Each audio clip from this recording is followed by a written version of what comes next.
Hello everybody. Happy Wednesday. It is day 53, which is crazy. I mean, we're waiting for the timer to go down. But hello. I hope everybody had a nice day today and stay cool. Don't die in the heat. Get some water, get some ice.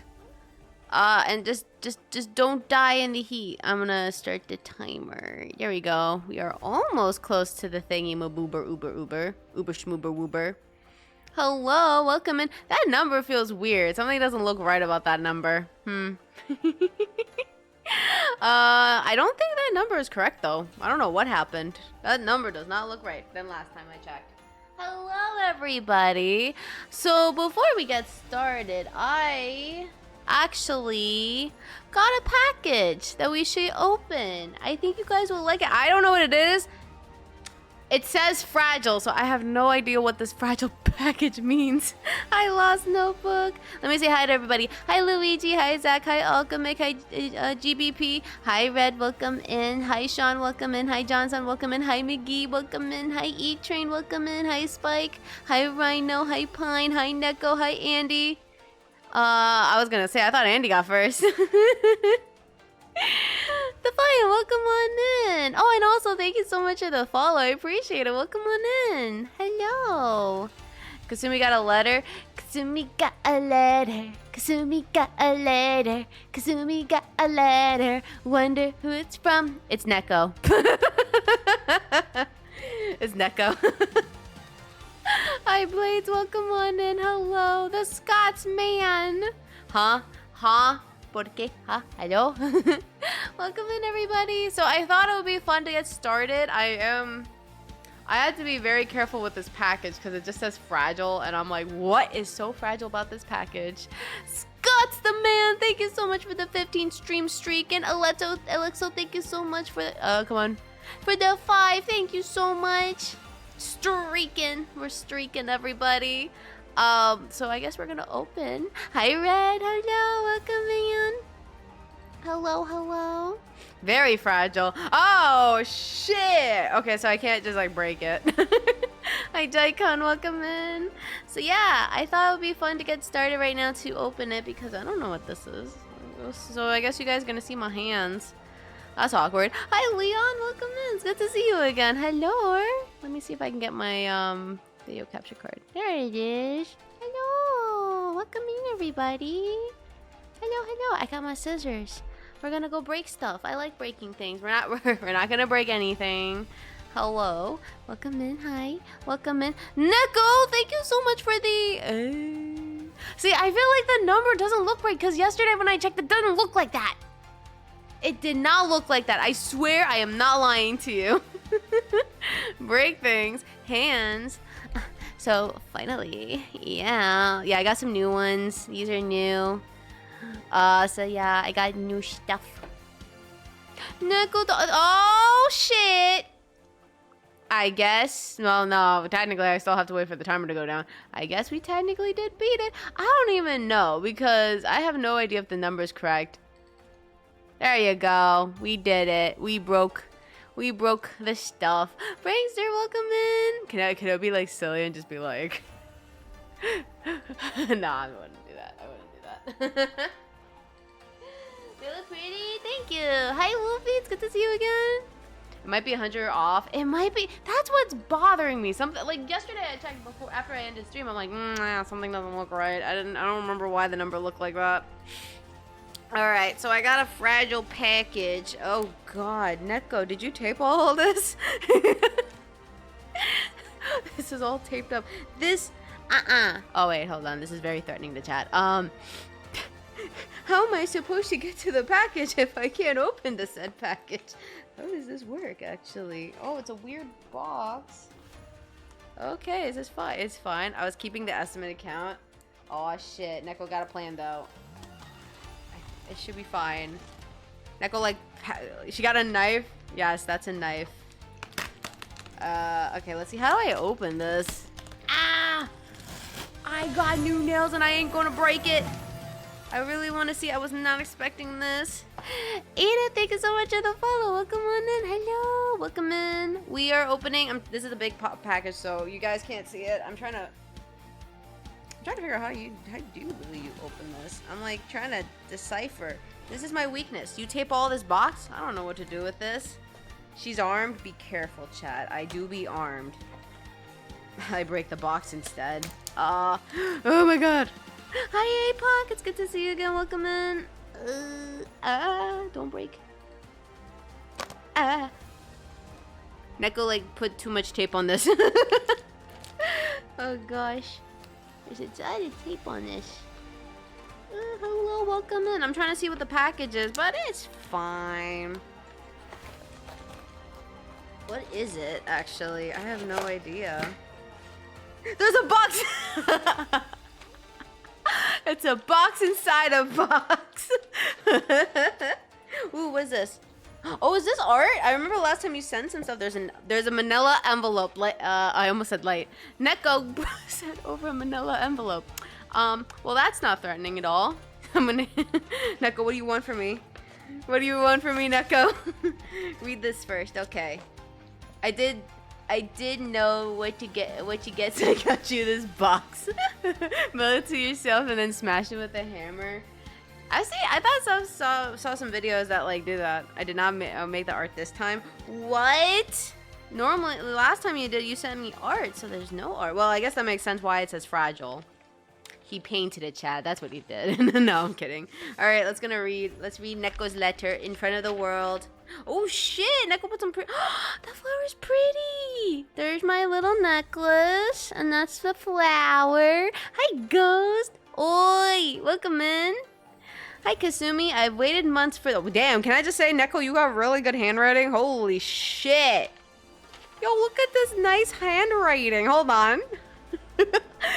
Yo, what is this nice? Yeah, I was gonna say this is a really good handwriting. Actually, I can read this. I promise, this is really good handwriting. Hi, Kasumi. I've waited months for this, and I can finally gift this to you. It took a lot of me to not spoil the surprise. How long did you wait for the surprise? I said this before, that particular collection you have needs to grow, and this will help you with that. Huh? I was like, wait, what? I can't say this enough, but thank you for being alright for this cat. I was like, cat? Oh yeah, February! It's June! The future looks bright again because of you and the Starlight Pups. Back in February on the 6th, there was an item you wanted, and I knew that at that time you would miss out on it. Huh? I don't remember what item.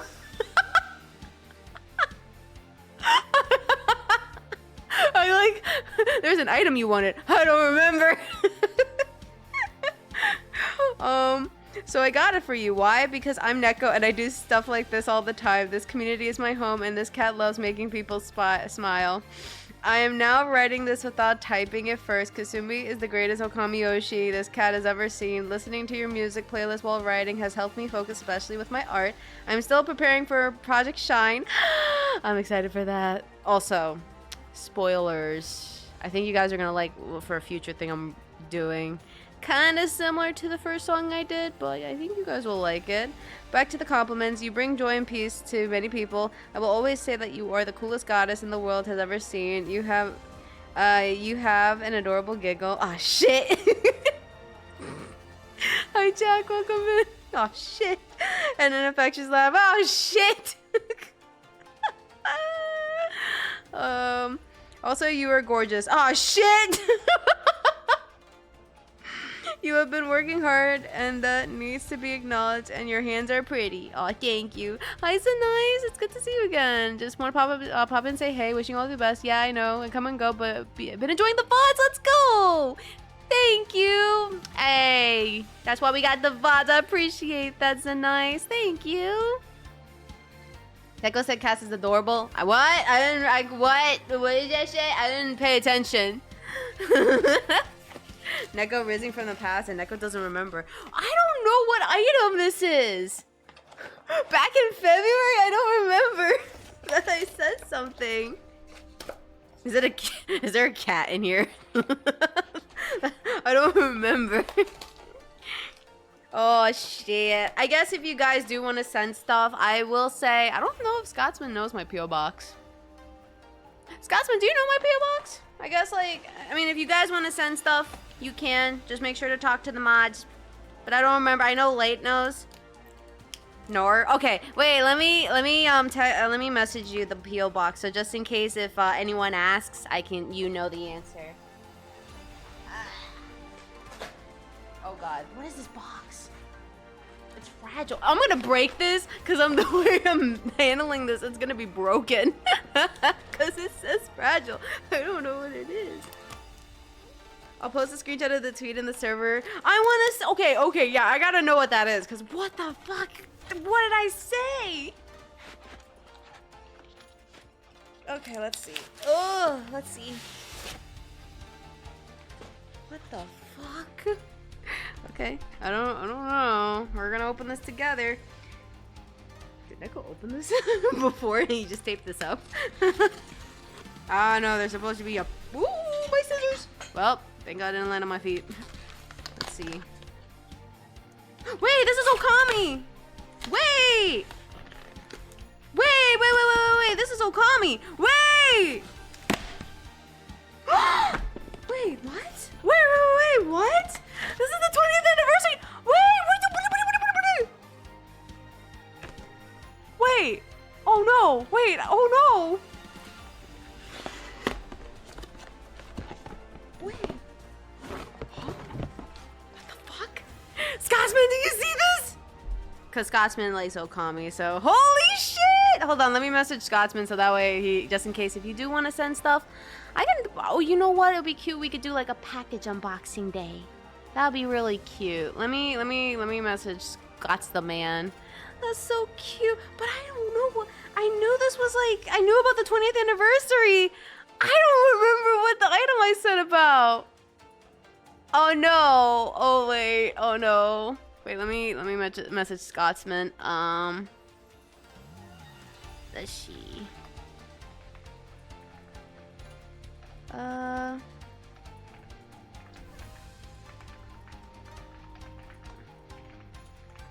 Okay. There you go. Okay. Kasumi and the damn desk again. You don't even know what it looks like. Oh shoot, I dropped my scissors. Where did it go? So if you want to send something, hit me up. I'll clear with Cass first. Yes. Clear with me first. Oh wait, did it fall in here? No. Where did the scissors go? Ah shit, I lost. Oh, it's over there. Damn, how did it fell all the way there? What's happening today? Hold on. Neko sent a package. So I don't know what this is, but we're gonna figure out. I almost thought this was the book, but I was like, wait, I have the Okami art book though. But oh my god. Wait, what the fuck is this? There's something? Joy-Con, thank you so much for the 120. Aboosh. Aboosh. Aboo-boo. Alright, let's see what this is, because I don't know. Wait a minute. Huh? Wait, huh? Wait, huh? Wait a minute. Wait.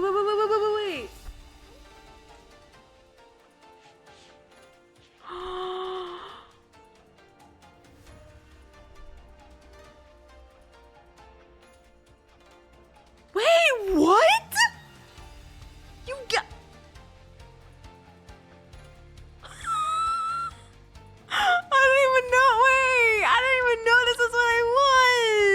I don't remember. Oh my god, this is so cool. Wait, I see a book though in here. I got the vinyls, which I don't remember any vinyls though, but there's a book here of something. It's a clear vinyl. I'm gonna put this down that one. Yo, I was a little scared because I did pre-purchase like Okami stuff. I remember seeing it all when it was released. Look at Tommy! With the glaive! Oh my goodness! Oh shit! It's the art from Okami! Oh yeah! Whoa! What the freak? Oh, once upon a time in a faraway land, there was a tiny village by the name of Kamiki. Legends tell of a horrible beast that threatened the residents. It also tells of a wolf that risked it all to protect them. Controlling the very fabric of existence, this wolf stood up against the beast many times its size and banished the darkness. This eternal wolf's valiant act ushered in the era of tranquility. The villagers' hearts swelled with respect and adoration for the wolf. That's so cool! God damn! Wait, but how do I want to play the music? I don't have a music player though. Oh, this is the tail! This... Oh, yeah. There's a smoke. There's Ami. This is the one with the spider queen lady. Oh, you guys can't see it. There's the one with the spider queen lady. Hi, Jordan. It's good to see you again. The spider... So this is where you find the doggy, and then you fight the spider lady, and then you have to poke her with the vines. I remember that fight. That was a fun fight. This one... Oh, where's Susano? Oh, yeah. That's so cool. I don't have a music player. I don't even... Wait, Neko, what tweet? This is like the whole story. Oh, shit. This is like the whole story of the, Oh. That's so cool. Hi, Asians. Good to see you again. Oh, I did not think that. It's in the media cave? I'm checking, because what did I say? Media cave. What did I say? Oh, that! there, okay. Never mind, there is a tweet that me saying that and I don't remember. Oh my god, that's what happens when you're obsessed with Okami and you're like, I want it, I need it. Which is true, I did need it.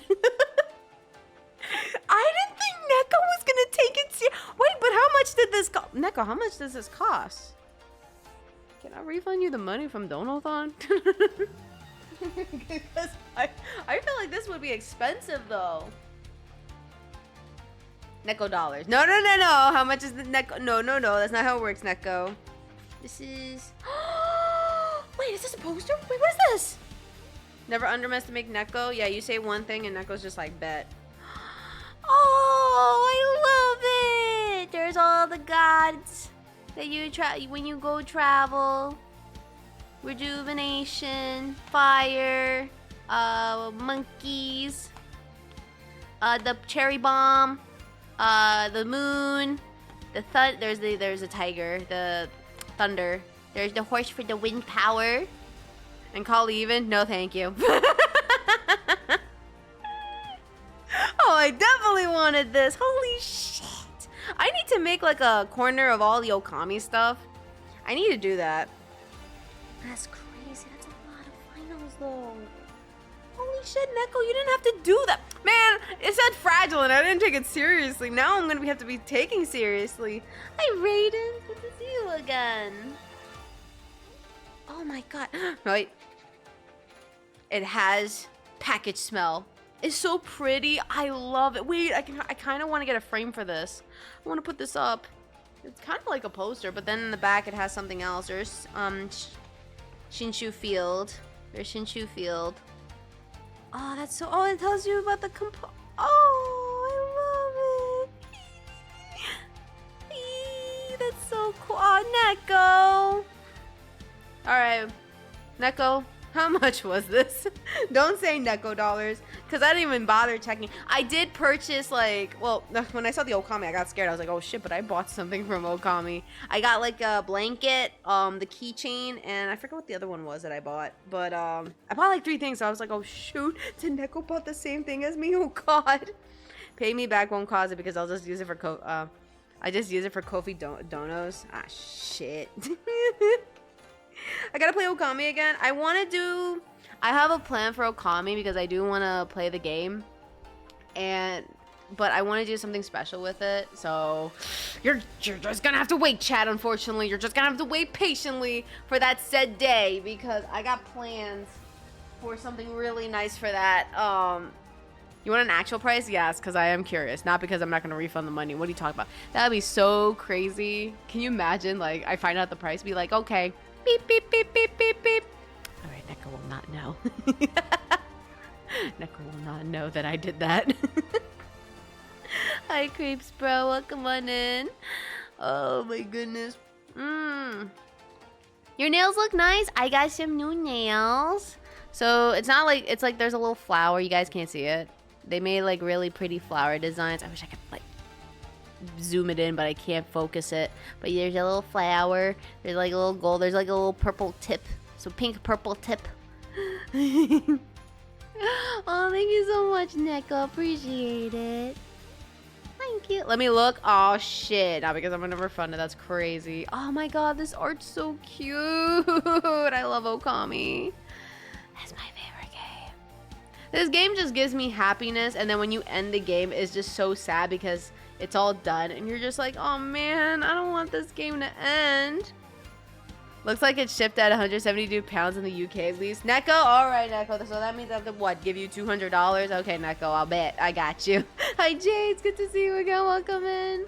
Alright, everybody. Unfortunately, I'm gonna have to... It wouldn't work because Neko would just refund it. Wait, I saw something about Kami. Yes! Neko gifted... where did I put it from? Here it is.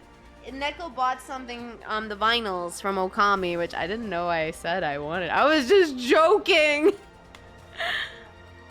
It was just me being like, man, I would love it, but I don't want it. And I gift you cheese. Fuck you. I remember being around Thank you for the cheese. I remember being around 200 or 250 with the shipping. I can't remember. All right, everybody, $300. I don't know if it's that accurate. I don't feel like converting to dollars. I feel like it's more. I would know because my rigger is like UK. Because every time I see the price, I keep forgetting, and I'm like, ah, shit, not the conversions. So I think it might be like 250, but 300. Okay, Neko, be ready for tomorrow. I'm gonna.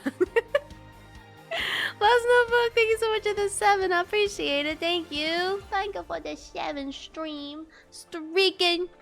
Y'all streaking.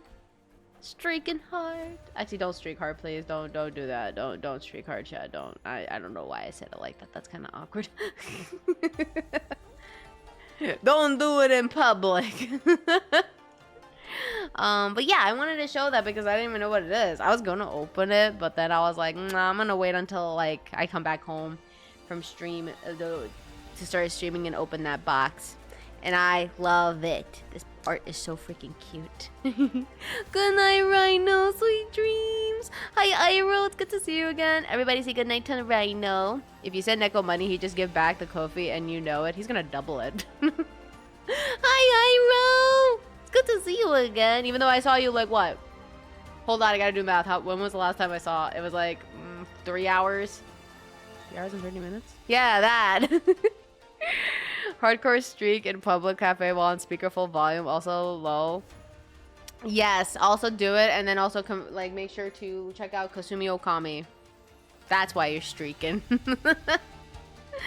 Good night. Well, now I got to see your face and not just your name. Exactly, you get to see. Now I got to finish up the art making you. Now Neko work is never done. Oh shit! Streak this. Put your. What is? Put the undies away. I thought that was feet for a second. I was like, is that a sock? I couldn't tell. I have a question, a favor to ask you. Give it to me. I'm ready for the question / favor. I got you. I got you. Okay, don't wear it in your hat. Put the undies away. What the hell? Put the undies. I meant it. Okay, if you have a spare undie, just put that back in the drawer. Would you be open to making me making you a custom tee based on your personality? Yes! Please do. I would love. Yes! Actually, I was telling Chad, if you guys want to send something, you're more than welcome to. Just ask them mods and they'll provide the P.O. box. As long as they got my approval, you're all good. Good creeps, bro. Good. Hold on, I gotta plug this in. I said I was gonna be careful. I wasn't careful. It's beautiful. Vinyl away, which I need a record player. You know what'd be really cute if there was a record player that like is like Okami vibes. Oh my god, I want to make this room Okami. I only have like posters of Okami here. Yeah, cool. It's gonna take a little time to get the flavor right, but I want to ask for it. Of course! Thank you! Thank you so much! Hi, Lord Weave. It's good to see you again. Welcome in. Hello! Welcome in. Welcome in. Thank you. Oh, I'm excited. Oh, let's go. Let's go, chill. Let's go. I might be able to do that. What, streaking? Bet. Bet. No. So today, I can't even speak today. Today, I think I said we were gonna react to the videos because I feel like it'll be a calm day, or Pokemon Infinite Fusion. That's my brain does not want to work, but we could do those two. I think even though I'm in a rural area and we do a lot of NSSW stuff around here, I'm sure one of my neighbors would complain. Yeah, you're gonna have that one neighbor that likes to ruin things. Also, trust I'm good at this. I've done weddings in person. Yo, I trust you, Iro. Especially like every time you mention about the flavors, I'm like, yo, I wanna try it. This sounds good. Jay, it's good to see you again. Hello, Coffee. Thank you so much for the 25 streaking. He's actually Uncle Iroh, isn't he? Yeah, he's the real Uncle Iroh, so everybody be nice to Uncle Iroh. He's very old, so be nice to him, chat. Or just ask Autumn. I'm gonna ask her. Well, I trust you, Iroh. Don't worry. Hi, Fear. Welcome on in. Hello.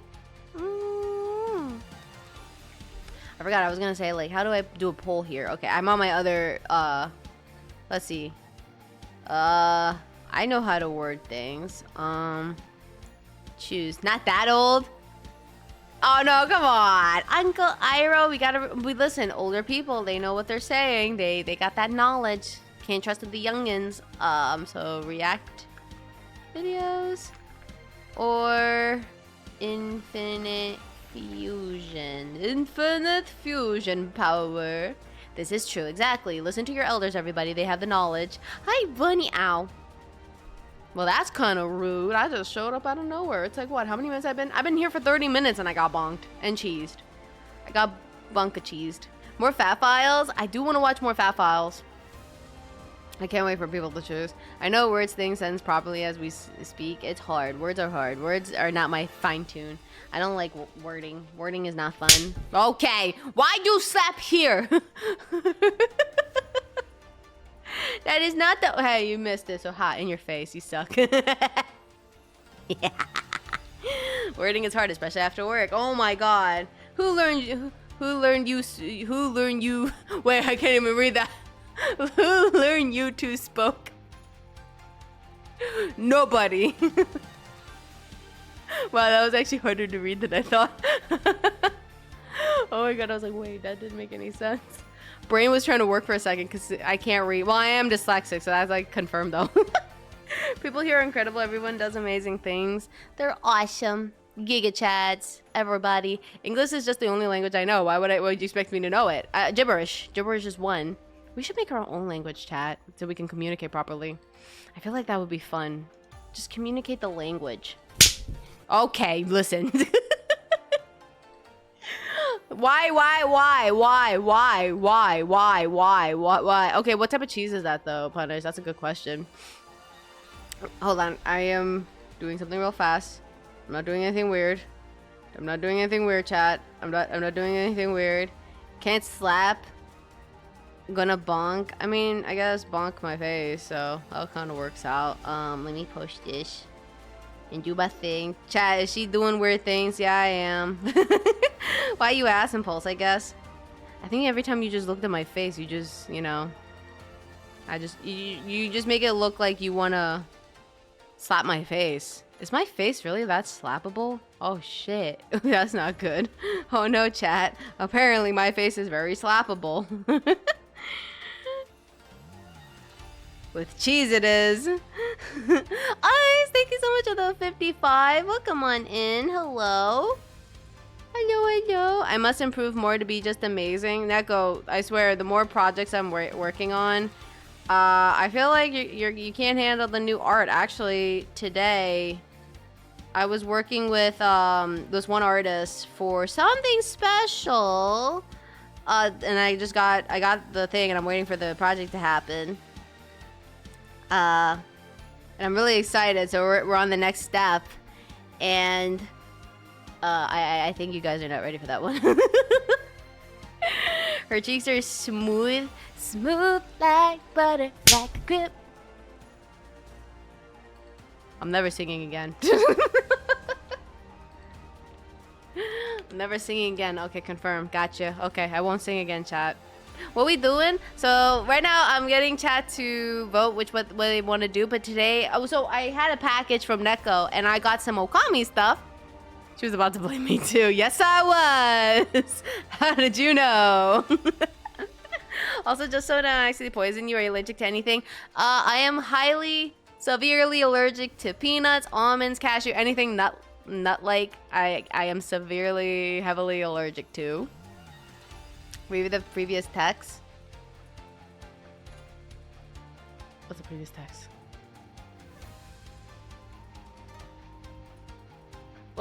Hello. Wait, let me read it. It's like in the never go near nuts. I can't. How'd you know? Oh, the face, no, the booba. Oh, is that why? Just to slap my boobies? Okay. I mean, don't do that to an actual girl, though. Me, I just got used to it. Don't do this to a. Oh, wait, women are not real. Never mind. Unless it's consensual, exactly. I just get used to this.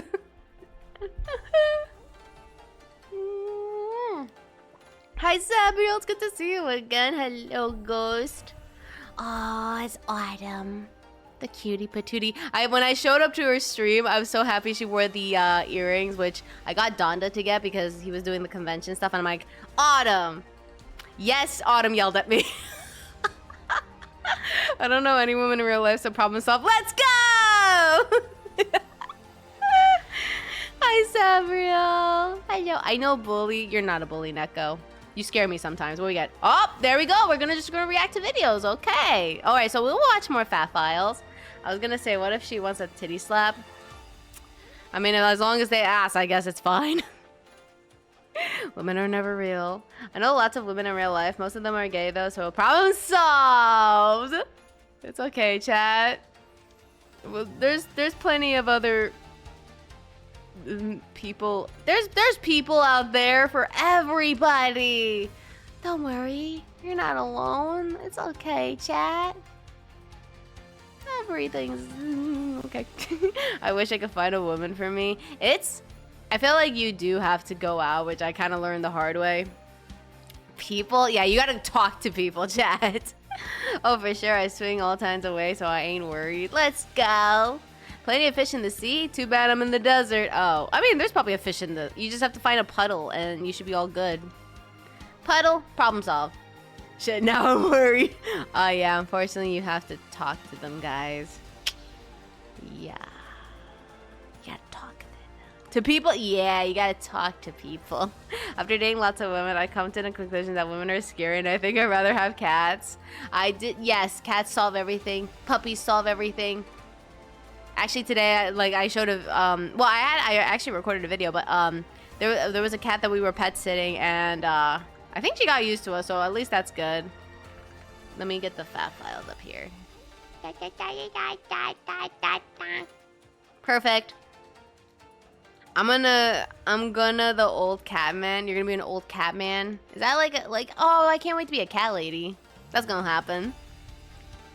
Where do I talk to these people?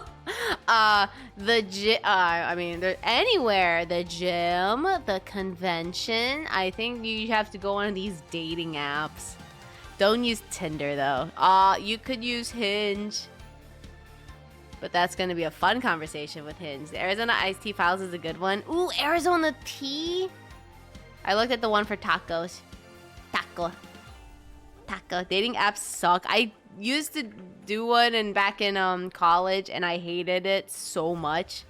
Oh man, my self-esteem was really bad. I actually never used a dating app. Oh, don't do it. I mean, unless you're very serious. I think there's certain apps you could use it for serious things. Don't do dating apps. From experience, it's not worth it. It's not. But even though my sister's like worried, and I'm like, no, I don't trust the dating apps. Hi, Diamond. It's good to see you again. Welcome in. And no one talks. It's harder to find people. We're gonna get that age.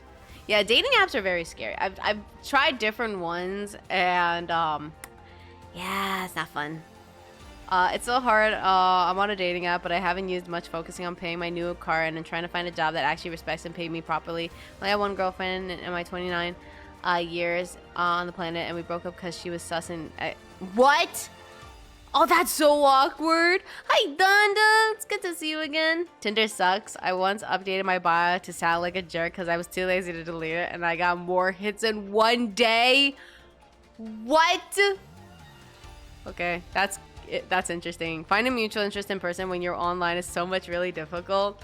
Man, I don't even know. Like, that's gonna be hard finding somebody like who's really interested. Like, you know, that's even me. Like, it's like in my stance, it's like, do I date someone who's a VTuber or someone who likes VTuber? Wait a minute. Wait. Oh, wait a minute. I'm thinking about this out loud. Are we talking about dating? That type of cookie?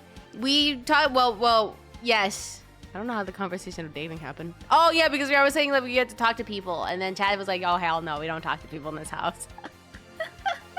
Do not date VTubers. I had a thing like won't text you back. Will like your cat more than you, and don't ask if I pick you. That's fucked up. Yeah, to marry her, I would have to give her up everything I had and only see her like every 2 weeks. I totally date a VTuber. Don't date a VTuber. Oh God, no. That limits you to fans. I know. The way I said it, I was like, wait a minute. Hi, Spira. Oh, Spira, I saw the art. Thank you. I was like in the middle of work, but like, thank you. Appreciate it. In all seriousness, I can talk to women just fine as long as I have zero romantic interest in her. Yeah, that's kind of like the same. As long as like they're chill, it's like I don't have any interest. It's like, yeah, I can talk to people. If I do have an interest, it's like a lot of like stumbling. Unless you're like hella drama. Oh my God. Yeah, no, don't date VTubers. But then don't date your VTuber fans too. It's been a while since I dated anybody, but I also ain't looking for anything. If something happens, that's cool, but I ain't gonna out of my way to look for somebody. Exactly. Just live your life to the fullest. That's kind of what I'm doing at the moment.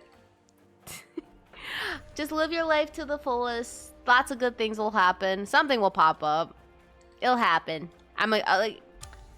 It'll happen in like 2 years, 3 years, 5 years, 10 years, 20 years, 40 years. Something's gonna happen. So yeah, I pulled up the BAT file. So I have the Arizona tea. Oh shit, that's why. Gangster. I need to figure out what I want to do right now because apparently I've raised a few girls and I only found out literally years later. Oh shit. I don't know, Lol. I mean, it'd be kind of awkward if you go back and be like, yo, I found out that you liked me. So that's an awkward situation. Or it will lead me to get where I want to be. It will be the gateway to everything. That's why I can't stop working harder every day. Don't stop till you get enough. Honestly, same. Hi, Steven. It's good to see you again. Wait, where's my mouse?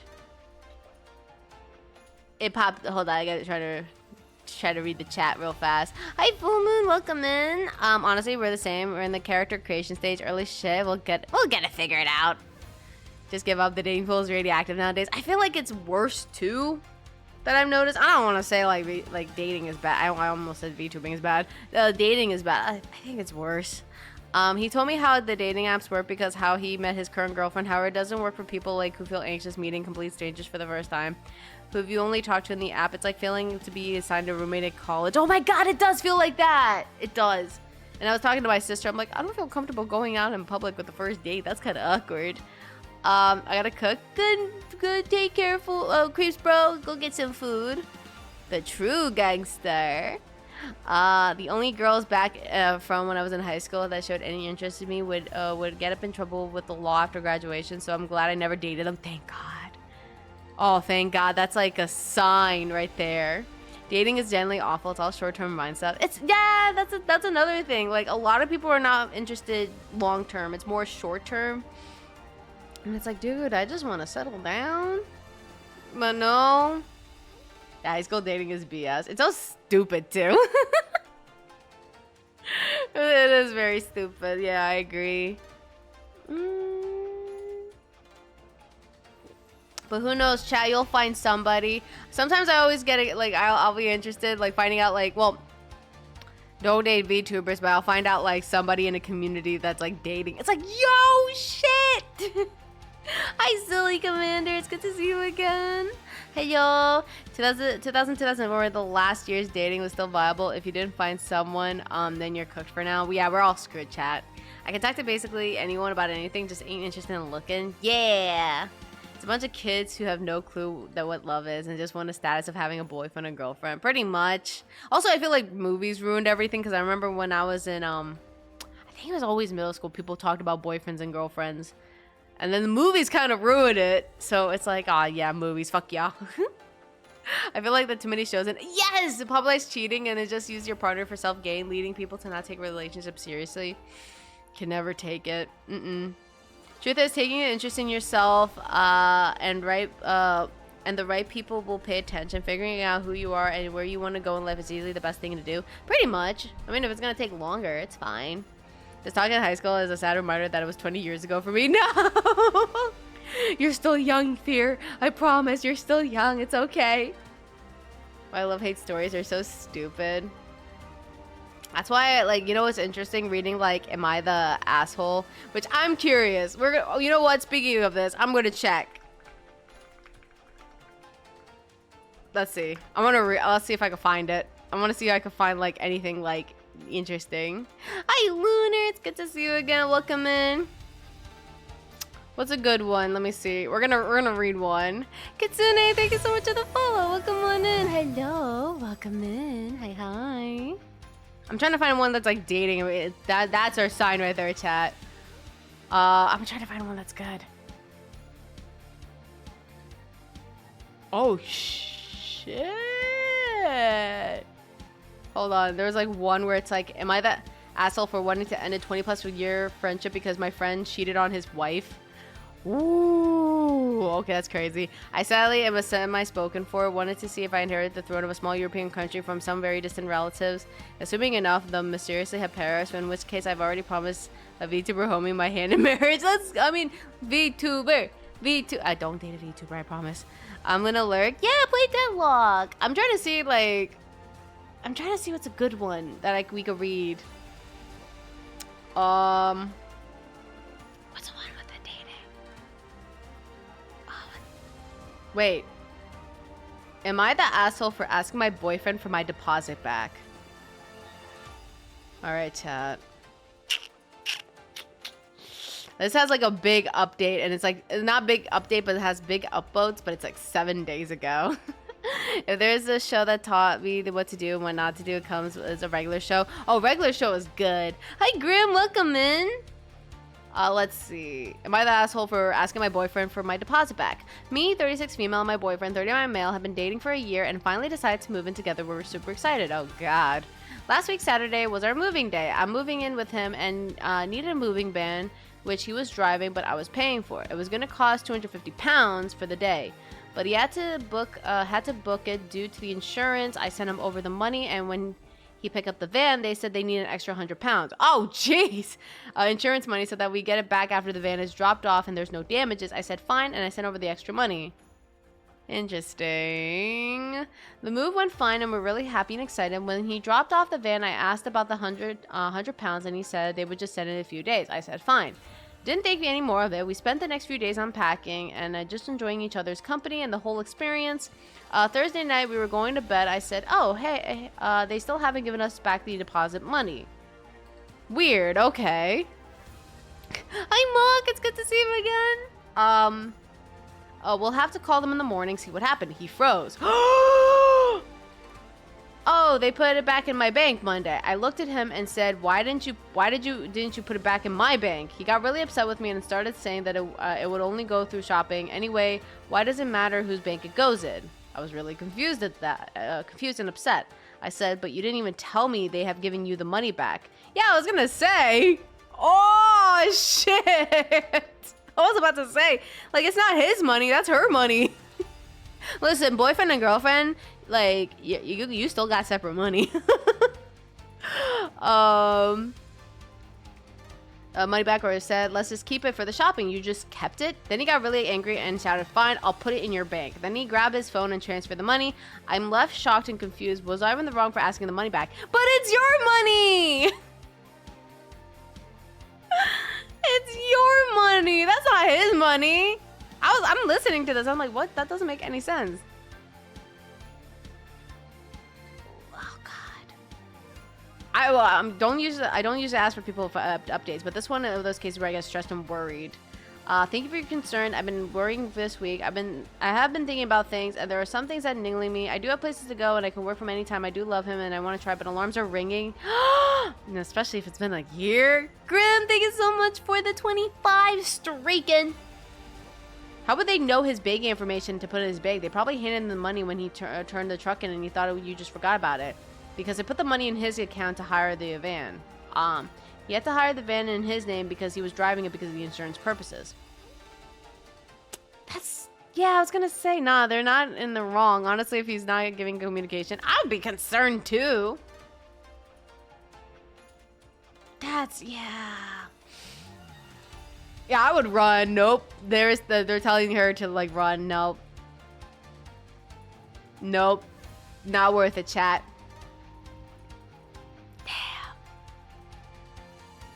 Oh my God, streaking to the heat to survive. Stay safe from the weather. Like, oh, they must have done this after freezing. That's so like, the fact that he froze, yeah, that's weird. The fact, like, come on. This is why, like, you should never, like, even if you're boyfriend and girlfriend, or if you're in a dating phase, your money is still your money. You don't share your money until after marriage.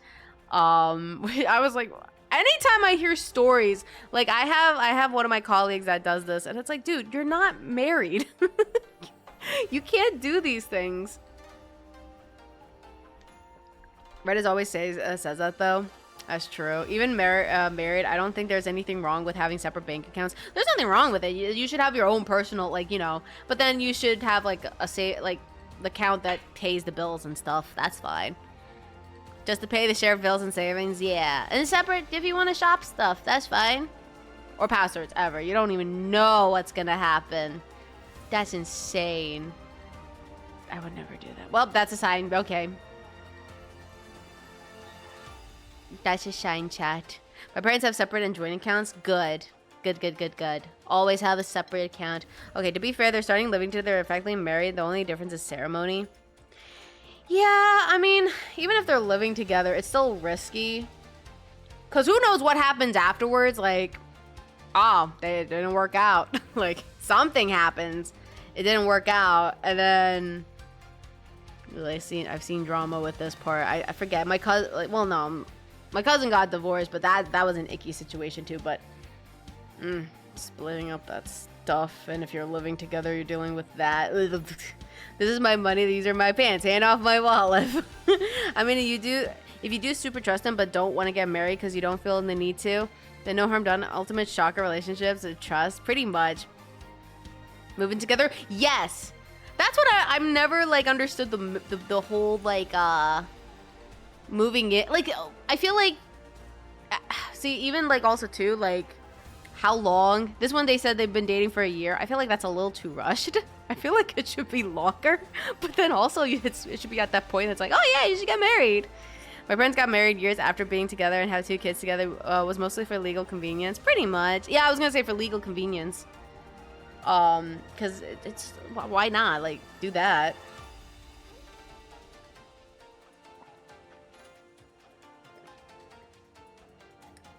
You still have to share your money with your significant other to get married. You could still technically have a separate account just for like your personal stuff, but like if you're gonna pay like the bills, normally you should have a joint. I mean, you could just move money around. I don't know how much 100 points is, but I won't risk my relationship for $100. Maybe 1 million.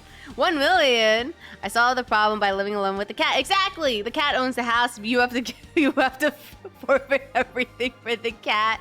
The space is the cat's now. The bed is the cat's. It's the couch. That's the cat's. The clothes. Yeah, you're not gonna get those clothes back. Hi, Holy it's good to see you again. Yeah, not a big. If it's much longer, yeah, sure, but there's like risks. Some people are just suited to live with each other 24/7.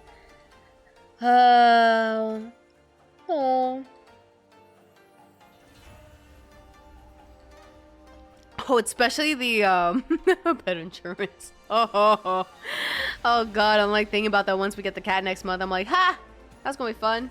We still have an idea. I did like a bunch of research. I'm like, yeah, we got this, but the cat's gonna own everything. Pet owns my life. Yup.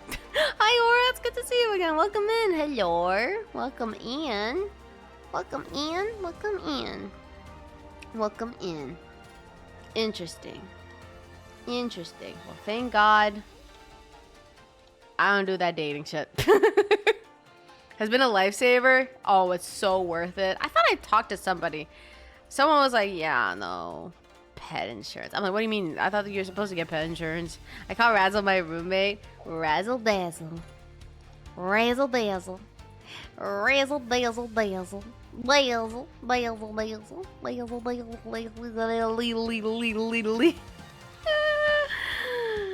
Where is the family-friendly VTubers? Hi. Well, I mean, technically you're on Twitch.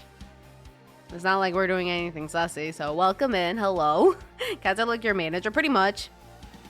Also, they have like, they're very introverted because when we were pet sitting, Cat was like, "Oh, you're here. Hello." Okay, I'm gonna go hide now. That's kind of what I learned. My little man's worth it. He's a good lad. Pretty much it. Doesn't cause any problems. No drama right there. The only drama is they're gonna get mad at you though. So it's like, oh man, my pet's angry at me. I don't know how long they're gonna get angry at me. And then that's, it'll go away for like a day. One of my dogs needs open lung surgery that would cost $25,000. Covered in the majority of it. That's good. Hi, Pepe. It's good to see you again. You're not new. Pet insurance is a must, says the guy living with an 18-year-old ball of fluff. Oh yeah, once they're older too, like the health, lots of like the health stuff comes up, and it's like, oh. See, the people say get an older cat because they're much, you know, they get that age. It's not their like they don't have the high energy, but then you have to deal with the risks and the health problems. It's not fun.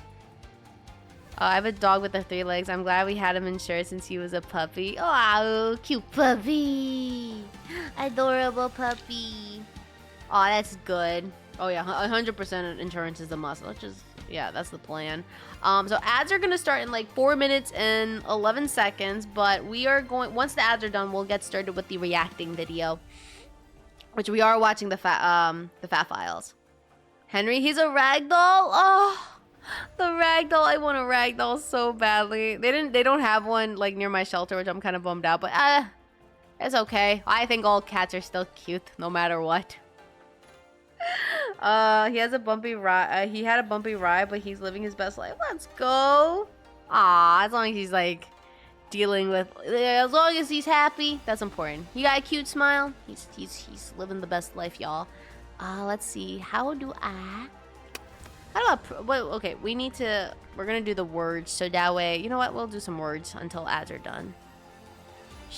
Since I'm here. Hi, Silver, it's good to see you again, welcome in. There you go. I forgot I had the word thing here. Oh yeah, I gotta update the, let me see. Copy link. I think I might have to update the link. That's my favorite word. He's on bed, currently upside down. Oh. He's probably having a good sleep right now. Word time? I don't know. Is chat really good with words? 10 and 13 years old. Wait, did you say 10? You have 10 to 13 animals? Wait, I just realized that. 10 to 13 balls of fluff. Oh, shit. Damn, that's a lot of cats. I always get fascinated finding out people will get like 5 cats. It's like, how do you afford 5 cats? I can probably afford 1. Or maybe 2, but like 5? Yo, I can't afford that. That's oh wait, I feel like also like when I was playing around with the insurance, apparently you could do like you could save more money if you have more kitty or more pets technically. Shaya. Here, you know what? Just to get started, we'll do some words right now since I'm here. All right, chat, go press this button. Go. You see that button over there? Press it. Press it real good. 5 cats and 1 human? No way. That's crazy. 16 dogs at once? How? Wait, how? That's what I'm questioning. I want like at least like, okay. I mean, 2 pets. Okay, that's not bad. But like, 16. No. Words. I feel like how a friend's gonna be coming to me to pet sit, and their cats and I have the most experience with Raymond. I mean, that's fair, cause like you had Raymond, so you kind of like know what to do with the kitty cats. Hi King, it's good to see you again. And 2 horses. What? Wait, that's kind of cool. 2 horses is kind of cool, actually. I want a horse, but I don't know where you put that in the apartment. Well, they don't allow exotic pets, I guess, but I'll lie and say it's a wait. Well, actually, I find out that oh, Scott, was Cosmic. Thank you so much for the 5 months, you goober. Wait, you're still on vacation though? Get back onto your vacation. I was gonna say some people like will technically lie to the apartment about like having pets, and I would be like, would it be funny if I lied that I had a horse? We heard some neighing in the apartment. Oh, that was the TV. I was watching Animal Planet. Okay, but it's happening like every day, but the TV's not on because we could tell the TV's not on. I have offline Animal Planet. But my daily cast, well, I guess the dailies are important. That's literally what Light did last week. Thank you for the boop. Thank you. Appreciate it. There's a weird set of letters. It is weird. I was a little confused for a second. Let me see. Since I'm here, why do I have to do it? Okay. Even though the autopilot is literally on. Okay, ads are gonna happen. Popped up for once. Let's go. I was neighing on the voice actor. Sorry, that's my pet horse named Iroh. He's a voice actor. He was trying to practice for a TV show.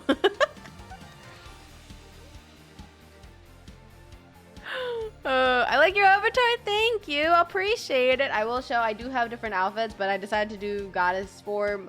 Where's my buttons? So I could be. I could do this, but today's.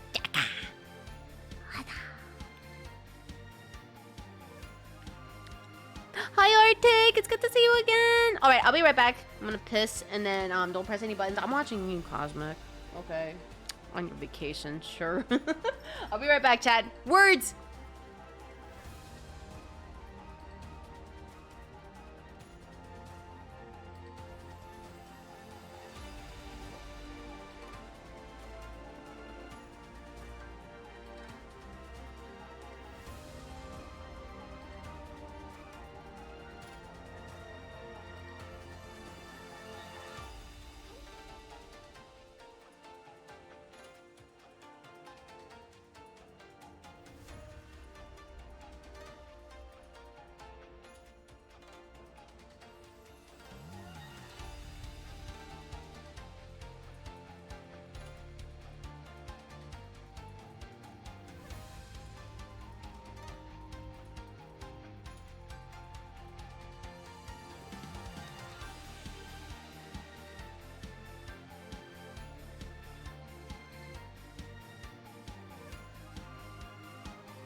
I didn't even know that apparently the Okami, I got a code, so that's cool.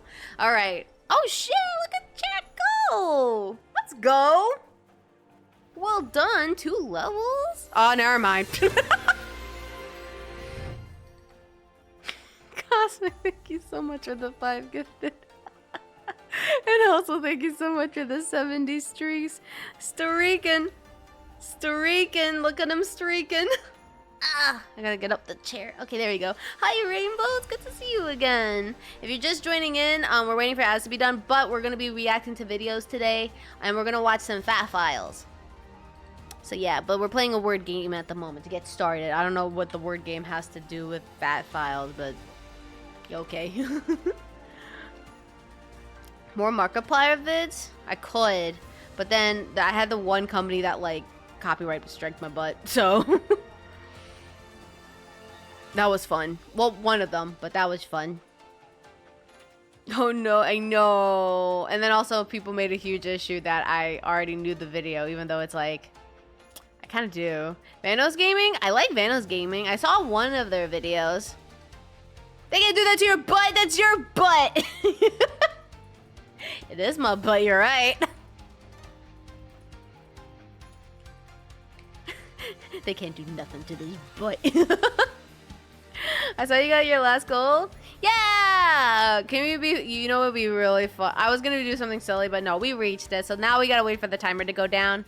And then, no daily, not everyday streaming, thank goodness. Then we can go back to our regular streaming of Tuesday, Friday, Saturday, Sunday streams.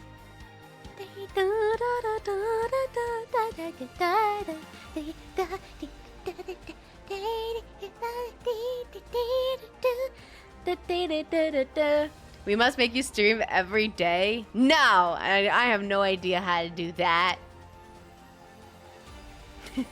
How can a fake company tell YouTube that reacting to YouTubers is their videos and then they claim to rights? This makes no sense. Like, if it's someone, like, if it's actually their video, okay, valid. But like, one of them was like, I was reacting to Karen videos and this company did not even own it. It's just like, they own compilations. I don't get that. So they copyrighted my videos, and when I fought it, they were like, no, we own this or something. And they made like a page saying like, well, we own the, like, you know, they made this whole like shit. It's like, okay, isn't that a scam? Yeah, there's companies that like unfortunately take advantage of the, what's it called? They'll take advantage of the copyright system. So yeah, there's companies that will do compilations. They own the rights to it, which doesn't make any sense. Yeah, it's dumb. Neko, there's no E.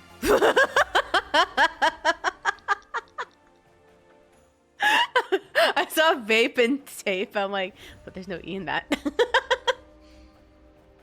He trying. Angel,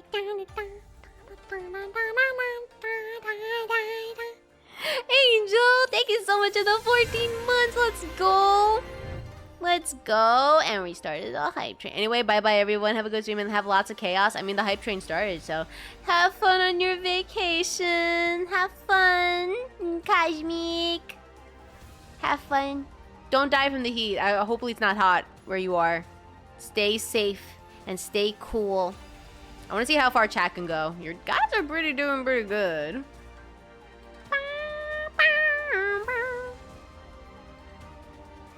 Yep, V is a fake. Alright. Nice, chat. Look at my chat go. They smart. Look at chat go. You're gonna hear me roar. Literate. Wait. You're not illiterate. We're dyslexic. Actually, I thought there was a B too. I was like, yeah, that word was right. Don't worry about it. You're gonna hear me roar.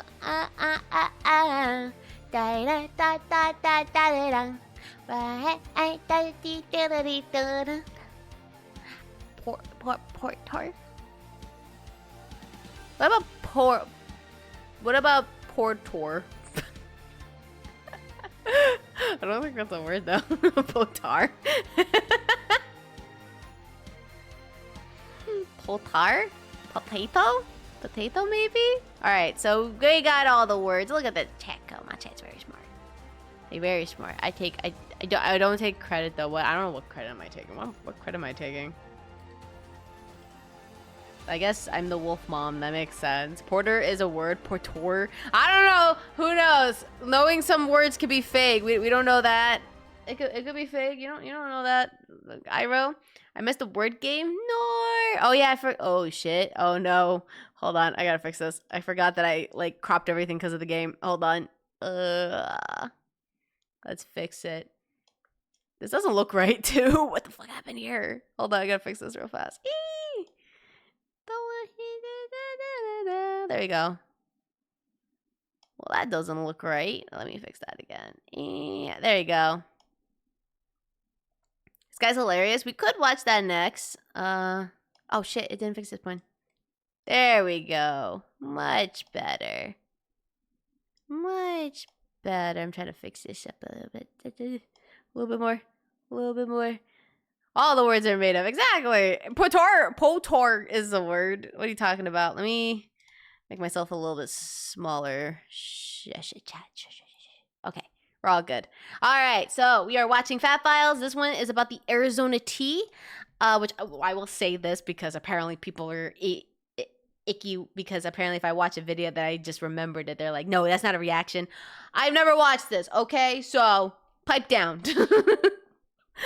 All right, let's go and start learning about the Arizona tea. Apparently the guy is like a gangster, so man, I thought Colonel Sanders was a gangster. Is up to something selling these giant cans of tea for 99 cents, which right out of the gate feels weird, but then it gets even weirder when you realize that they've been selling that same can of tea for the same exact price since 1992. Okay, inflation has gone up 124% since then, meaning that if they just wanted to maintain everything, that can of tea should cost at least $2.24. Okay, bear in mind, we live in a world where as of 2021, the Dollar Tree is now the $1.25 tree, okay? The only other product that is sacred is the Costco $1.50 hot dog. And to make that even kind of feasible, Costco had to go out and buy 2 hot dog making factories, and they still lose money on it, okay? The only reason Costco is staying in business is because they make so much money on all the other things they sell, they can just afford to take a loss on the hot dog, which makes the Arizona tea can absolutely insane because it's the equivalent of Costco only selling hot dogs. They have to be losing money. It doesn't even seem feasible. They're clearly Wait, are the Costco hot dogs actually good though? I've never tried it before, so I don't even have a way to get there. There's actually a place here that sells them for like 70 cents. That's actually a good deal too. And we're going to get into it right after 70 cents. Give me that one instead. This video is brought to you by Rocket Money, your all-in-one finance app that's going to help you cancel subscriptions, lower your monthly bills, and overall manage your money better. Your mortgage, yo. Pretty much everything. They will let you monitor pretty good. Your credit score. I heard their pizza is good. Never tried it. All your expenses in one easy location, and then if you want them to, they can actually go in and help negotiate a lower price on. When I go there, I need to go to Costco. And they don't just save you money by negotiating down some of your bills. They also don't use DoorDash. Ew. Cancel a bunch of subscriptions that you probably didn't even know that you had. And this is my favorite part because me and my wife. Mostly my wife has a horrible habit of signing up for free trials on apps and then forgetting to cancel them. But luckily Rocket Money's here to let me know that I've been spending $7.99 a month every month for the past 3 years on some photo editing app that my wife used one time for an Instagram post. Yeah, babe, what's up? How many guns did you buy this year? No comment. Wait, what? How do you even know I'm talking about you right now? Did you bug my office? A, don't worry about it. B, keep my name out of your mouth. Ah, shit. All right. All right, I gotta finish the ad. I gotta go. Love you.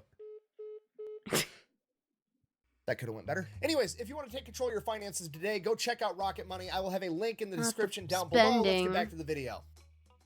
I just realized once you're dating stuff, you're gonna have to deal with the spending. Ah, shit. Okay. Yeah, we were fine. We could be single. There's a baby monitor in my office. All right, our story begins with the owner of Arizona Tea, John Voltaggio. In the 1970s, he was a truck driver for an alcohol distribution service. Essentially, he was driving a truck around the city, and he would deliver all the alcohol to convenience stores and gas stations, and he did that for years. Money gone. Bye-bye. Years, him and his coworker, John Farolito, decided they're going to start their own distribution service. However, as I'm sure you can imagine, that's a very tough business to get into, and initially, the only clients that they could get were all the convenience stores and gas stations on the sketchy part of town that nobody else wanted to deliver to, but they did it anyways. Then, after they had a fairly successful distribution service, they figured, hey, we're already carrying all these different types of beverages to deliver them to all the convenience stores, and we have those relationships. What if we started our own brewery and started making our own alcoholic beverage, and then we could just have one more product to be able to offer all these clients? So they did, and that was fairly successful also. So now that they have their own alcohol, they have to figure out how to market it, and this is where John Voltaggio really figures out how to market a product, and he looks around at all the other successful products in the alcohol market in the 1980s. And let's just call a spade here. The 1980s is the pinnacle of the sleazy advertisement era, okay? I mean, we've got Camels trying to sell children. The pinnacle of the sleazy advertisement era, okay? I mean, we've got Camels. The cells back then, I don't know. Not gonna lie, the Camels kind of scare me. You want some cigarettes? No, thank you. um, I'm surprised people buy it.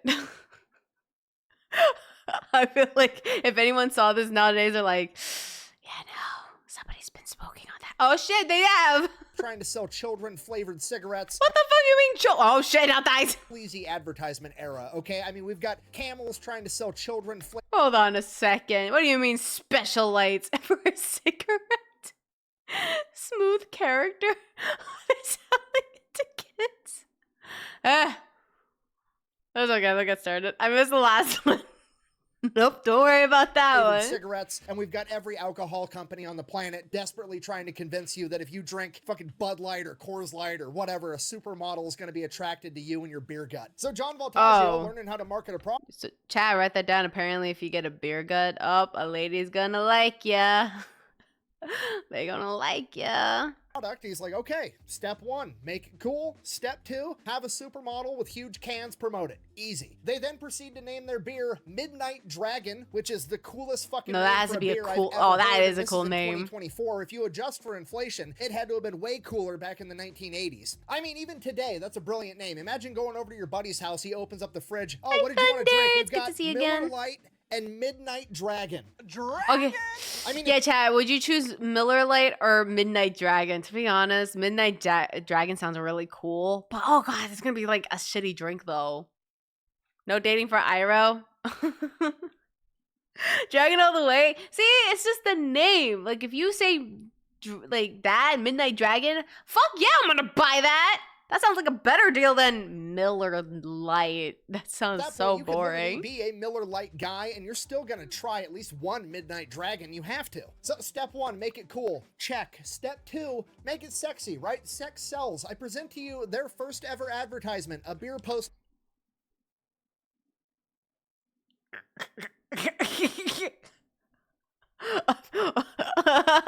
Levis, thank you so much for the follow. Welcome on in. Hello. Oh my god. I mean, Chad, if you saw this poster, would you buy it?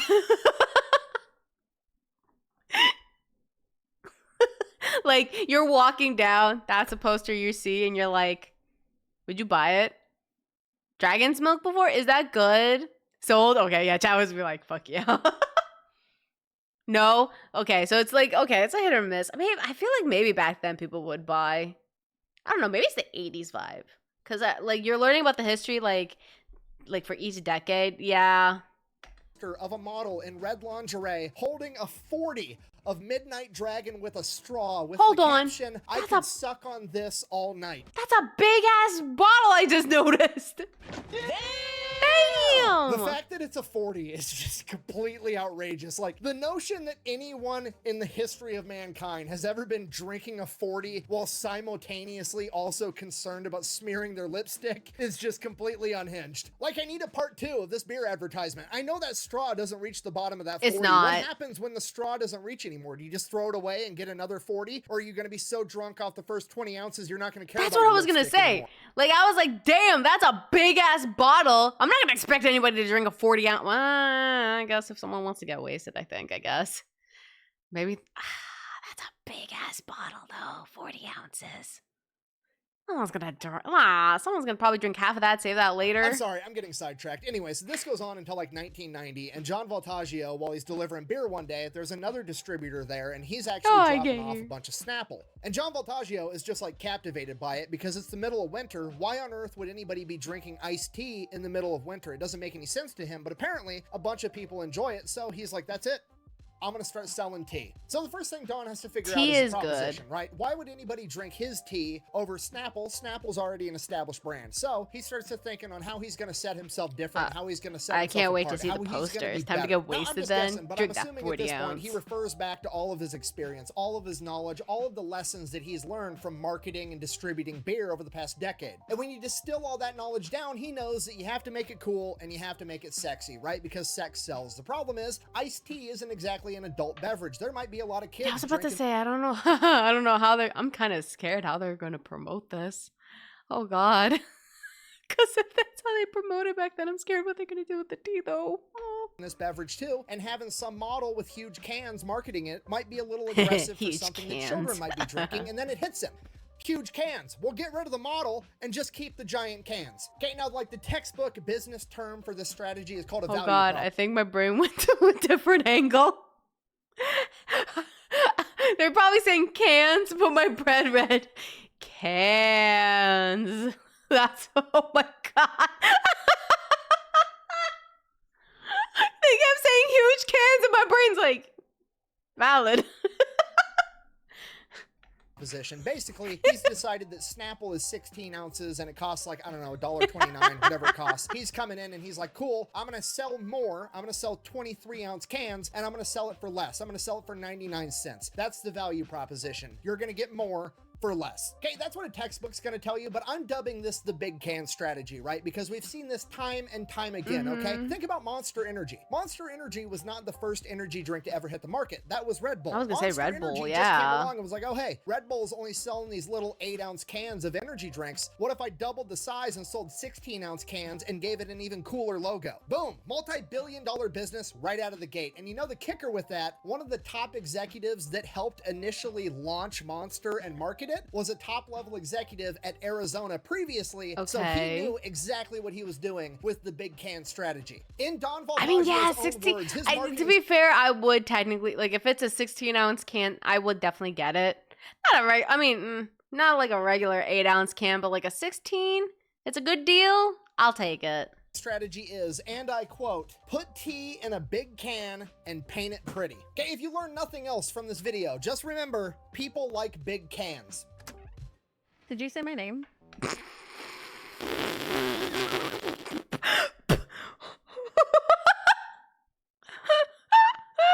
Good, okay, we went to the right direction.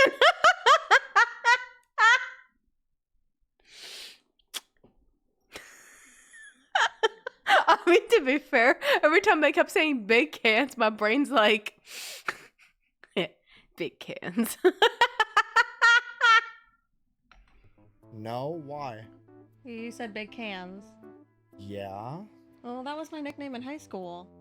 What? Yeah, I didn't tell you that story? No. Yeah, so it all happened back in 2009. I was a freshman.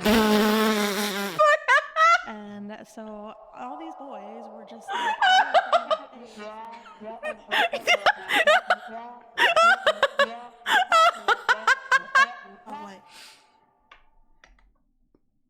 Oh, I see how it is. Ah, so we're saying cans do sell. Got you. That's what we're. I see. You hear that, chat? Sell two big cans instead. Sell them. Sell those 2 cans. Okay, I'm gonna go hide in the corner right now. And now I'm gonna adjust it. Next question. Oh, there was nothing green. Not fair, Kaz. Sorry, gotta sell the 2 cans. How to do that quick? Apparently, that's the best strategy according to Arizona Tea. 2 cans, sell them, popping hot. Red next. Where's the red? There is no.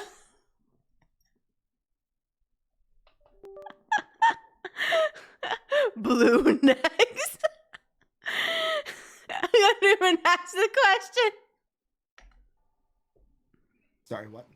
are you paying attention? Yeah. No, I heard all of it. Okay.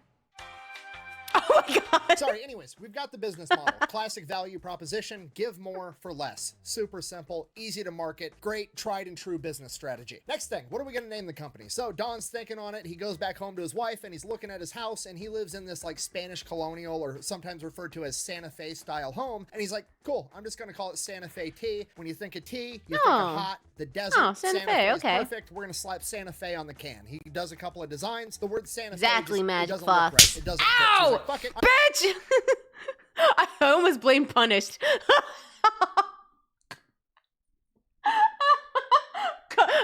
Because he would do this random thing. He pops up. I have PTSD. Hi, Dante. It's good to see you again. God dang it, Jack. I blame Punish. I'm just going to say Arizona tea. Don's never even set foot in Arizona, but he's like, it's fine. We're just going to call it Arizona tea. It'll be good. Sounds good to me. Okay, next thing. Got to make the cans cool. Don's wife volunteers. She's going to design all the cans. Perfect. We got everything we need. So Pretty. now Don and John Farolito are going to go to the bank, get a loan, and start their tea company. The bank hates it. They think it's a horrible, stupid idea, but they reluctantly end up giving Punish the loan is here in anyways for a couple spirit. of I know. reasons. He's gonna throw One, a cheese they're already next. successful businessmen. They already have a ton of money in collateral. And B, sometimes you just got to bet on the player and not the game. So the bank, Fair. while they were wrong, they ended up making the right decision and loaned them the money to get started. So 1992, Arizona tea hits the shelves for the first time and pretty much is immediately I forgot there's a outrageously logo for some successful. reason. And from here, it's pretty much 3 decades of Don Voltaggio being a fucking gangster about absolutely everything. Don wakes up one morning, Okay. decides he wants to start selling giant 1-gallon jugs of tea. He starts making the tea, takes it to the distributor. The distributor's like, hey, this is never gonna sell. At which point Don is like, cool, you're never right about anything. Go ahead and put it on the shelf anyways. We'll see what happens. Now it's in like every grocery store in America. I was gonna say, yeah, their tea, the bottle of tea is like huge. It's like enough to probably last. I forgot, yeah, because I went to the pharmacy at one point. I'm like, they're big, yeah. He And for decides that he wants to come out price? with a new flavor of tea, honey and ginseng green tea. Oh, and that's then he good has tea. his wife design this beautiful can. See, At that's which point pretty. He takes a bunch of criticism, like, hey, men are never gonna drink that tea because I don't know, man. Would you drink that? Would you drink that tea if it's pretty like that? The cheapest you can get, pretty much. Goes through a lot of those gallon jugs. Yeah, I think my sister like would drink that too. I think she stopped it though, but like she would drink it. But Chad, would you buy this tea? Would you buy this? You know, it's my favorite. Oh gosh, it's a girly it's colored really can, at good. which point he's like, fine, I'll just sell it to women then. Fast forward a decade later, it's their best-selling flavor and probably one of the most iconic product designs of all time. It's and all because he pretty. had his wife's back like a complete badass. He would also Okay, get a bunch wait, of shit that's a because good he chat wasn't right doing there. any marketing. Like he had no marketing department whatsoever, to the point that whenever companies or interviewers or news sources would ask, you know, hey, how big is your marketing department? He would reply, pretty big. About 6'8", in fact, referring to himself because he was the only guy that did any marketing, which honestly wasn't much. They weren't worried Damn. about product placements and being a Super Oh, the Bowl Diet commercial Green and Tea is all this more other dumb gorgeous? shit Oh, that wait, all I the gotta other look brands that up do, after because stream. Don knew that he had the value proposition on his side. He knew that he was selling more tea for less and he was putting it inside of a cool can and the product would sell itself, and he was absolutely right. Okay, fast forward to 2008, Arizona Tea is huge. They have their own factory, everything's paid off, they're making a ton of money, they're the #1 ready-to-drink tea brand in the country. At this point, the company is worth over $1 billion, Hey, Shion, and it's John good to see you Farolito, who over again. the past decade has become more and more of a quiet partner as Don just kind of took everything over and John just got to, you know, reap the rewards. He comes out and he's like, hey, Hey, we can Fat literally sell Boy. this It's good company to see you and again. make billions of dollars and just be retired billionaires that wake up and do whatever the fuck we want all day, every day. He's a We should badass, sell actually. the But company. here's the thing: Which Don- he's a good badass, though. From what I'm hearing, I'm gonna be so scared it's gonna something is gonna end. The fact that we watched the Colonel Sanders video, and the fact that he's a badass in the bad way, but this guy sounds like he's a badass in a good way. Yeah, let's support the wifey. We reached the goal. No, the next goal is like 1,500. No, sorry, did I read that wrong? The next goal is 11,000. The company behind Arizona Tea is doing the Costco is doing keeping the same price. Why can't we do that? Like, I can was we like, keep no, everything the same price? Absolutely not. I'm not selling this company because if I sell this company, what are my sons going to do? Both his sons were his top-level executives with him, literally his right and left-hand man, and he knew that if he sold Aw. out, he wasn't going to get to hang out with his sons because every single day, Don Voltaggio has a 2-hour family-style lunch with both of his sons and his wife inside of his big-ass Oh. office in his factory. Okay, just so we're all on the same page, Don Voltaggio could have cashed out and been a billionaire with a fucking B and said, nah, I'd rather hang out with my kids. Go fuck yourself. That is the most gangster. He's such a giga chat. What the heck? He sounds like one of the cooler, like the best guys out there. Nah, I'm not gonna hang out with the rich people. I'm gonna hang out with my family, y'all. Fuck y'all. Okay? That's so thing I think cool. I've ever heard in my entire life. Like, imagine how his sons feel about him after that. You know what I mean? Like, imagine going to work with your brother and your dad all day, every day, knowing that the only reason that you're there right now was because your dad got offered to be a billionaire. Like, basically a king or an emperor of capitalism in America, That's essentially. so Like, your dad could cool. have just been like the guy doing whatever he wanted for the rest of his life. But no, he decided he was going to have your back instead. And now you get this awesome job with your family. Like, it's dad goals to a degree that That's I a didn't dad even- goal right there, chat. Oh, he's such a geeky chat. Oh my god. No wonder that the company is doing know like so existed. well. So this obviously leads to a little bit of a falling out between Don and John. John obviously wants to sell. He wants to take his money and Nah, run, fuck which you. is kind of understandable. So he's like, Fuck you you, know John. what? Fine. Don, you keep your half of the company. I'm going to take my half and I'm going to go sell it to some investment firm or something, and I'm going to get my money and I'm going to retire. To which John was like, what I think that John's gonna be like fucked up because he didn't take the best path. So I worked in retail. We did buy cases for $6. We sell the entire case for $24. That's almost 400% market buy. I hate knowing this. no, you're not. Dawn did with the math. Absolutely not. You are not about to sell half of my company to some investment firm that's going to want to take it public, and then an army of MBAs is going to march in here and try to tell me how to run my business that I built from the ground up when none of them have accomplished anything at all. Okay? I'm worried about taking care of my employees and my family and putting a lot of tea in pretty cans, and these MBAs are going to march in here and they're going to be worried about one thing, and that's getting a return on their Yeah. investment, which is a fancy That's what way of and saying they they're always trying to make think money about. for doing fucking nothing. So Don and John go to court and battle it out for the next 8 years. They reach a confidential agreement outside of court. Nobody knows what it was. Nobody knows the terms. Nobody really knows what happened. All we know is that John got paid out $1 billion, and now Don Voltaggio owns 100% of Good. Arizona Tea as of 2015. So clearly, they just paid out $1 billion.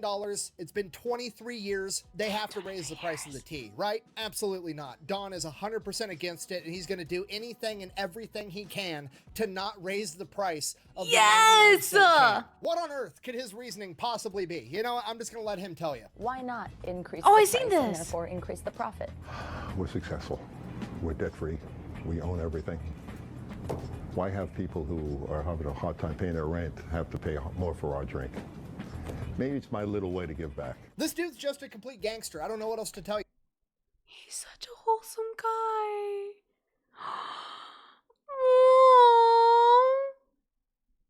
Guys, why can't anybody be like this, please?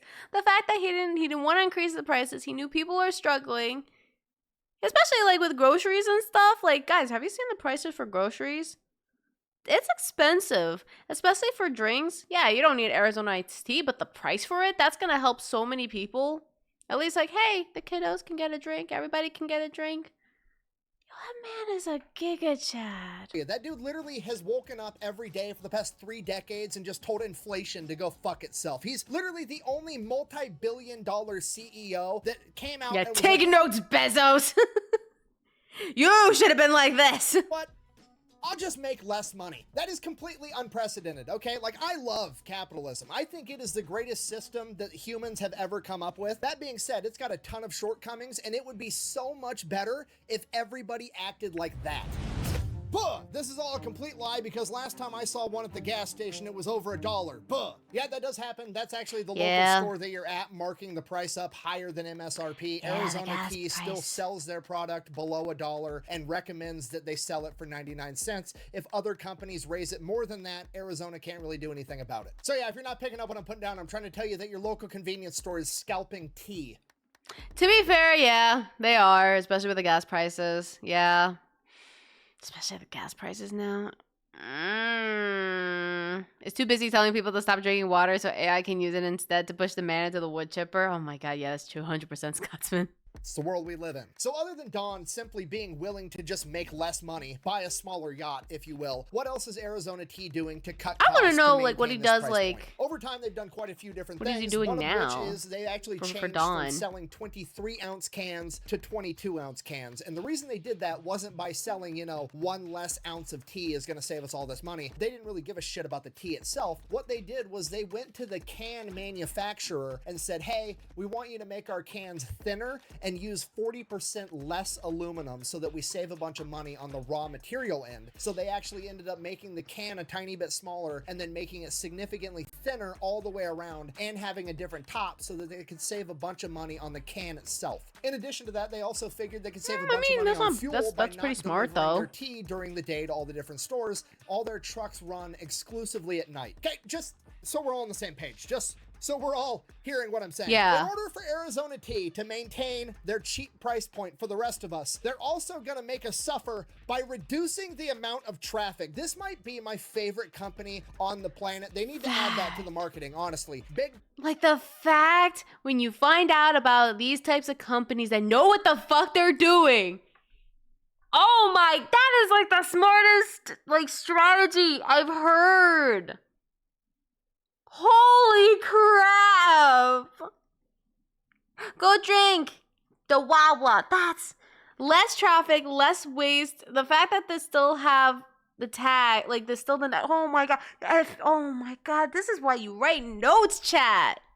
cans, pretty, there's less fucking traffic. I know, Okay, after it's a this I want to trifecta. drink tea. Do you understand how crazy that is? Like, before, they were just saving you money. But now, in order to keep saving you money, they're also being forced to save you time, okay? It violates the laws of physics That's somehow. crazy. It has to. Damn, Neil deGrasse Tyson, how are you doing that? It's physics, Terry. Physics.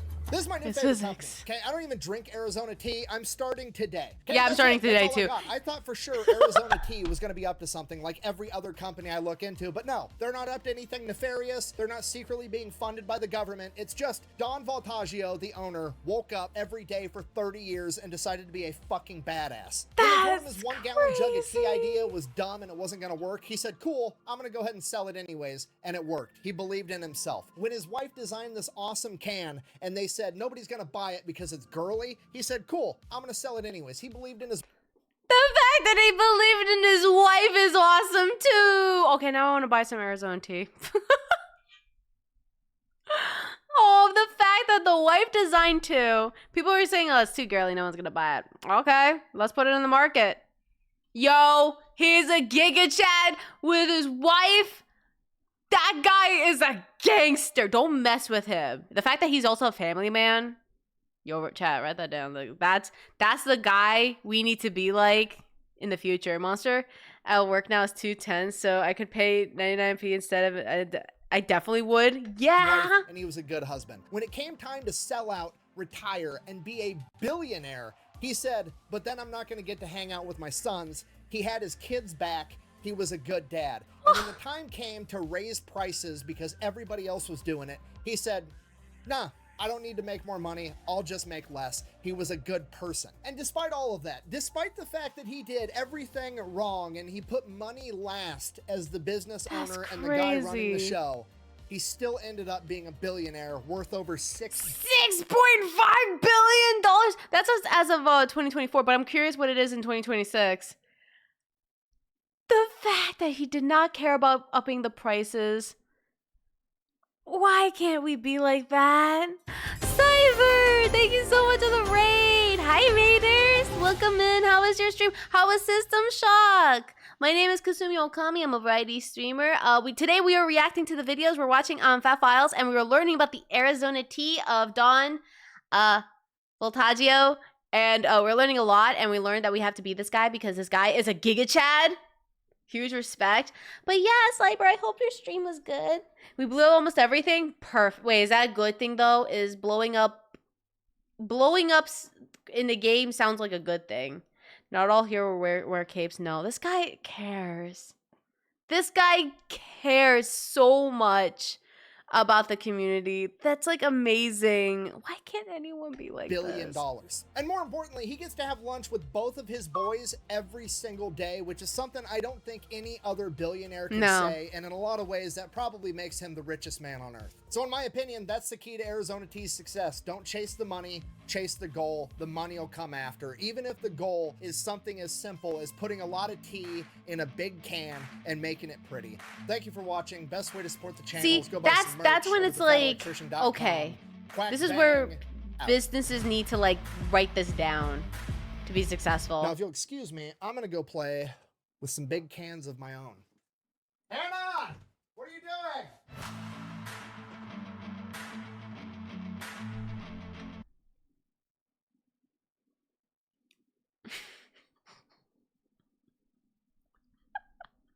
I mean, to be fair, thank God I wasn't the only one who thought about big cans.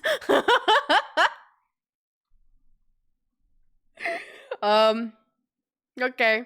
Anyway, I think I'm gonna go and piss again. So I'm gonna put the ad break so that way we're not missing the next video. So I'll put a quick word game for y'all so that way my hand, ow, I hit my hand on the other mic. Okay, hold on, let me get the word game. Y'all are smart on the word game. All right, so let's do that. Let me put the word game up and then you guys be smart with the words. My chat's smart, don't worry. Light's here because apparently he knows words. I'll be right back fast.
Holy shit, y'all got the easy words. Oh, fuck yeah. Alright, we're back. We are back. Hello, I got a cookie. So we're good. Cookie time. I got the cookie. Okay. The real reason Sriracha disappeared. I thought Sriracha still was like a thing though. That was still happening.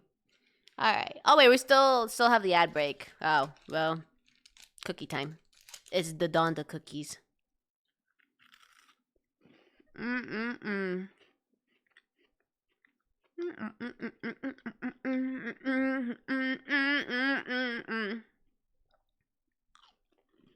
Down the cookies. All right, welcome back from ads. So,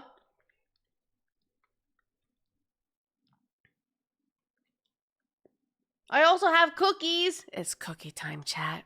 All right, we are back, so that way, no ads are in the middle when we're watching a video. So, I guess we'll learn about the real reason Sriracha disappeared.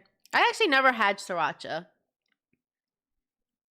Which I should try it, though. I'm slowly coming to accept the fact there's absolutely nothing I can do without falling into a rabbit hole. I quit eating hot sauce like 10 years ago, went and bought a bottle of my old favorite hot sauce, and it tastes different, and now I'm reading appeals from the 2nd Appellate Court District of California. Today we're talking about Sriracha, okay? Like 10 years ago, I used to have favorite hot sauce, and then one day there was some huge See, I normally go for the buffalo stuff, you know? Like, you know, your normal buffalo sauce, that's my favorite, but I guess I could try Sriracha because I've seen people put it, like, on eggs. Sriracha, nobody could get it. There was like a drought or a lawsuit or something, and the only place you could find it was on eBay for like $300 a bottle. It was insane. What do you mean like it's $300? $300? I switched to a different product and haven't really looked back since. And then 3 days ago, I got a wild hair up my ass for whatever reason that I wanted some Sriracha. The drought or whatever was causing it to be messed up 10 years ago is probably over, and I could probably just go to the store and buy a bottle of Sriracha. So that's what I did. So I find it on. What did you mean you tried it on cookies?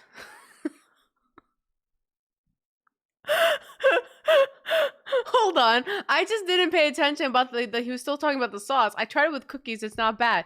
What? What do you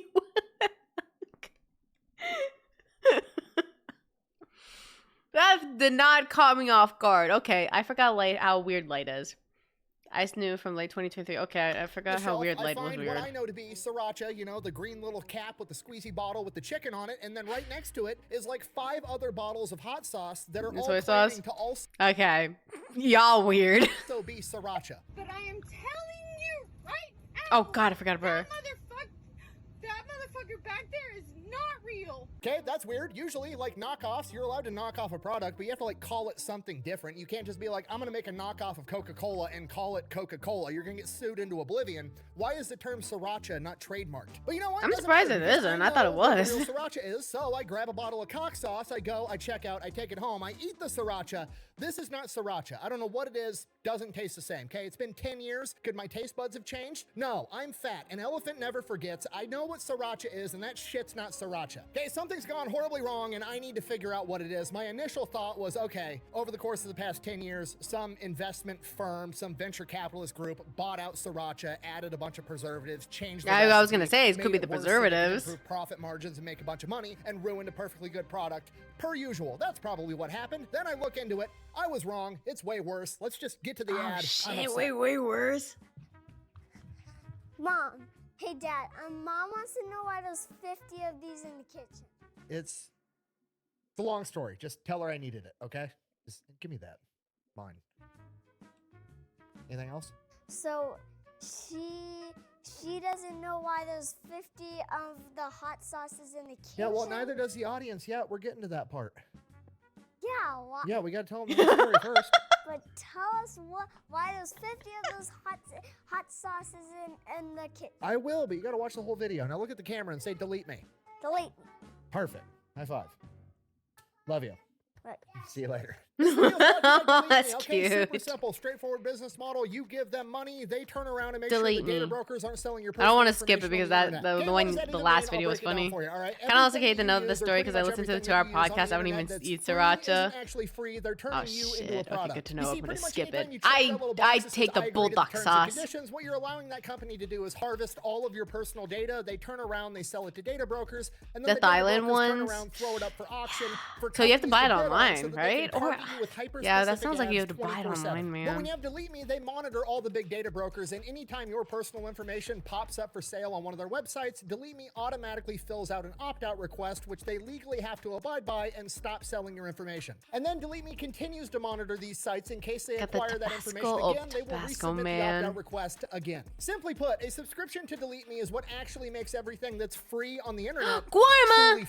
truly That's when I did the whole hunka hunka.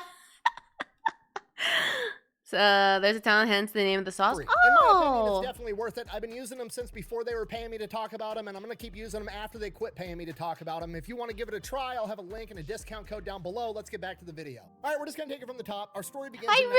It's good to 1975. see you The again. communists take over Vietnam. Living inside of Vietnam at this point in time is a 30-year-old man of Chinese descent by the name of David Tran. And as far as I can tell, David Tran is just a normal dude that has a hobby of making hot sauce in his free time. Okay, ethnically, he's Chinese, but he was born in Vietnam. He spent his entire life in Vietnam. He's Vietnamese by all accounts, okay? But the communist government, over the course of the next couple of years, starts adopting anti-Chinese policies, and eventually he is forced to flee his home country of Vietnam and board a ship with 3,000 other Vietnamese people of Chinese descent, and that ship's name is the Hoi Fong. Now, the Hoi Fong is supposed to be taking all these people to Hong Kong so they can be refugees, but Hong Kong at this point in time is being run by the British, and the British are like, no, we're not fucking taking you. So they're stuck out on this ship for over a month, not knowing where they're Dang gonna go. And British. finally, America steps in and is like, it's fine, bring them here, we'll take everybody in as refugees. So now David Tran, at 33 years old, finds himself in California, doesn't speak English well, if at all. He's here through absolutely no fault of his own, and he's Dang got to figure out how to British. make a living, and the only thing he's got is hot sauce. How He doesn't need dare. to speak English, he doesn't need to have technical skills, because everybody appreciates a good hot sauce. If he can make it and sell it,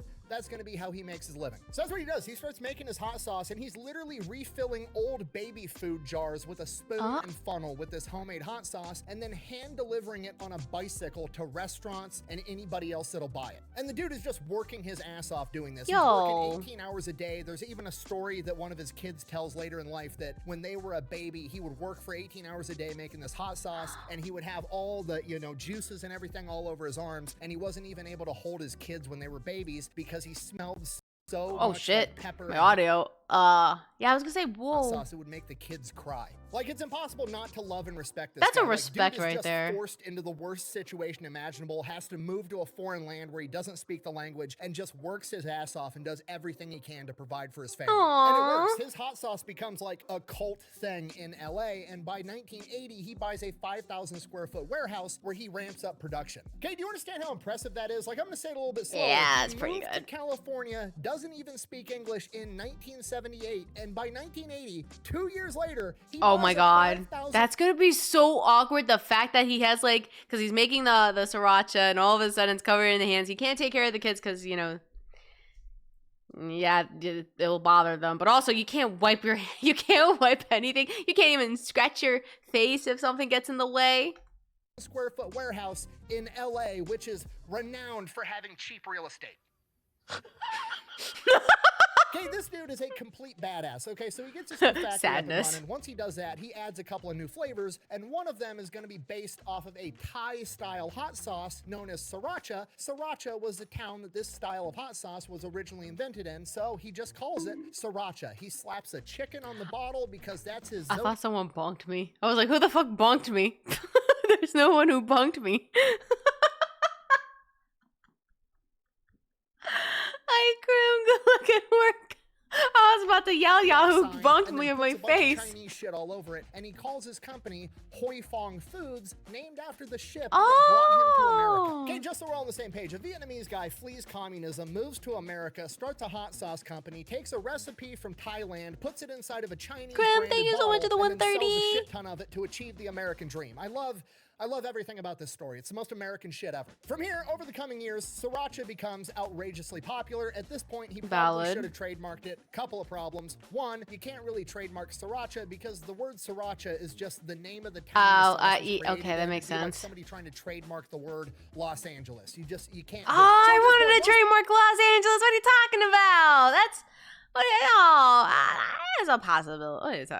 That's a possibility. people would be like, okay, we're going to give it a different name so that we can trademark it. But David Tran is like, no, we're calling it sriracha. I don't care. If you want to make another hot sauce and also call it sriracha, that's fine. I'm still going to win because my shit's better. He's just a complete gangster about the entire thing. Patents are for the week. Okay, another $1 into the reasons you should love David Tran jar. Like, that is the best attitude on the planet. That Like, is really I'm gonna good. beat you not because my lawyers made it illegal for you to compete with Oh, me. yeah, I I'm gonna forgot beat Kylie you by Jenner just did do that, beating you and yeah. outperforming you and giving the customer a better product. And while that is a great attitude to have, great attitude alone isn't going to make a great product. A great plan is, and David Tran has that plan. Hoi Fong Foods is going to make their sriracha by using fresh, locally sourced ingredients. Good, He's buying good. red jalapeno peppers from local farmers, having them picked in the field, taken straight to his factory, and turned into hot sauce the exact same day. Is that cost effective? Absolutely not. He could probably make way more money, have way better margins if he was buying a bunch of shit from overseas that was dehydrated, thrown into a barrel, and shipped across the ocean, but that's not what he wants to do. He That wants guy have wanna it make- fresh, and yes. he wants to support the American economy. He literally says he locally sources everything that he puts into his hot sauce as his way of giving back to America for bringing him into this country as a refugee. Okay, impossible not to love this guy. Comes to America, works his ass off, does not compromise on morals whatsoever. Like, I'm gonna do the right thing, I'm gonna create a superior product, I'm gonna support my people, and I'm gonna fucking win, and that's exactly what he does. Fast forward, by 1988, he's selling so much hot sauce that he's having trouble sourcing enough red jalapenos to be able to keep up with demand, and a local farmer, Craig Underwood, the owner of Underwood Ranch, hears about his issue and writes him a letter, not an email, not a text message, doesn't give him a call, writes him a letter that literally just says, and I quote, "Do you want me to grow you some peppers?" To which David Tran is like, hell yeah, grow me some peppers. Yo, I need a fuck lot more yeah. peppers. So Underwood Ranches starts planting these red Profit, jalapenos. profit, profit, profit.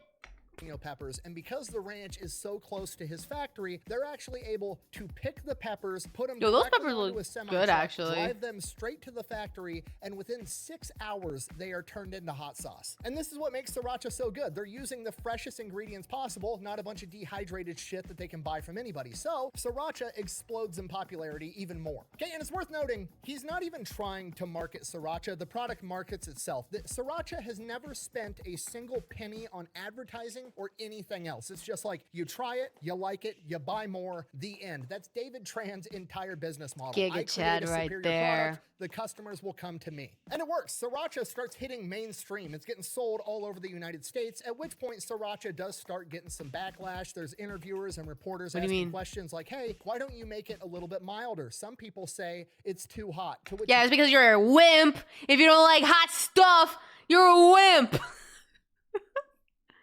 Oh, it doesn't make it mild. Grow a backbone. I like spicy shit. If I want spicy, I will get spicy.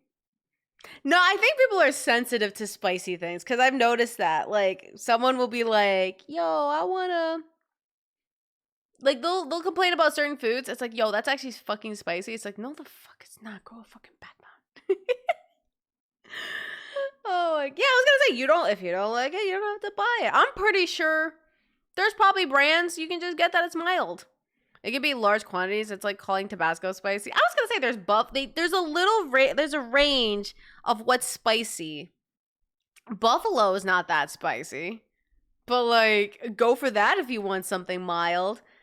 Leave sriracha alone. David Tran responded, and I quote, "Then use less. Hot sauce is supposed to be hot." Yes! Duh. This motherfucker don't. Food, like hot food, spicy food has to be hot and spicy. Yes. Now, the relationship between Underwood Ranch and Hoi Fong Foods goes on in a conventional sense for like It's beyond the first 10 spicy. years. See, I think for something like if it's original, that makes sense. It's gonna be spicy. I feel like I will say, maybe I will agree this sriracha might not be spicy because it's just people have sensitive taste buds, I want to say. Crim, wait, did I say this? Crim, thank you so much for the 130 streaking. Basically, Underwood Ranch grows some red jalapeno peppers. They sell them by the pound to Hoi Fong Foods. That's how it's normally supposed to go. And by the end of that butter period, chicken. Oh, I Underwood love Ranch butter is chicken. supplying 95% of all the red jalapenos Hi, to chaos. Hoi Fong Foods, and Hoi Fong Foods is accounting for approximately 25% of Underwood Ranch's business. The problem is sriracha is getting more and more popular by the day, and he needs more red jalapeno peppers, and he wants Underwood Farms to grow them because they have a great relationship. So he goes to Craig Underwood and is like, hey, I need you to grow more red peppers. To which Craig Underwood is like, hey, look, you're accounting for 25% of my business already. That's probably too much for diversity. Like, if I lose you as a client, I'm going to go out of business. I can't risk growing more of, my available land on these red peppers because it's just too risky. I can't do it. Go ahead and buy some red peppers from somebody else. I'll keep supplying you as much as I possibly can, though. Uh-oh. How about no? But David Tran doesn't take no for an answer. He's like, no, you grow the best red jalapeno peppers. I need you to do it. You're the best at it. Here's the deal. Rather than you footing the risk of having to grow these peppers and then me buying them by the pound, I will pay you up front for every acre of these peppers that you plant. Meaning that David Tran is now footing the risk of if there's a drought or, a famine or there's a bad crop, whatever. The David and the risk will is not longer take on no Underwood for an Ranches. It answer. is now on Hoi Fong Foods, which is a deal that Craig Underwood just can't turn down, so he agrees. And from here, as far as I can tell, they shake on it, and that's that. There's no contracts, no nothing. Underwood Ranches, over the coming years, converts all of their farm into just growing red jalapeno peppers for Hoi Fong Foods. The entire thing is one crop for one client on a handshake agreement. Yo, let's fucking It go. works like a charm. And now that Underwood Ranches is only growing one crop, they start to become experts in growing red jalapeno peppers. Him and his right-hand guy, a guy by the name of Roberts, actually develop and build a harvester so they can harvest all of the peppers with a machine rather than sending people out into a field to pick them by hand. And this goes on for years. Craig Underwood and David Tran actually become really good friends. They watch each other's kids grow up. They're going to each other's houses for holidays. Everything is perfect. And then by 2007, David Tran has a meeting with Craig Underwood and is like, hey, you need to make your farm bigger because I'm going to need more Bigger peppers and because better. I'm buying a new factory that's going to be 600,000 square feet. Okay, and if you don't know, acquiring more farmland is not a simple process by any stretch of the imagination. Pretty much anywhere in the United States, but especially in places like the Midwest or California, where real estate is notoriously expensive. But from Craig Underwood's perspective, this is, you know, not just a business acquaintance. This is my homie. He knows where I live. He knows my kids. We've been working together for 20 years at this point. If he needs it, I'm going to get it done. Underwood Ranches invests millions and millions of dollars and acquires 1,800 additional acres close to the new Hoi Fong Foods factory so they can keep supplying them. Now, presumably, some of that land was bought, but a lot of it had to be leased. And when you lease farmland, you're leasing farmland for decades at a time. Nobody is leasing farmland for like a year or a couple years at a time. It's like, no, you're going to sign a lease and you're going to be on the hook for this lease for the next 30 years, which is extremely risky for Underwood Farms. That is scary. Sriracha. This thing is blowing up. It's selling everywhere. And he's been with this guy for 20 years. It seems like a sure thing. Okay, and if you weren't around or you don't remember, in like the 2010s, Sriracha was absolutely everywhere, right? Like they were putting Sriracha on hats, shirts. Lay's had a potato I didn't even know they have a Sriracha t-shirt. flavor, I didn't even and know there's like Train got merch. paid for That's cool, actually. Can't wait for someone to be like a big fan of Sriracha. They just have this whole room of Sriracha. None of that, by I didn't even know there was like the merch probably stuff. Sued for trademark infringement, not for the word Sriracha, but for the use of his rooster logo. But he never did because he just viewed the entire thing as free advertisement, which it absolutely was. Like, if you're it's in the good to hot see you sauce aisle again. looking for a new hot sauce, you're like, oh, I've seen Kasumpert. 17 hipsters wearing a Sriracha hats and Sriracha Hi, shirts. and Otto. It's good to see you Sriracha again. cookbooks And Sriracha You just had potato chips. Sriracha? Yo, what are the odds of that? Wait, Lay's Sriracha flavored? Is that still a thing, or is that like a limited time only? I would actually try that though.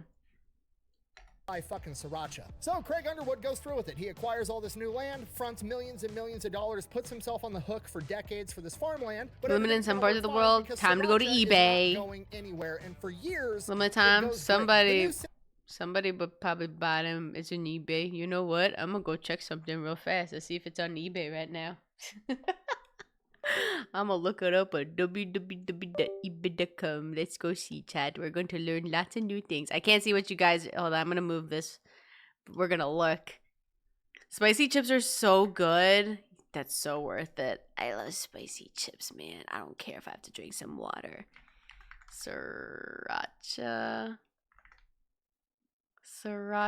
Oh no, I'm gonna find it eventually. For stale chips, yummy. Wait, there's a Dorito. Wait, I mean, technically, okay, Dorito has a Sriracha, but it's like $7.99, but that's not it. Oh wait, I type in Sriracha chips. I didn't put the Lay's one. Oops. Tastes like dust. You know, that'd be a funny Donothon goal. Oh wait, is this it? No, they have a brand called Lay's Potato Chips Crispy Snack Hot Chili Squid. That sounds yummy. I'm pretty sure it's expensive. $40! Oh, that's for 3 times the chicks. Never mind. Honey Sriracha by hers. Ooh.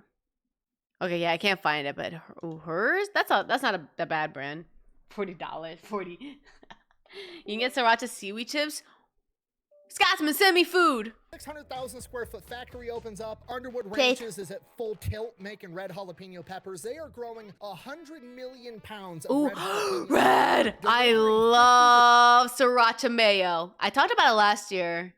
Guys, Sriracha mayo is so good. I've done it when I eat my nuggies. I don't use ketchup. Sriracha mayo is like a game changer. When I eat my burger, Sriracha mayo. When I eat my fries, Sriracha mayo. It's like perfect for anything. You don't need Sriracha mayo. It's different. Yes. It's so good. Like I feel like you don't need ketchup and mustard. Sriracha mayo just fixes everything. I love that shit. 60 semi-loads Also, every hi, single Bam. day to Hoi Fong Foods. Spicy. And despite this scale, they are still going from picked off the plant to turned into hot sauce in like More than 6 this. hours. Hoi Fong Foods is now a billion-dollar company selling. Listen.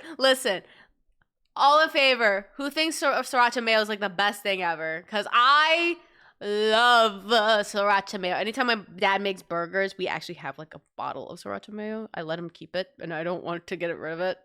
Even though we moved out, like I told my dad, like, no, we need sriracha mayo. Is a thing. It's so good. Oh my god. Ooh, if you make like a chicken sandwich. Oh, fuck yeah. It's a thing. You could buy. What's it called that I bought? It's like Lee. Is it called Lee Cum? I forget what it's called, but like that's the brand. Lee something. Oh. Oh, can't go wrong with it. It's the best thing you ever eat. Put that. Make some dino nuggies. Toast that up. Sriracha mayo.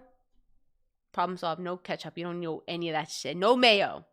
You need that spicy cake. It was not even that spicy in my opinion. It's still good though. Hundreds of millions of dollars worth of hot sauce every single year, and Underwood Ranches is, as far as I could tell, the largest Lee Cookies, thank you. operation in the world. And at this point, sriracha is continuing to grow at 20% revenue year over year, which is insane. These two men have literally made something incredible off of nothing more than a handshake agreement and both working their ass off.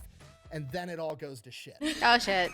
What do you mean? According to the court documents, in approximately 2014, David Tran wanted to give his sister-in-law, who was working for the company, a big raise, but he felt that his wife and son, who sat on the board, wouldn't approve it. So David Tran came up with an idea that he was going to make a new company and just give the company to the sister-in-law as a way to get her to make more money. And that new company was going to be called Chili Co., and Chili Co.'s entire job was going to be acquiring red jalapeno peppers and ingredients for Hoi Fong Foods, and that was going to be that. That's how he was going to pay his sister more money. Okay, I'm going to say that again, but slower, so we're on the same page. Wait, what? David Tran has just elected to hire somebody who presumably is not qualified to take over the operation of acquiring red jalapeno peppers, which is not even a job that needs to exist because he has one guy that gets him all the peppers that Well, he yeah, I needs was about to on a say, why would handshake you do agreement. But that? for some reason, we're going to interject this person that doesn't know what the fuck they're doing to So try they fucked to it up. acquire the peppers that they already fucking have. Okay, I've said this a million times. If it's not broke, don't try to fix it. What is up with these people that just be like, oh, let's do this?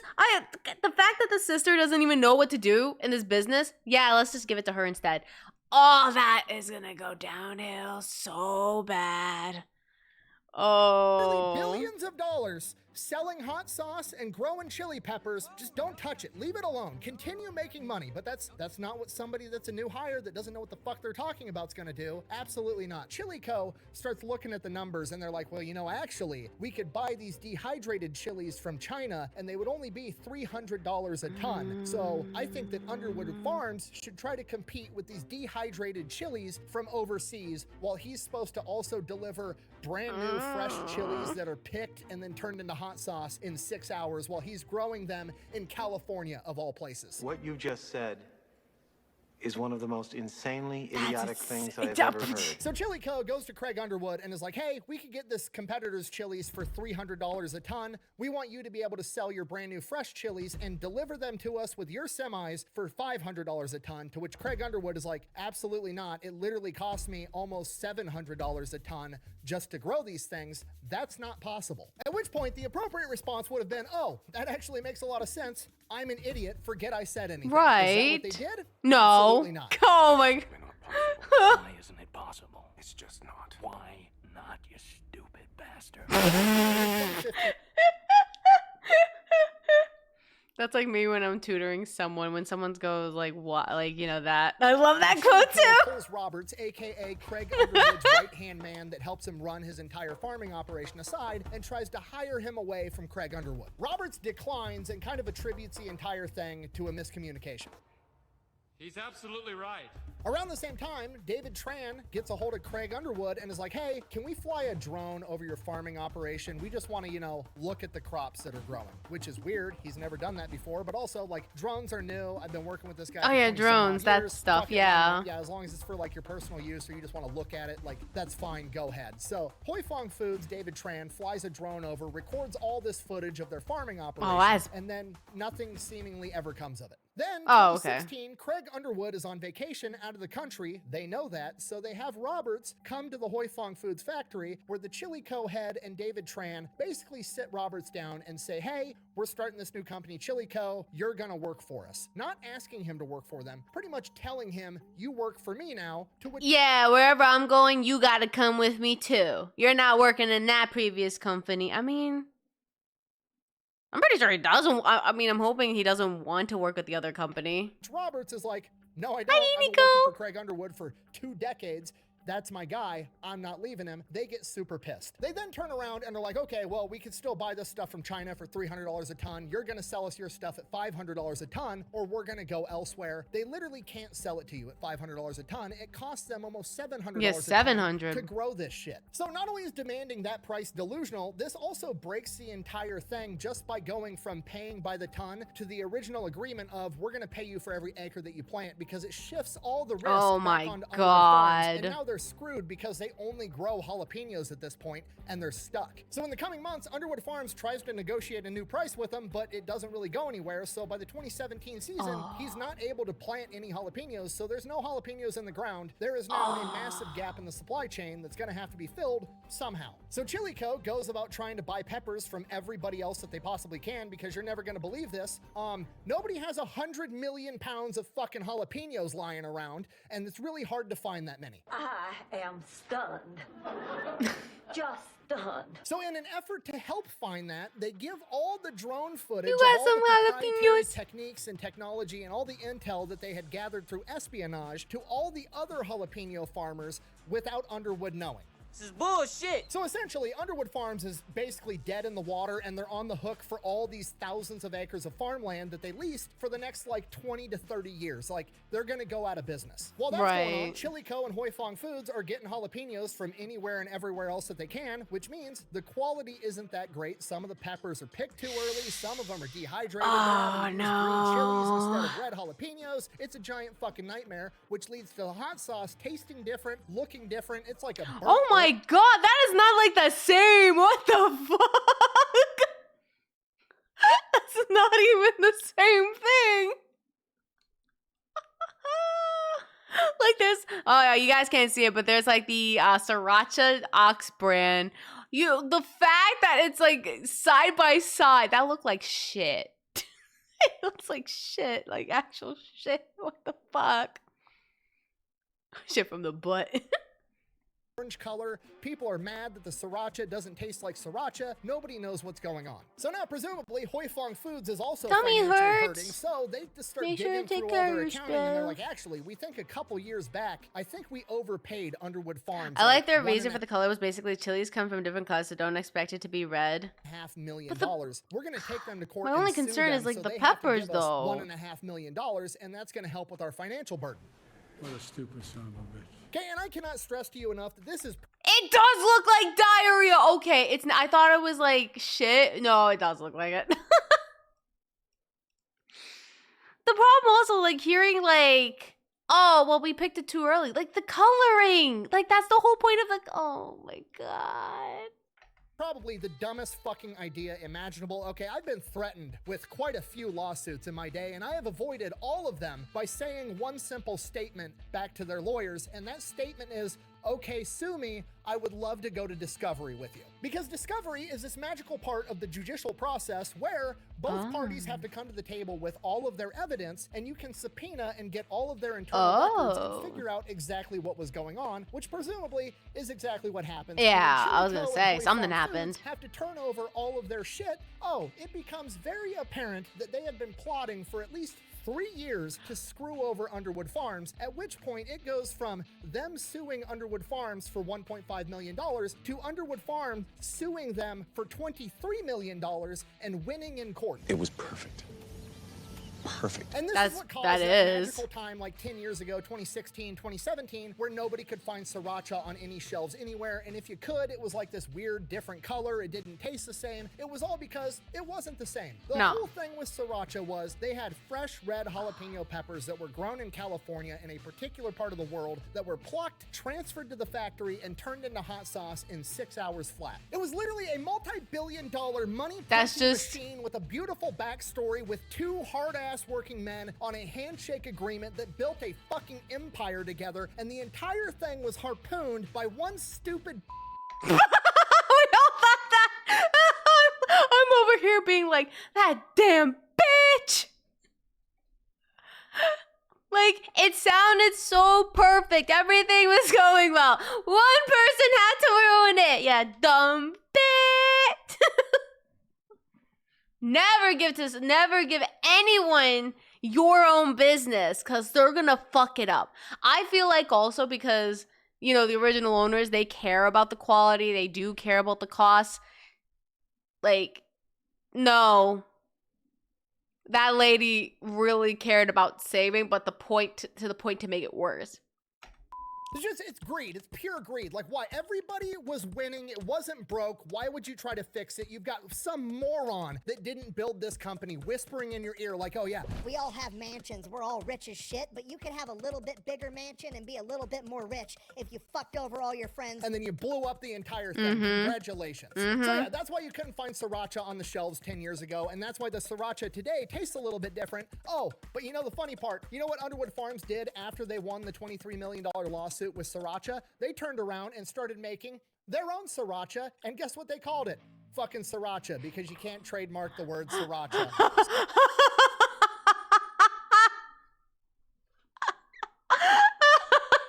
Wait, that's actually funny though.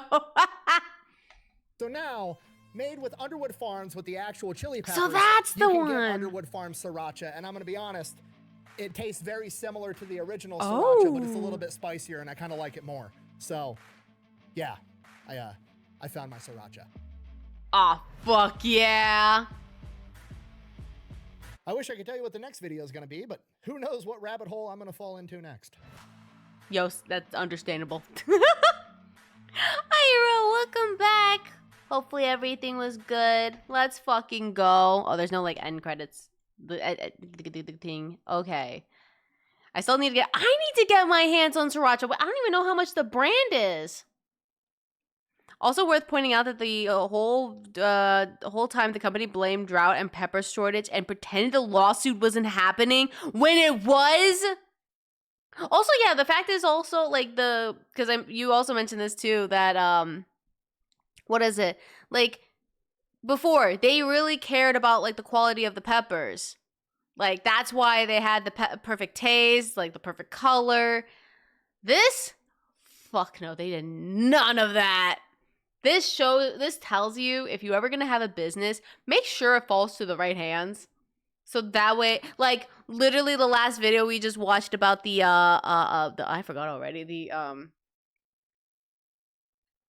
having a brain fart. What did we watch the last one? The Arizona tea. The Arizona tea. The fact that he didn't care. He didn't want to increase the price. Family's involved, so everything's all good. That's how you make a business. Oh my god. That's insane. I wouldn't trust anybody. The shortage is ironically the reason why competitors started showing up. They saw an opportunity and took it. And the fact, like, yeah, you can't, like, trademark sriracha because it's sriracha. Duh. Which, to be fair, I feel like it works out too. You can't sue anybody. Like, oh well, you took my name. It's a country, but okay, whatever. Okay, I'll be right back. I'm gonna put the word game again because I'm gonna be on a call real fast. You guys are used to the call, so I'll be right back real fast. Gonna put 3 minutes out early. Thank you for the hand pants. Use your words, use your brain, chat. I'm trusting y'all, and then we'll watch probably at the Starbucks because I am interested with the Starbucks one. So we'll be back.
Hello. I am back. All right. Did you guys win? Wait, up next level 2. Good night, Scotsman. Sweet dreams. Sweet dreams. I thought I put the idle bullet, but the game hates my butt. Cast jump scare. Aw, shit. I didn't mean to scare you. We struggled. I could tell. Back after some more sriracha searching, it looks like you can get it, but only on Amazon as far as I can see. And you can get the 3-pack. Come with a sambal, chili garlic, and sriracha sauces. They still have the... It's a bright color, right? I hope it's a nice red color. We're stuck at level 2. How did you get stuck on level 2? Chat, what happened? Aw, chat. I thought maybe light would fix that. Oh my god, chat, that's funny. Oh, chat, you silly guys. You silly guys. All right. So as promised, I think I said we were going to watch the Starbucks because I am curious about more information. I was away. All right, everybody, go blame Light. Y'all failed because Light wasn't there. He should have been here. To be honest with you, when I started this video, I kind of just wanted to know how they made so much money selling. It's still red? Oh, let's go. Coffee. I was not expecting them to secretly be an unregulated bank that was powerful enough to manipulate the real estate industry. But here we are. Coffee. Today we're talking about Starbucks, the coffee shop that also manages $1.7 billion worth of other people's money. Oh my god. Sorry, hold on. God damn, I feel so old. The layout of this. I feel so old. The fact, like, hold on. Oh my god. It's so crazy how that looked like that now. Worth of other people's money. iOS 3. Have to pay interest to them. Because what iOS we're in now? Everyone went too fucking old now. Delete me. Ooh, gun. I thought we were gonna do Mr. and Mrs. Smith. Why aren't you A million. You know what? Fair. I forgot. The no deleted scenes for you. Wait, what does that mean? Wait, what does that mean? This video's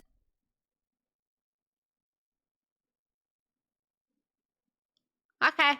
brought to you by Delete Me. Super straightforward business. You give them money, they make sure the data brokers aren't selling your personal information on the internet. So if you don't know, pretty much any time that you Chad, sorry, you can't see the deleted scenes. No snoo. By harvesting your personal information, no death by snoo snoo. Sell it to whoever. Next thing you know, you're getting weird emails and no robocalls. death by Snoo snoo Chat. chat. Have to delete your information if you fill out the appropriate request. About that Delete scene Me will from do that Futurama. automatically for you, and then they will keep Yay! all the data brokers and filling out requests as needed to make sure that your private information is not being sold on the internet. So if you want to go check them out, I'm going to have them linked in the description down below, and then they're also always linked over on my website, thefatelectrician.com. Let's get back to this video. All right, from the top, 1971, 3 friends open up a coffee store. Not a coffee shop, a coffee store. They're not brewing coffee in-house and letting people leave with drinks. They don't have an atmosphere where people can come in and feel welcomed and drink coffee. No, they have a store that sells coffee beans, coffee, and then coffee making equipment like espresso machines, coffee bean grinders, and coffee pots. And while that sounds like a recipe for failure today, it was actually a huge hit at the time because at this point in time in America, the 1970s, there was no good coffee. There was just like the shit you can get in a can at a grocery store, go home and make yourself. It wasn't good coffee. Right. Americans didn't have a coffee culture per se. It was literally just people drinking coffee to get caffeine, not because they liked coffee. So when the Starbucks guys came out and they started selling actual fresh roasted whole bean coffee, and then you could buy all the equipment to make it yourself at home, it was pretty popular. Then one day, because Starbucks was selling so many coffee pots and espresso machines and coffee bean grinders, the local salesman in charge started to take notice of like, hey, this one little tiny coffee store is selling more coffee making equipment than all the major department stores in the area combined. I need to go figure out what's going on here. And that guy's name was Howard Schultz, the future owner, CEO, and kind of the mastermind behind the entire thing, because he shows up, sees what the Starbucks guys are doing, he falls in love with it. He thinks it's a brilliant idea, and he basically has to beg them to be involved. So they kind of reluctantly let him on board. He becomes the business manager of... You know what's funny? Yeah, I didn't even know. Okay, well, to be fair, I actually thought that Starbucks happened in like...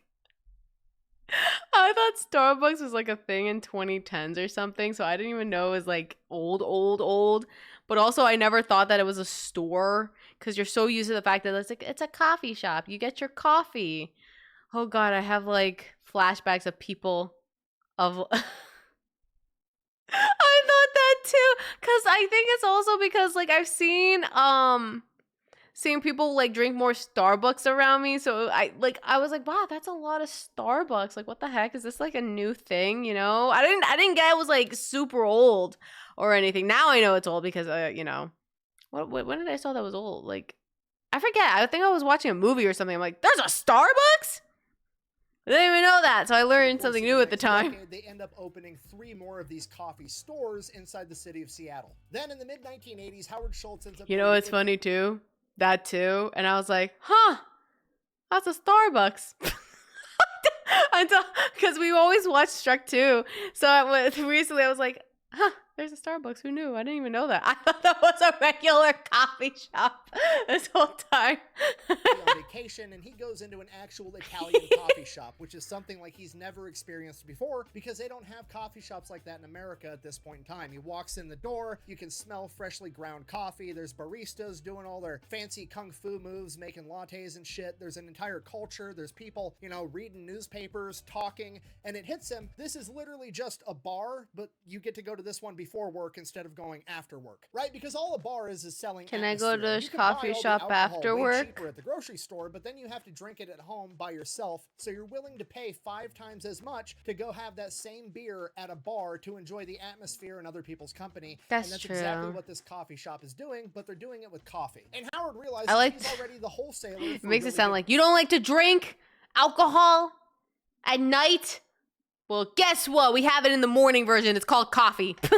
So if he opens up his own coffee shop, it would be like Anheuser-Busch opening up their own bar. He's no longer getting the product at wholesale price. He's getting the product at manufacturing price. He's going to make a killing. So he goes back home, tries to sell this idea to the other Starbucks guys. They're not having it. This isn't broke. We're not going to fix it. Just keep doing what we're doing. So Howard Schultz is like, fine, I'm going to step away from Starbucks. I'm going to go open up my own coffee shop and do my own thing. This happened in 1985. Nightbucks? The original 3 Starbucks owners are having some financial troubles with the company. They just want to sell it and move on to a different business venture together. So they offer it up first to their friend Howard, who's been busy running his own coffee shop for the past couple of years. They want $3.8 million for the company of Starbucks. And they're going to give him 60 days to get it, where he doesn't have to compete with a bunch of other buyers. So Howard Schultz now has a 60-day grace period to come up with $3.8 million in the 1980s. So that's way more money. God, that's a lot of money. Yeah. Person, right? He's going into banks being like, hey, I've got this business idea. I'm going to open up a coffee shop. Think of it as like a bar, but instead of selling beer at night, I'm going to sell coffee in the morning, and people are going to come and pay $4 for a cup of coffee. Here's the kicker. We're not going to sell coffee in sizes like small, medium, and large, like literally everything else on the planet. We're just going to come up with some made up.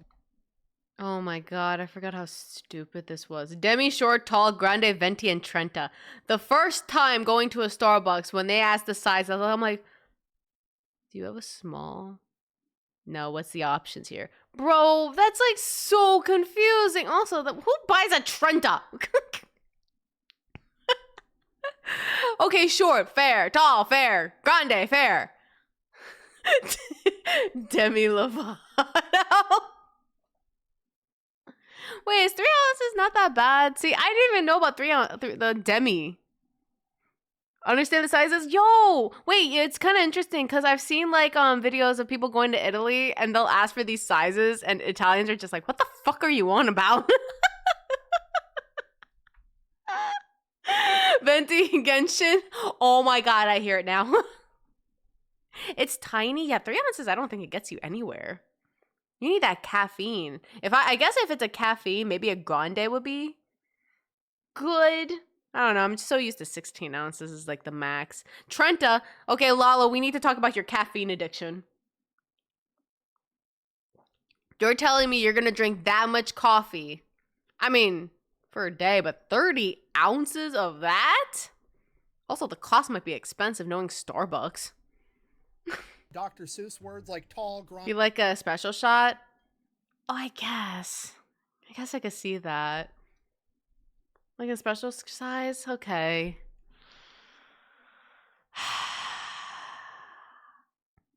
See, I didn't even know that like there was a size demi. When I found out there was a whole venti and grande. Well, grande, okay, that makes sense. Venti, I was like, what the fuck is a venti? Grande, venti, Trenta, whatever other random fucking bullshit words I want to make up. And it's going to be a huge hit. You should definitely give it. I'm so scared. It's going to be like a 40 ounce. Quatra.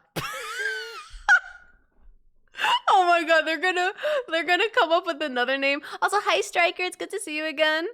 They're gonna come up with another name, and it's gonna be a 40-ounce called Quatra. Hi Blosser. I remember the commercial of the guy making fun of the cashier when they said venti means large, and he corrects them saying no, venti means 20. He closes with the congratulations, you're stupid in 3 languages. Okay, that's actually funny. I mean, I did have my first espresso martini recently, so I do understand why coffee lovers love coffee. I can't drink coffee. I get very, like, jittery. Like, I can't. Nope. I love the smell. I just can't do it. 3+ Trentas worth of coffee a day. I can't. I think I don't think my stomach can handle the coffee. It's not like dairy, because I am lactose intolerant, but, like, caffeine just does not sit on my stomach well. Nope. Trenta? No. I'm not gonna have a fun time. You say no to life, and therefore you're not living. You don't have a girlfriend. You don't have anything close to a girlfriend. Am I right, Carl? So everybody's surprised that Benny isn't really interested in that idea, so he starts going to venture capitalists, and finally he gets referred to a venture capitalist by the name of Bill Gates Sr., aka Bill Gates' dad, that agrees to give him the Bill money Gates' so that he can buy father! Starbucks. Now, is that super relevant to the story? No, not really. Oh. But I know that by bringing him up, there's now going to be 1,000 conspiracy theories in the comments down below, and I wanted to read them, so you could probably check those out too. Anyways. Conspiracy theories? Now, with Howard Schultz in charge of the company, to everybody's Oh surprise, yeah, we it don't do the starts links doing because great, of and it the starts opening up spam more stuff. and more Starbucks all over the country. And just to be clear, Starbucks was not the first coffee shop in North America, but it was the first like mainstream chain of coffee shops that was a lot of people's introduction to coffee shops in America. And for that reason, they kind of got credit for a lot of different things. Pretty much anything new that came out in the coffee industry, Starbucks would adopt it and they would kind of get credit for it. Like, they didn't invent the Frappuccino. That was invented by Coffee Connection. That's a fluffy Frappuccino. That's a fluffy Frappuccino. Yeah, if you want to send the link, send it to Light, because yeah, we did it because bots like to ruin everything fun. Also, fluffy Frappuccino. The Coffee Connection, 2 for 1. Choose any 2 coffee drinks for our menu and receive the lesser priced one with our compliments. Yo, shit, someone's gonna get excited for coffee. My conspiracy is that Disney is the Illuminati and that's why everyone's trying to buy everything. Yo, it's those Disney cults, man. Yeah, unfortunately. Massachusetts in 1992, but everybody associates a Frappuccino with Starbucks. Oh, I'll definitely check it out after the video. Yeah. America, right? Because it's a very niche community that enjoys a nice strong cup of coffee, or a cappuccino, or an Americano, or a latte, you know, your traditional coffee drinks. So if they wanted to make more money and expand bigger, they needed to appeal to a wider audience. And how do you appeal to a wider audience, particularly an American one? You add fucking 72 grams of sugar and some whipped topping and drizzle some caramel and hot chocolate on top. Fucking bam. Energy milk. He's not wrong though. he's not wrong. Honestly, the fact, like, anywhere you go, people are buying Starbucks. Like, anywhere. Yeah, I like, to be honest, that does look delicious, so I would definitely have it, but damn, that sugar. Oh my god. I did that before, actually, after work. No, before work. I would drive. Luckily, I didn't drink the coffee, but they had the refreshers, and I wanted one. It was like a dragon fruit flavor for summer, and it was really good. Okay, I know that's gonna price, upset man, a was lot of not people, worth but it. if your drink has over 250 calories and it's got whipped topping, it's not coffee, okay? Holy shit, that's sugar! What the fuck? 61 grams of sugar! Hey, at least you got the 5 grams of protein, at least. Oh my god. Okay, saturated fat, Sorry, 61 grams of sugar. But that protein. That is a milkshake with caffeine in it. Wait, is this just milk and sugar? That's what I said. Do you drink this every day?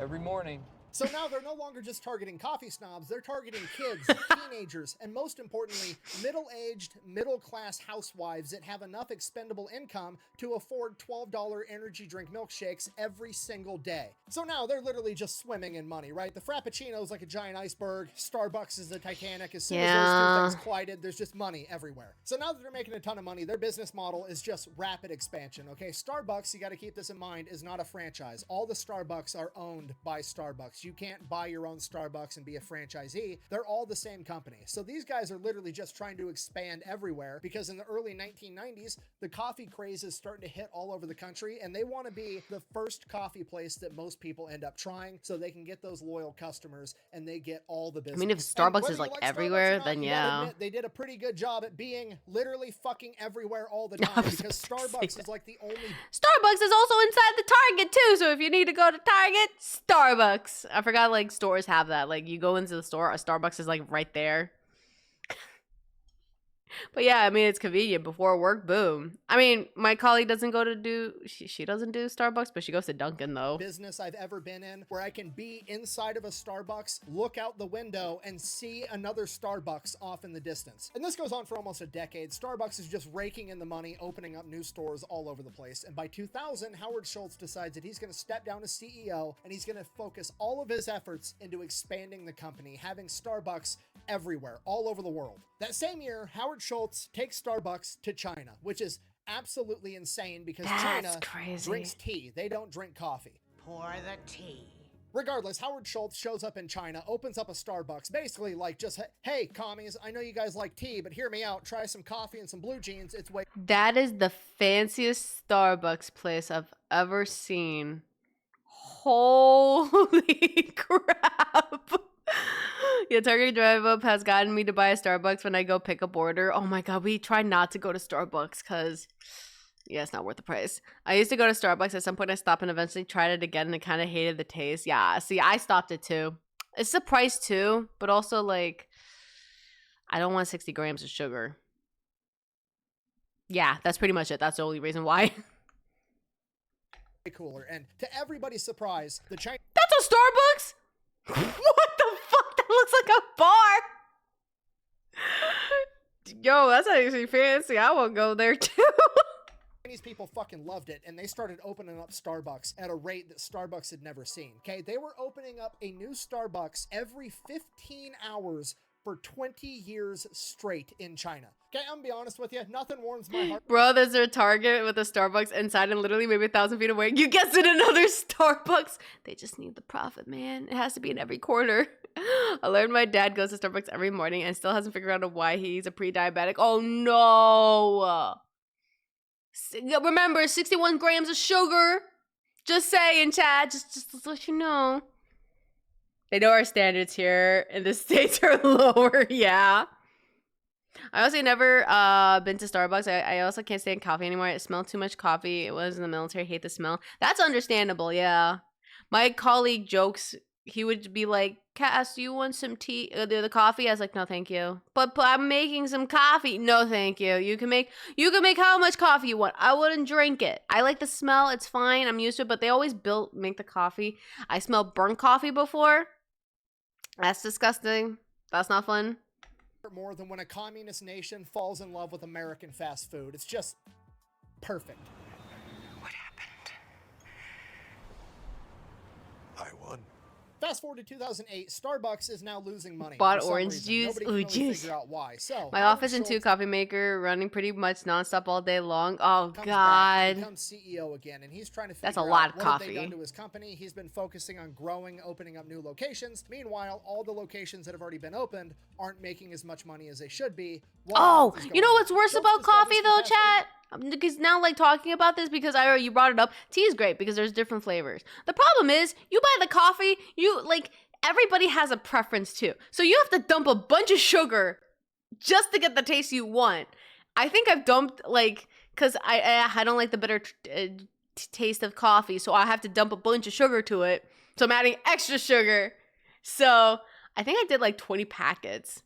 Oh, yeah. Years in his absence that he's been letting a bunch of business majors run his business, and all they care about is how to maximize profits. So they did just that. They streamlined everything. They automated everything. Starbucks no longer grinds coffee in-house at its coffee shops. They do it all in a factory and just ship the ground coffee there. It's quicker, it's more efficient, it probably makes more money, but now Starbucks, a 20. coffee shop, Listen, doesn't I smell need like a freshly sugary ground drink. coffee. I It can't smells drink like a anything hospital. better. They replaced all the traditional espresso machines with these automatic Dump all that machines that sugar. just spit out a completely done drink, which means they basically got rid of baristas and they just had a person behind the counter that would grab the cup from the machine that made it and hand it to the person. Essentially, the business majors had gotten rid of the culture and the experience of going to a coffee shop, which was the entire point and justification of overcharging for coffee in the first place. Remember, it's just like a bar. You wouldn't want to go drink a beer inside of a hospital room. You'd rather go home and do that in your backyard. If you're Some people can do that, though. It doesn't matter. There's crazy people that will do that, just saying.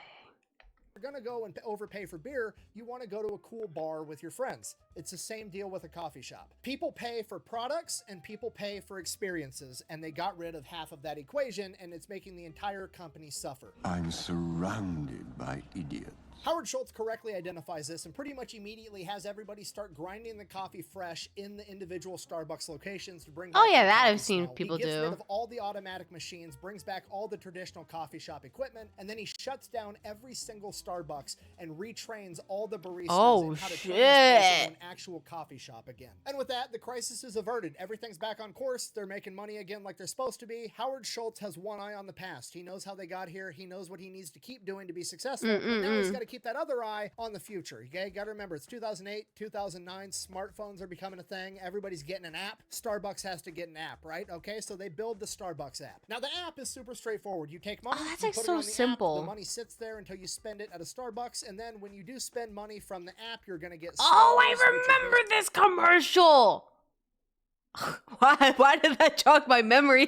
Holy shit, I remember that. basically your rewards, and once you get so many stars, you get a free drink. And then as time progressed, you could do online ordering, and you could order from your phone, so it was ready when you got to the coffee shop if you were in a hurry or something. But the key function of the Starbucks app is that it's essentially a gift card that's on your phone. You charge it up, you spend it at Starbucks, you get free rewards. And it works out great for a lot of people, right? If you go to Starbucks every day, spending $10 a trip, and you're spending $300 a month at Starbucks, you can just take $300 at the beginning of the month, charge up your Starbucks thing, and you're good to go, and then you get a bunch of free drinks along the way. But here's the catch with that. While it functions like a gift card to the consumer, it functions like a bank to Starbucks. Okay? I mean, think about how a bank works. You go to a bank, you open up an account, and then you give them your money, and then they just hang on to it for you until they need it. And in the meantime, they go and they invest your money and make money off of your money, and then they give you some of that money back, and that's how much interest you accrue. But what Starbucks has done is you now give Starbucks money, and they sit on that money, and then they don't have to give you that money back. You can't get your money out of the Starbucks app. The only thing you can do with that money now is buy coffee at Starbucks. And they don't have to give you interest for it, right? If you give Starbucks $300, they get to sit on it and do whatever the fuck they want with it. They owe you $300 worth of coffee, which to them probably only costs like $80 to make, but that's their money now, and they get to do whatever they want with it, right? They can literally put it in the stock market and make, 7% interest off of all your money. Meanwhile, you're making nothing. Yeah, I was about to say, it sounds like you're not making anything. Is that you didn't buy more. Sound fair enough? My wife might divorce me, but yeah, let's do it. Oh my god. And here's the thing, it's basically a win-win because you don't care. You have $100 in there. They would have paid you like 7 cents. Who cares? It's no big deal, right? But when Starbucks, who in 2024 has 35,000 locations and millions of customers, has all these people with $5, $10, $15, $20, $100, $300 in their Starbucks account sitting there doing nothing, Starbucks, as of 2024, has $1.7 billion sitting inside of their app that hasn't been redeemed yet. Okay, $1.7 billion is more than 90% of all banks in the United States of America have access to. Starbucks is literally one of the biggest banks in the country. They don't have to pay interest to any of their clients. They're not FDIC insured, and they don't owe you shit. Bear in mind. Okay, so we all learned to never give Starbucks our money. That's what we're learning from this. You're not going to get anything in return. You can't get your money back. Don't give them nothing. That's what I'm learning from this. Redeem it, Also, they're I'm surprised making people would do that. 100% profit margin built into their prices already. And on top of that, they already know that like 10% of people are just gift cards that are never actually going to redeem it, or that got lost, or they changed phones and they lost track of their account, so they're just going to start a new one. There was 20 bucks there. It's not worth the hassle. Starbucks just gets to keep that money forever. But here's the crazy part. Evil. Because Starbucks hasn't actually given the customer their product yet. It's just $1.7 billion that's redeemable by the customer, which means something Lalo, no. Don't give Starbucks your money. $7 billion that is sitting inside of a Starbucks bank account controlled 100% by Starbucks isn't income, it's not profit, it's not revenue, it's a liability, meaning it's not taxed at all. Oh, so God. Essentially has a $1.7 billion 0% interest untaxed loan that they can use to invest on whatever the fuck they want. They could do the most conservative investing on the planet. They could take all $1.7 billion and invest it in US government treasury bonds that pay 5% and still make $85 million a year for doing fucking nothing. The real question is this: was all this legal? Absolutely fucking not. Okay, if you're not. I was gonna say, okay. Yeah, I was gonna say, like, pay up front. I feel bad, like, people are hearing, like, oh, if I could just put money on my card, like, it'll be easier. No, it ain't. I feel bad for the people, like, what happens if you don't want to drink coffee? You just want your money back all of a sudden. And then you can't. But they do give me reward points, though. It's something. No, Starbucks Lalo. has literally done what cryptocurrency has tried to do. They created their own currency, right? When you look at the US dollar is backed by the US government, which used to be backed by gold. Oh, I don't even know what the points are like. I feel like the points might be different back then, too. Now I'm thinking about it. Because, like, it's same thing, like, when you look at, like, McDonald's app. I'm trying to think of other apps, but, like, you'll see the reward thing. And it's like, bruh, do you expect me to, like, get something off of this? No. I don't know what it's like back then. Maybe it's different. On the planet. America used to run on the gold standard. Now we just run on the lead standard. Regardless, that's what you're banking on when you put your money in US dollars. You're banking on the US government not failing. Starbucks, when you put money in their app, you're just banking on the fact that you're going to be able to go pretty much anywhere in the country or most places around the world and be able to redeem that magical internet coupon on your phone for some good coffee. Okay, the name Starbucks is starting to make a lot more sense now, isn't it? Okay, and here's what I want you to think about. Those think about bucks, a bank. man. You walk into a bank, in the lobby, there's always free coffee, and then you walk in, you give them your money, and they hang on to it until you want it back. Starbucks does the exact same fucking thing, except somehow they get away with charging you money for the coffee, and then they never ever have to give you your money back. They're only gonna give you coffee. This is the craziest business model on the planet. Okay? The best part is, there's no victims. Nobody's mad, okay? Everybody that gives Starbucks their money never expects their money back. They just want coffee, and that's exactly what they get. Coffee addicts, they don't care. As long as they get their coffee, get their sippies, they're all good. They don't care. Starbucks gets a $1.7 billion untaxed 0% interest loan, makes a ton of money. Everybody gets their coffee. It's the most incredible business model I've ever come across, ever. Okay, at this point, I feel like I've said pretty much nothing but good things about Starbucks, and I need to talk a little smack now so that things can be balanced. Yes. All things should be.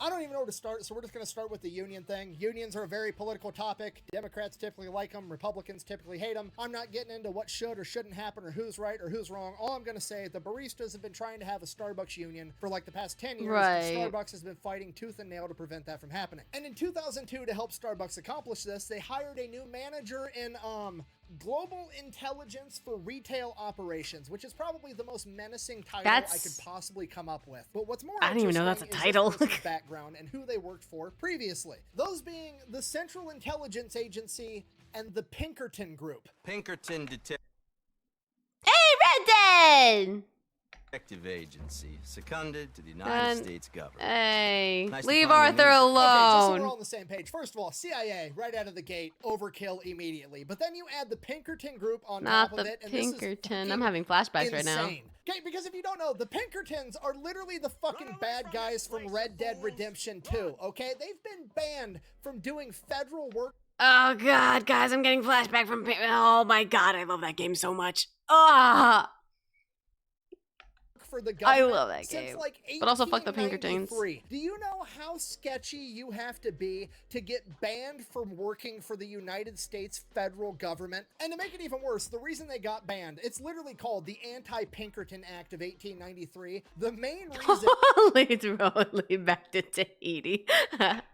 And getting the mangoes. That it went into effect was because the Pinkertons got hired Not the to bad bust scene up that unions in the 1800s, and they were doing that by joining the unions secretly and breaking them up, which led to a shit ton of violence and murders. So the fact that Starbucks hired one to keep the baristas in line is some of the most unhinged shit I've heard in my entire life. Fucked up. That'd be like if your local school district's administrator hired an ex-Blackwater guy to keep the English department in check, okay? It's complete overkill. Do you know how much money I would pay to be able to be a fly on the wall during the interview for that job and the events leading up to it?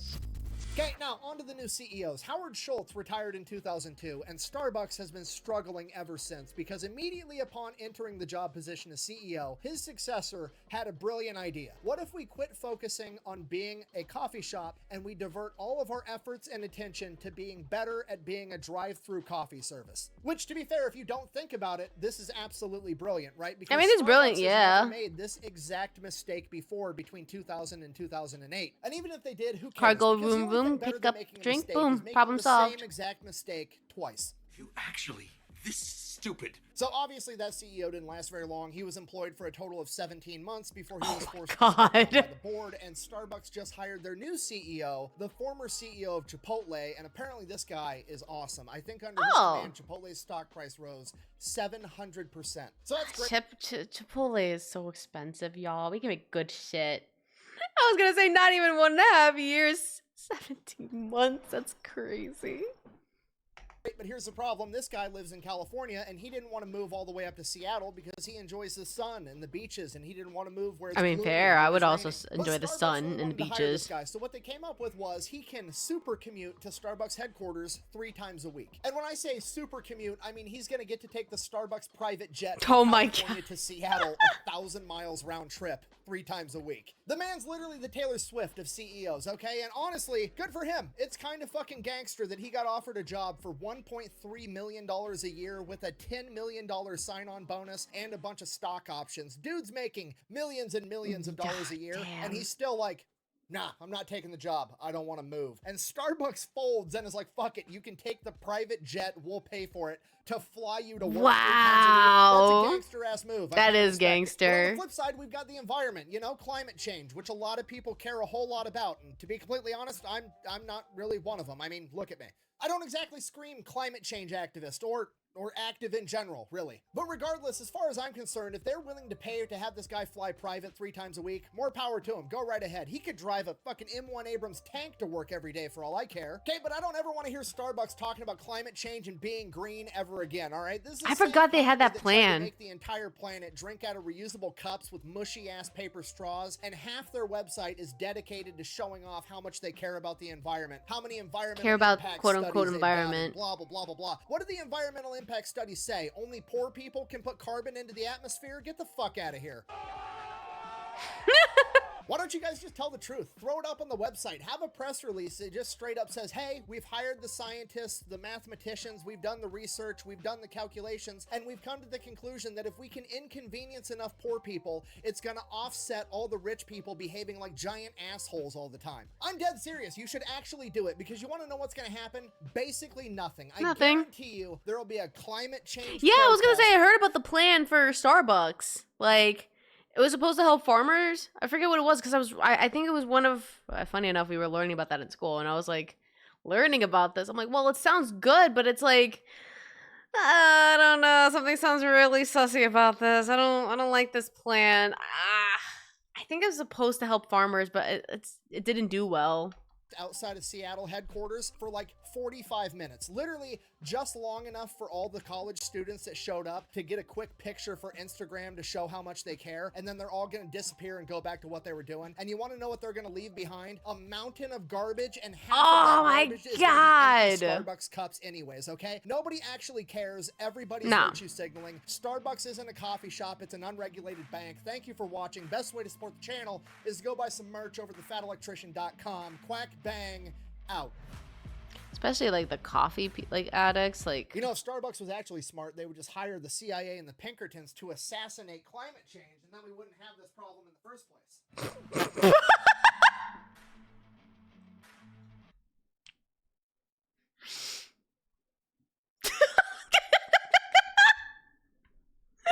Hi, it's good to see you again. I didn't expect that part. Oh my god. At this point, learning to cook is just better than. Oh my god, guys! Like, I get it. Like, what was it? Because I think I was talking to someone, and they were like, "But it's so expensive to like, because you know, grocery stores." But it's like, yeah, but you can meal prep, and it kind of saves you money. I like cooking. There's nothing wrong with cooking. I like cooking my food. Also, oh yeah, Paper Straw sucks. I've drank. It's disgusting. It's ironic because I heard that in the 80s there was a push to use plastic straws to prevent deforestation. Yeah, now it's tasty. But I can't cook coffee. I just put it in the air fryer, Lalo. I thought you knew that. Just put your coffee in the air fryer. Crunchy coffee. Fun fact, the term carbon footprint was created by BP after the last oil spill. Yeah, wait, I knew about the carbon footprint part, but that's where I make my tea. Do it also for coffee. Oh no, don't hear it say that because Ira's here. Ira's gonna get mad. Ira's gonna be like, what do you mean you put your tea in your air fryer? I was gonna say, because like regarding this, it is like a bank, but especially for people who are like addicted to coffee. I drew shadow. See that Ira showed up. Welcome back, Jack. It's a bank for Starbucks is a bank, but especially for people who are very addicted to coffee. My only problem is I've seen people like obsessed with coffee. Like, have you seen people be like, I want 2 pumps of this, I want 10 pumps of this, I want 20 pumps of this, I want pumps of this and pumps of this with a half a pump of this with a little of this cream. It's so concerning. Like, the fact that, like, first of all, that is very sugary for the drink, but also, like, people are willing to spend that much money for that. Bro, you could just do that at home. My kettle is the only useful when I want instant noodles. Also, wait, I could tell you this funny story off topic. This is the one cousin. I can't stand him. There was this attitude with him, but the one time I guess him and his family stayed in the hotel. My dad told me they didn't want to eat the food at the hotel. So what they did was they went to the grocery store, or they went to like a market or something. They bought like the eggs, but they didn't have a way to cook the eggs. So they used a kettle, which is fair, but he was like, that was the only thing they ate. And I'm like, what do you mean that's the only thing you ate? What's wrong with the food? I mean, technically you can use the thing, but also, what do you mean? Like, by the way, we went to that hotel. The food's good. So he's just a adult child. They're coming for the eggs, guys. Back off with the eggs. Oh, the Midwest Taco John's. I thought that almost said Papa John's. Papa John's. Okay, we'll learn more about the Midwest Taco Empire. I have never heard of Taco John's. He's got to say food. Maybe. He's such an adult child, though. This is the same man that complained why we didn't show up to Easter, and then he had a huge fit at a child's birthday party. So, same guy. And then he told us that he will never invite us, and then turns out that also he, like, put in the group chat, like, guys, we're going to the beach. The same day we're going to adopt a pet. Likes to argue over which part of the country has the best regional burger chain. You've got In-N-Out Burger in the West Coast. You've got Whataburger in the South. The East Coast has Five Guys and Shake Shack, and the Midwest has Culver's. But nobody likes to argue over which region has the best fast Mexican food, and that's because there's no real competition, because if there was, the Midwest would absolutely win. Right. Fuck you, Taco Bell. Which I still never ate Taco Bell. John's, all right? It is an enigma. If you've never heard of it, it's probably because you don't live in the Midwest. But if you live in the Midwest, you definitely know what Taco John's is.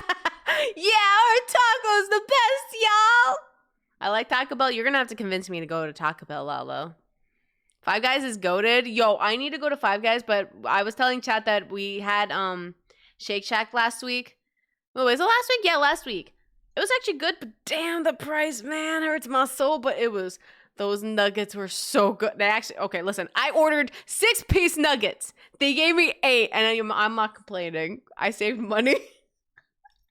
Okay, it's like the Dollar General of fast food chains. There's entire towns. Wait, Dollar in General? Iowa Wait, that hold have on, I'm listening 1,000 to that. people, Hold on and a the second. only businesses in these towns are the post office, a Casey's gas station, a Dollar General, and a Taco John's. Which raises the same question that everybody has about Dollar General. Just why? Why is this here? Like, you could climb to the top of Mount Everest. There's a fucking Dollar General there for no apparent reason. It's the same thing with Taco John's in the Midwest. And then it dawns on me, they're targeting white people that have never had tacos in their entire lives. Oh, you know what, okay? valid. They'll probably never admit that, but I'm gonna prove Hi, it right after word from our Sean. Welcome sponsor. in. This video is brought to you by World War III Supremacy, a free-to-play online military-based strategy game where You know can what? play That's valid. 99 other people, forge alliances, or take on the world by yourself. And while taking over the world is pretty fun, you can also play my favorite game mode where you get to pick a state within the United States and go to war with all the other states trying to I think this time around I'm going to start off as Iowa per usual, then I'm going to attack Diet Canada, aka Minnesota, then we'll probably move over to Wisconsin, Midwest take over the rest of the Mexican Midwest. food, That and ain't way I got don't shit on the West Coast messing with fish, fried tacos.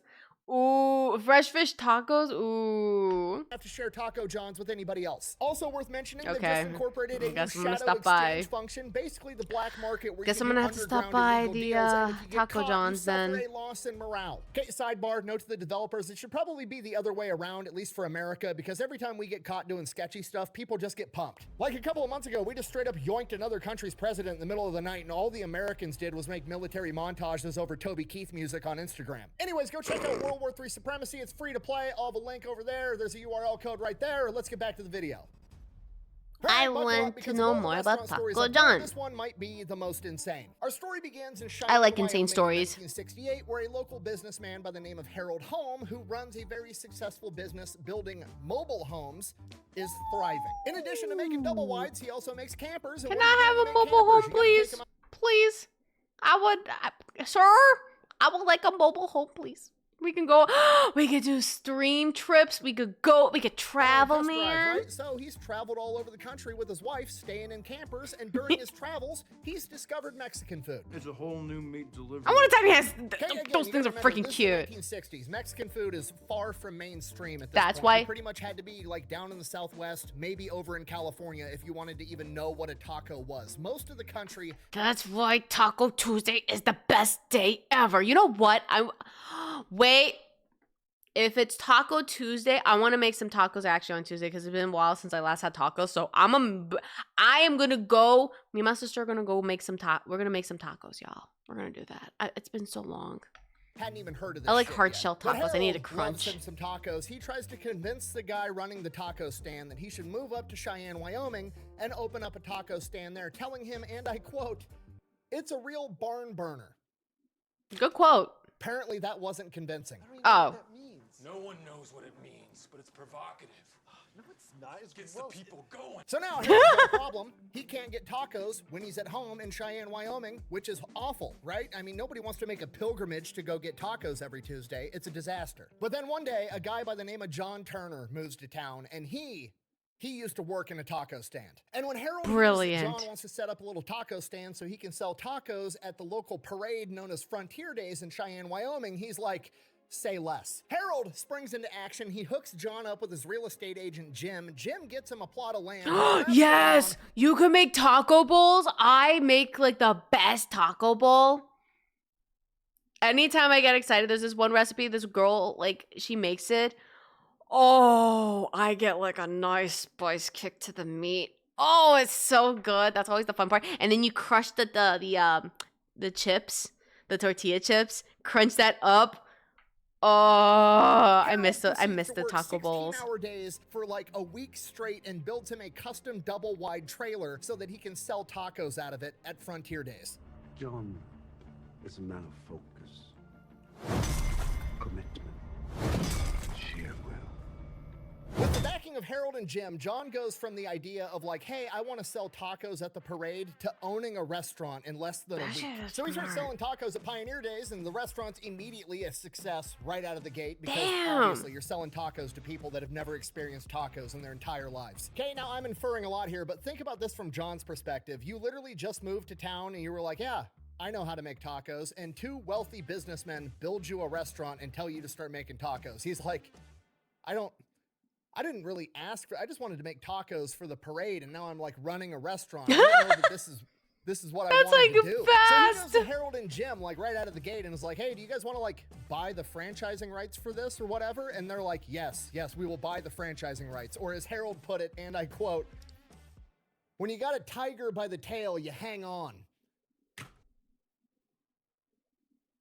Isn't that dangerous though? I don't even understand the reference. You don't understand what you said? I don't know what that is. Okay, they've got this figured out. They're sitting on top of a gold mine. Literally just expose the rest of the country to tacos. You're gonna make a ton of money. So they get to work, and the way they go about it is absolutely hilarious. Apparently one of them owns a plane, so together they hop in this plane and just fly around the Midwest. Literally doing aerial reconnaissance like it's a scouting mission. One of them's flying the plane, the other one's sitting in the cockpit with binoculars like, okay, we're coming up on a small town. Man, that construction site's moving pretty slow and they're not moving very fast picking those crops. They definitely don't have Mexicans. They don't know what tacos are. Land the plane. Okay, wait. Okay. You think I'm joking? I'm not. They land the plane and then they split up. Jim, the real estate guy, goes and finds a plot of land while Harold goes and finds a franchisee to run the business for him. Okay, do you understand how insane this is? Like 2 wealthy businessmen landing their private plane in the middle of a cornfield, walking up to a farmer and being like, hey, how would you like to run a taco stand? Oh, you know what a taco is? It's like a Mexican hot dog. Here, try this. How would you like to bring this to your community? Oh, by the way, I own a factory where I build double wide trailers. We'll actually build you the restaurant. We'll bring it here and set it up for you. Okay. It's like speed running. That's my reaction too. I can imagine. So like the guy just shows up. That's my okay. It's the same reaction I felt. Oh my god. I mean, you get your own franchisee, I guess. That's cool. Oh my god. Field of dreams. It's not if you build it, they will come. It's 2 dudes. The hot dog is just an American taco. Lalo, don't say that. Being like, here, you're a taco salesman. That's gonna offend people. I'm going back in time and watching this sales pitch occur just so I can see him convince some farmer from Nebraska That's a good to open deal. a taco stand, because apparently it works repeatedly. Because there's like 400 Taco John's locations across the country right now. And by the way, when I said they were specifically targeting white people that had never had tacos, I meant it. Okay, here's the locations of every Taco John's in the country. Okay, you got that map down? Now, also I'm gonna put next to it the map of Hispanic population density. Oh my god, that's actually valid. Wait, but I kind of wanna I'm curious, like if like someone like Spanish, like Hispanic, like goes to like the Taco John's and tried it and be like, yo, that shit is actually good. I'm so curious how that works. The fact that like the whole point is like, oh yeah, we're gonna have people like, that never had a hot taco before. Density in states. Oh my god. On to me, dude. Those guys are sharp as nails up there. You can't put anything. I mean, that's a good Hey, why do you think business. they got away with calling it Taco John's and not Taco Juan's? They're selling it to people that don't know any better, which is great. It's a genius business model, but I'm sure, as you could imagine, it would cause some problems when you're selling tacos. A hot dog is a sandwich, and a hot dog is also American taco. Therefore, a taco is a sandwich by the way of the transitive property.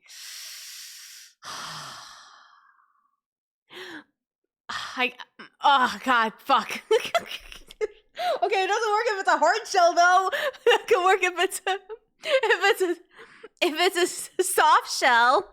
Had burgers and fries. They're looking at the taco like it's the burger, and they're asking themselves the question, where's the fries? Now, this is the point of the story where every other Mexican restaurant ever says, we don't do that, or, hey, here's some free chips and salsa. We don't do Clover, fries. it's good to Not see you Harold and again. Jim. Harold and Jim are like, these motherfuckers want potatoes.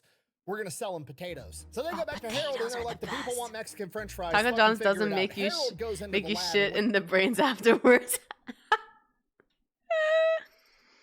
No, a taco is a sandwich. If I see it as if it's a soft shell, yeah, it's hard shell. It's a different story. he comes up with, is the potato ole. And apparently the Gen 1 potato ole didn't last very long. Tacos are just Americanized tacos. Oh my God. I mean, yeah, that's true. So we're just saying it's a hot dog. So therefore, it just equals to a hot dog. That's what you're trying to go with. No, I just prefer hard shells. I like the crunch factor. Soft shells, no, I don't want soft. I want hard, crunchy. Because it had some, we'll call it design flaws. Essentially, it was a deep fried tater tot Therefore, filled it's a with sandwich. fried beans. God It sounds damn it. delicious. However, it is very similar to a pizza bite in that the filling is apparently the temperature of the fucking sun. Which obviously ruins the entire business model, right? We're trying to get white people hooked on tacos, and if the first thing they do is take a bite of a deep fried tater tot and then they burn the shit out of the roof of their mouth with liquid hot refried beans, they're not going to be able to taste how delicious tacos are, so we can't have it. So John goes back into the lab, takes the refried beans out, has this like coin-shaped tater tot thing that he then seasons with his secret blend of herbs and spices. I that he wanna made go in his try basement. it. No, that's not an exaggeration. For a period of time, John was literally making all the seasoning for all the potato olays for all of the franchises in his basement. And let me tell you right now, they're fucking delicious. They outdo any French fry I've ever had in my entire life. If you go to Taco John's for anything, go get the potato olay. Oh, wait, that looks good though. It's taco. It's so blurry I can't read that. Taco-rific, but the kind of actually looks really good. Yes. Now, obviously, it goes without saying that selling spicy tater tots out of a double wide trailer to white people that don't know what tacos are is an outrageous success. So they just start putting these potato olays in fucking everything, and it just becomes like the staple item of the entire menu. Like the burrito, oh, we're putting potato olays inside of it. It's a meat and potato burrito. Breakfast burritos, spicy tater tots. Ooh, wait, that looks so good. Oh my God, breakfast? Yes. Scrambled eggs, bacon, and sausage. It's delicious. Outside of the potato olays, nothing special going on with this menu, okay? It is your garden variety fast Mexican food. It is ultra processed meat, some cheese, some lettuce inside of a tortilla. Nachos? It's tortilla with cheese, meat, or vegetables. Oh, well then what is a burrito? Tortilla with cheese, meat, or vegetables.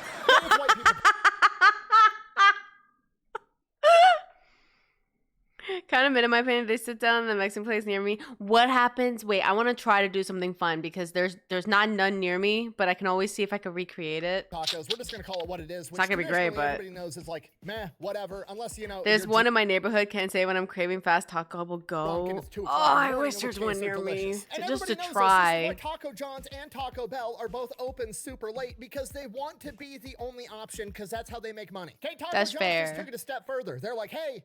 The Midwest in the 1960s and 70s, nobody's even had Gaffigan, hilarious comedian. I like that explanation. 2 o'clock in the morning everywhere. Okay, I know what you're thinking, but it's not literally 2 o'clock in the morning and these people aren't drunk, so the tacos just aren't gonna So in hit your the same, opinion, how okay? does Taco John's compare to Taco Bell and Del Taco? Oh, I wish I can eat it. I never tried both of them, so I don't even have an opinion. Yes, they are, because they've never had tacos before, okay? So even if it's a shitty taco, I it's just like still the homemade best taco you've tacos. ever had in your entire life if you've never had a taco before. It's like selling single-ply toilet paper to somebody that's never used toilet paper before, okay? If you've used toilet paper, you are well aware that single-ply paper? That's toilet paper concerning. sucks. It was invented by the devil so you'd get poop on your finger.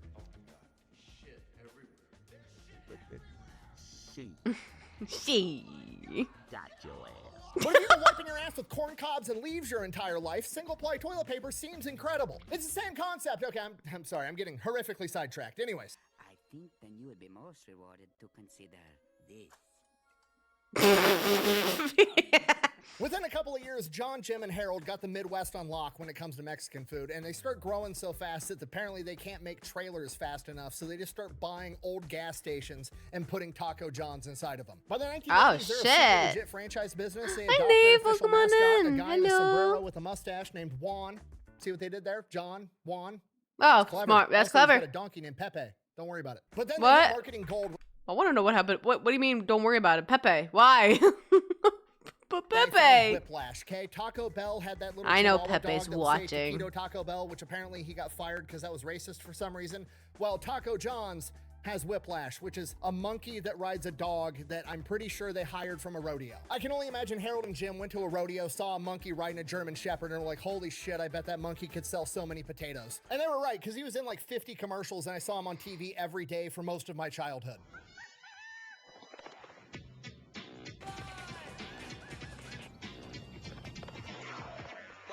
Who brought this crunchy chicken and potato burrito? I love it when he does that. New grilled fajita platters, only from Taco John's. And then by 1989, Harold, Jim, and Stop! John... My brain went to the puppy monkey baby.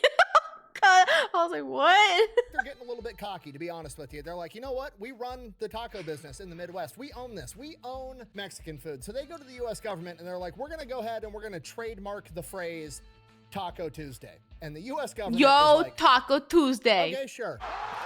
Taco Tuesday. They literally own the phrase Taco Tuesday now. Like, nobody else is allowed to say it. Kane, if you're not from the Midwest, but I just said it. What does Taco John's do for Taco Tuesday?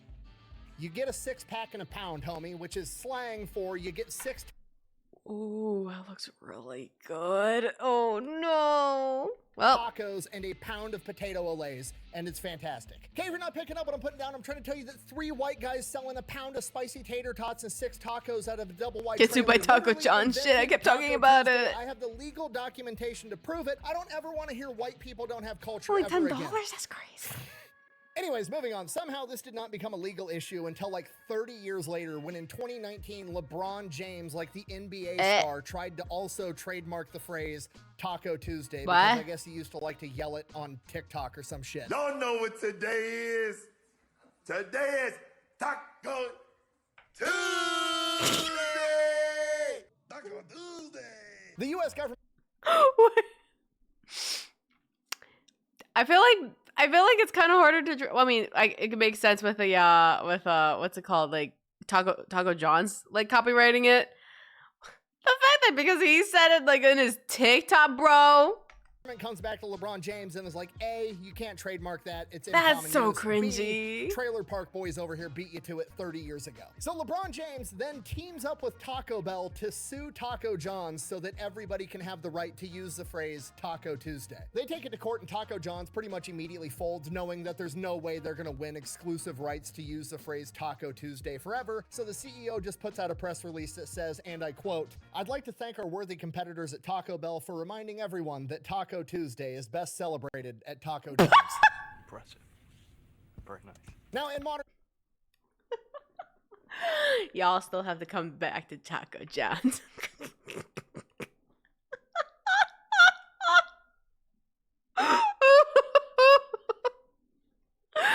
He just had to like be like, y'all, you gotta come to Taco John's for Taco Tuesday. Just saying, just because Taco Bell wants to take it, you gotta come to Taco John.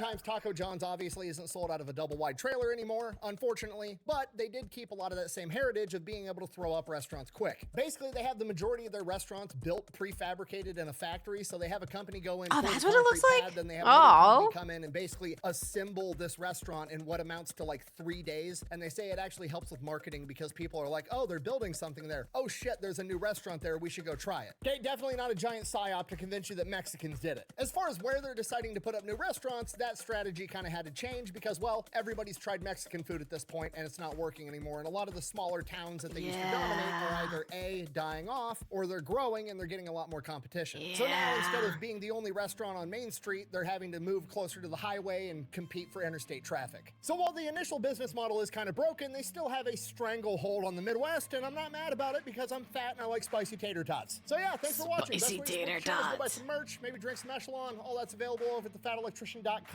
Quack bang out. Spicy merch. Oh, it's Now, not if you'll spicy merch. excuse me, I have to go get some potato olays. Bye! Potato olays, spicy tater tots. Ah yeah, spicy tater tots. Give me my spicy tots. Don't forget to go check out Supremacy World War. Can't go wrong with spicy tots. Okay, we'll watch one more video, which Planet Fitness, which I have used and I hate it so much because don't sign up for a gym. The way Planet Fitness does it, it's so bad. All right, one more video and then we can end off. So we'll check out the Planet Fitness video. My wife the other day, and one of her errands was to go into this new gym in town and get a membership because they had like tanning beds or massage beds or something that she wanted to use. And we went in, and immediately nothing made any sense whatsoever, and I rapidly became convinced that they were up to something. And I'm gonna figure out what it is. Today we're talking about Planet Fitness, okay? We all know what Planet Fitness is. We've all seen the memes on the internet. I'm not gonna waste time with the big intro. We're gonna get the ad out of the way, and then I'm gonna be unhinged the entire time. Let's get to the ad. Aww. Delete me. What are you doing? I don't know. What do you mean you don't know? You had to go to school and pay for my school. Oh, if I say delete me, if you say delete me, I'll pay for your school? Yep. All right, sounds good. Good job.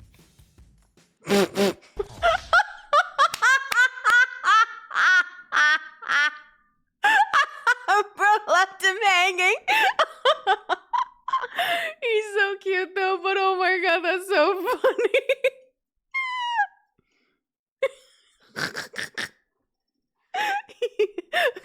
Kids are so funny. Dude, I need a high five. No.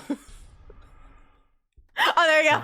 All right, you guys know the deal. Delete me. Online subscription model. You give them money every month. They turn around and make sure that data brokers on the internet aren't selling your personal information. What That's adorable though, but also also get rid of your personal info isn't just floating around. Kids are savages though. Able to buy for a couple like of bucks. I won't lie, when a kid like you don't get a high five from the kid, you feel like so like oh shit.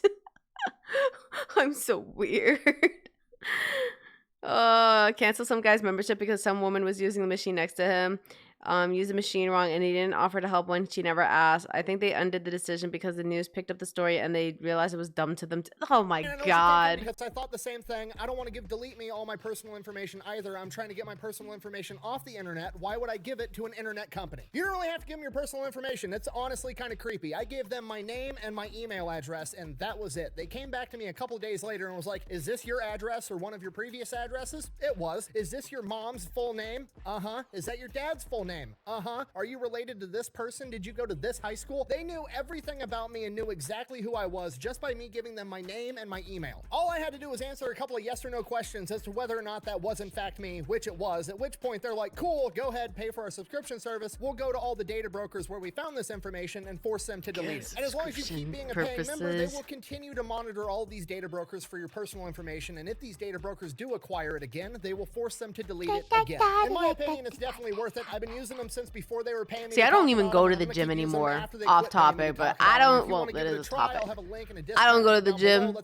Price ain't worth it. Home workouts are cool. Immediately, I'm drawn to the fact that everything's hideous. It's Barney purple. It literally looks like I don't like the from purple. The McDonald's play place made a gym. So immediately in my head, I'm like, why on earth would you do this? And I'm like, oh, they probably bought it because nobody else was buying the Barney purple gym equipment. They probably got a really good deal on it at a steep discount, and that's why the membership's so cheap. That makes sense. Okay, moving on. Then I see like the 6-foot-tall poster on the wall. I didn't even see that. For over the decade, Planet Fitness has gone great lengths to provide its member with a friendly space to work out. We'll call it the judgment-free zone. With that in mind, we ask you to respect their fellow members by following the policies. No dropping weights, no grunting, no deadlifting, no powerlifting, no string tank tops, no work boots, no gym bags on the floor, no gallon jugs at the gym, no overnight lockers, no jeans, no sandals, no cell phones.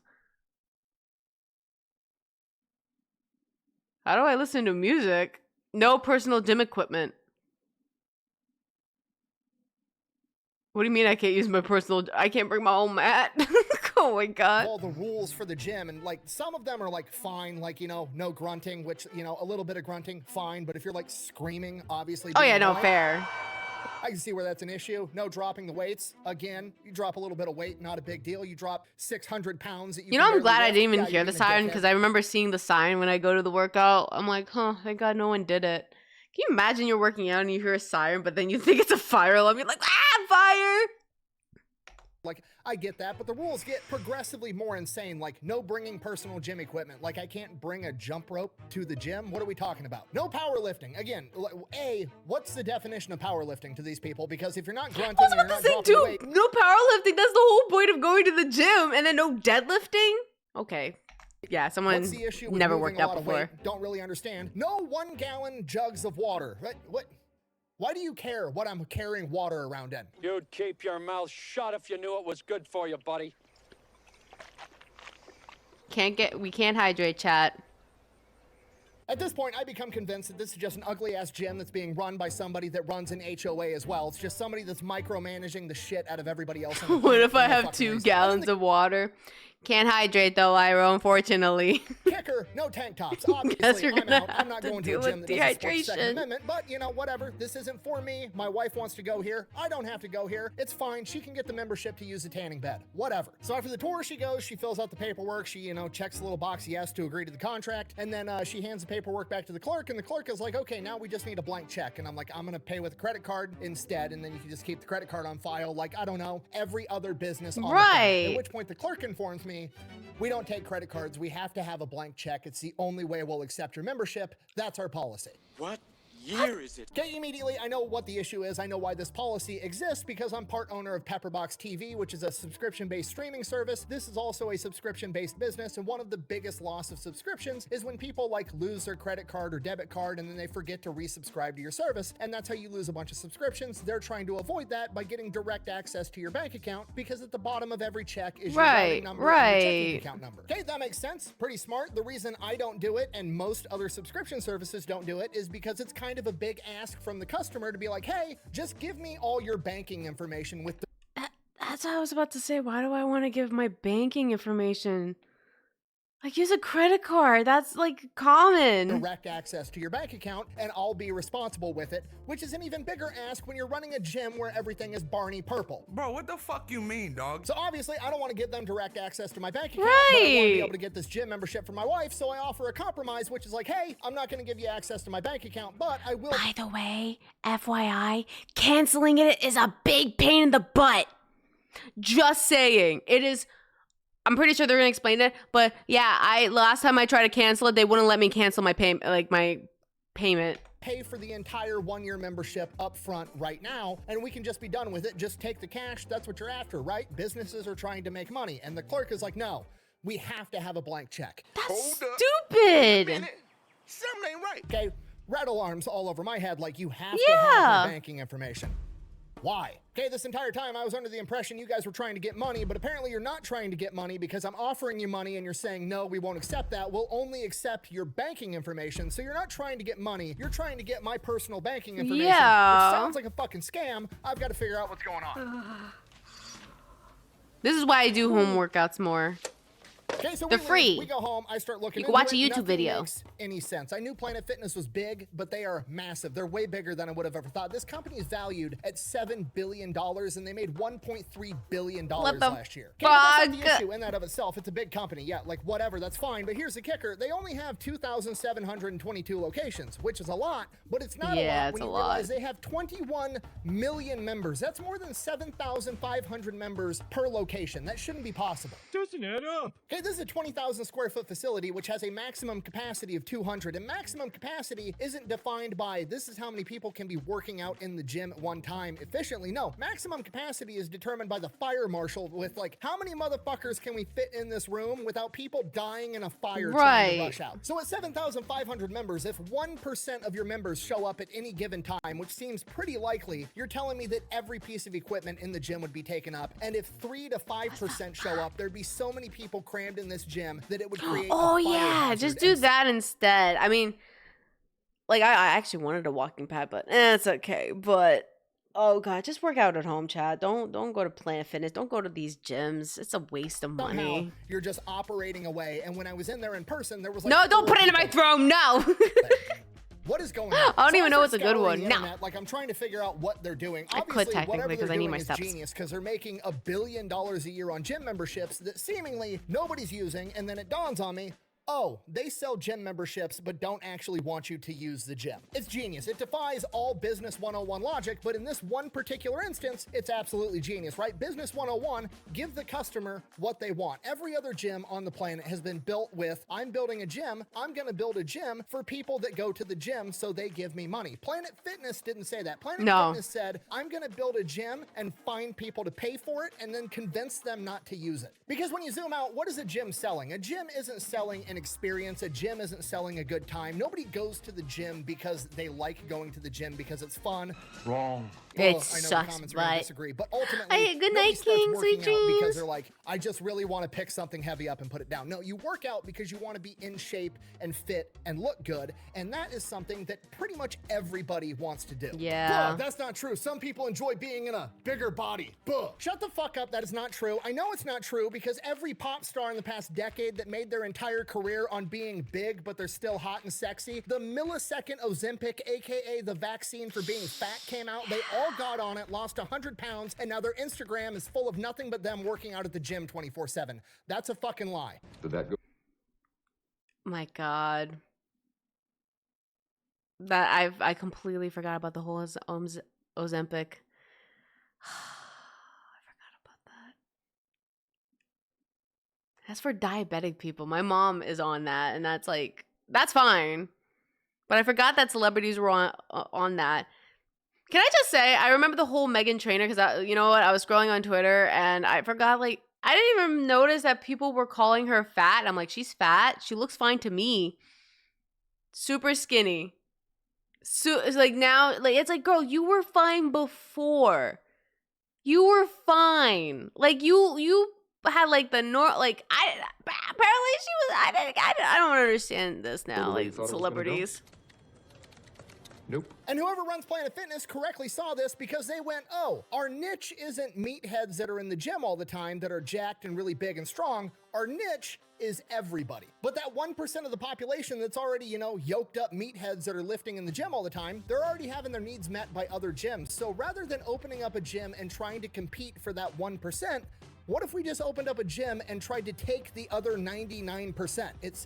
It's brilliant. Which raises the question, how do you market to these people? Because there's obviously a reason these people aren't going to the gym. We got to figure out what that reason is. Yeah, and the biggest reason 100% is true. they're intimidated or they don't know what to do. They've never worked out in their life. They walk into a gym, they see a bunch of big, tattooed, strong guys lifting up heavy weights, banging shit around, being loud. They get intimidated. They think this isn't the place for me. If I try to do what they're doing, I'm going to look weak. I'm going to look stupid. They're going to have negative thoughts about me. Everybody's going to be judging me, which is 99% of the I think time. that's the one thing I don't like going to the gym is that's the reason. It's people judging you even though you're doing the same thing other people are doing.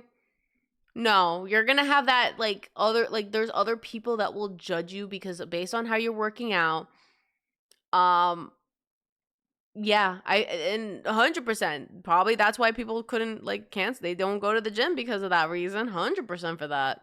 Body fat isn't even a bad thing. Your body literally needs to function properly. Yes, get a little chub in there. It's okay, chat. It's okay. Everything's all good.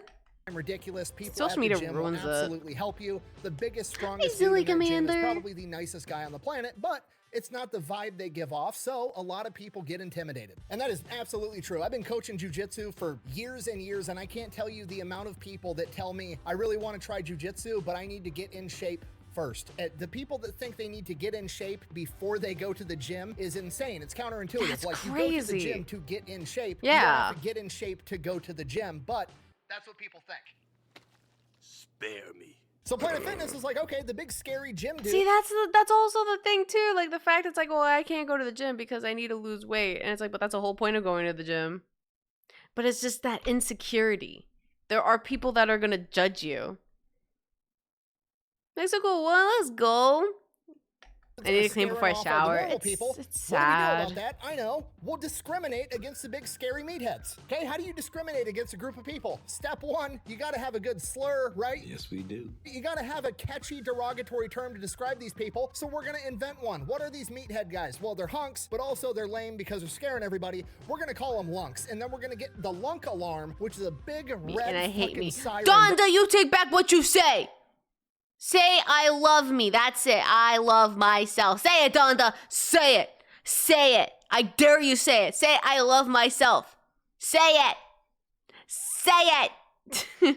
And you say that 5 times in front of a mirror.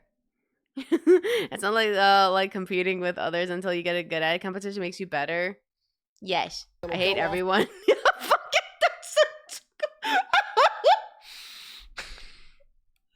God damn it, Vamp. I'm over here too being like, yo, I hate everybody too. in the gym if anybody's being a douchebag or lifting heavy weight, and that'll discriminate against these guys so they don't want to work out there. You're right, that's a lot less annoying than grunting. Then we're going to run this gym like it's an HOA. We're going to have a little bit of redlining, if you will. We're going to institute a bunch of policies that directly target these people to let them know they're not welcome. What are they doing? They're walking around drinking water out of a gallon jug. No gallon jugs. They're wearing tank tops, showing off how big their arms are. No tank tops. What are they doing? They're dropping weights. They're lifting heavy things. They're grunting. They're being loud because they're actually working out.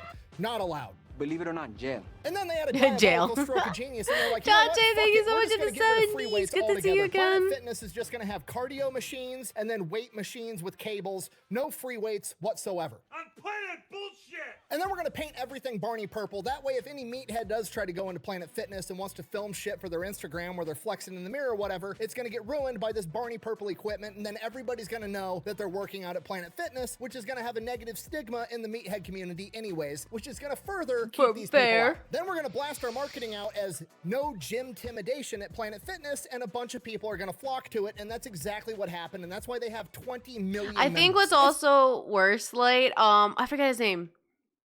Joey Swole? Shoot. He will talk about apparently, like, it's crazy how people judge you. And there's proof on TikTok. The way people judge. Or, I still remember the one girl lied or something. Like, oh, a guy was staring at her. And it's like, no.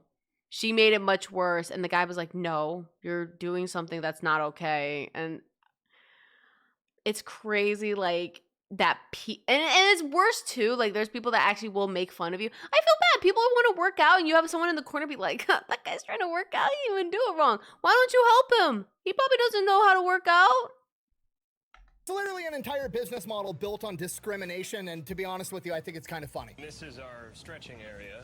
I lift things up. So not only does this discrimination tactic get them a ton of new subscriptions, it also saves them a ton of money, because you know who ruins and breaks all the gym equipment? The big meatheads that are in there trying to break their new record, lifting more weight than they actually should be, dropping shit and ruining equipment. And guess who's not at that gym dropping and ruining equipment? All the meatheads. So now they have a longer life on all of their equipment, so they're actually making more money per member. Okay, but I know what you're thinking. Anybody could become a meathead. All you got to do is go to the gym, put in. Oh no, the Instagram models are terrible too. Like the fact that like that's how they're gonna like bully people for working out. Yeah, no, that's not okay. There was one lady in the gym who complained to her staff that the man was staring at her. Turns out it was a guy, and they asked him to leave anyway. That's insane though. Like, just because someone's looking, like, I feel like also, like, even it's like, what is it? Like, even today, like, I thought someone was like, they were behind me close, but they went in the other direction. It's like, okay. It could be a rare occasion, like, okay, they're staring at you. You don't know that. Like, oh, yeah, I'm working out. There's a mirror. Oh, it looks like they're looking at me. No, they're probably looking at the mirror, or, like, you know. I watched this lady got kicked out by staff she claims the guy staring. She was in front of him, like, bro. The thing also, I want gym, I'm pretty sure some gyms doing this. They have to ban recordings. They have to ban people filming. They gotta stop it. Like, for people to set up cameras just for TikTok or Instagram, no, they have to ban it. Work for a sustained period of time, and then eventually you're going to be a jacked gym person too. Their own members are going to be turning into meatheads, which ruins the entire strategy. Unless we guarantee that nobody becomes a meathead or nobody keeps lifting at the gym for a sustained period of time. And how are we going to do that? We're going to give away free fucking pizza. Add 3 pounds of scales in the women's You said pizza? Wait, we get free pizza? I didn't know we get free pizza. Pizza.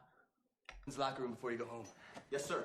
Yes, the gym for a period of time was known for giving out free pizza to its members. I think they quit doing it during COVID, but the entire strategy is just fucking diabolical. Like, I get a new person coming in here, they're trying to lose weight, they're trying to be in shape. I was gonna say, wait, what's the point in pizza if someone's trying to lose weight? They do a hard workout, they feel like they've accomplished something, and then they walk by freshly baked pizza and they're like, you know what?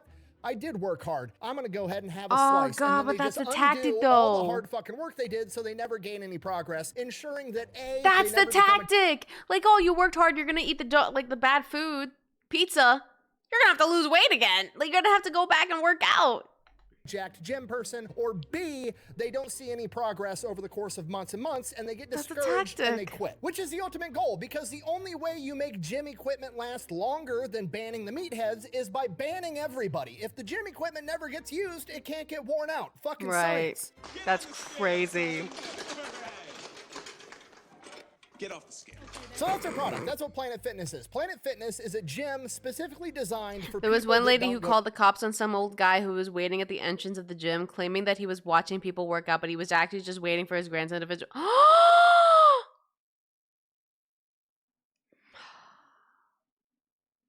This is why, I feel like I don't even know what you do in that situation, but at the same time, like, I don't get into that. Like, I don't, like, you don't know what is happening. I don't get involved unless, like, you do see something really off, like, that you know. But for that case, it's like, if someone's watching, it's like, no, they're probably waiting. Like, come on, there's, like, another option.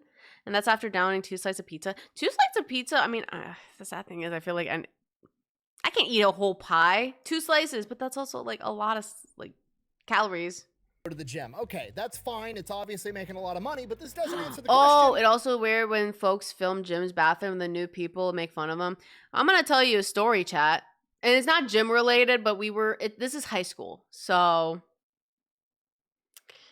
I'm going to tell this because this was like a long time ago. So we have the girls' locker room. There's the guys' locker room.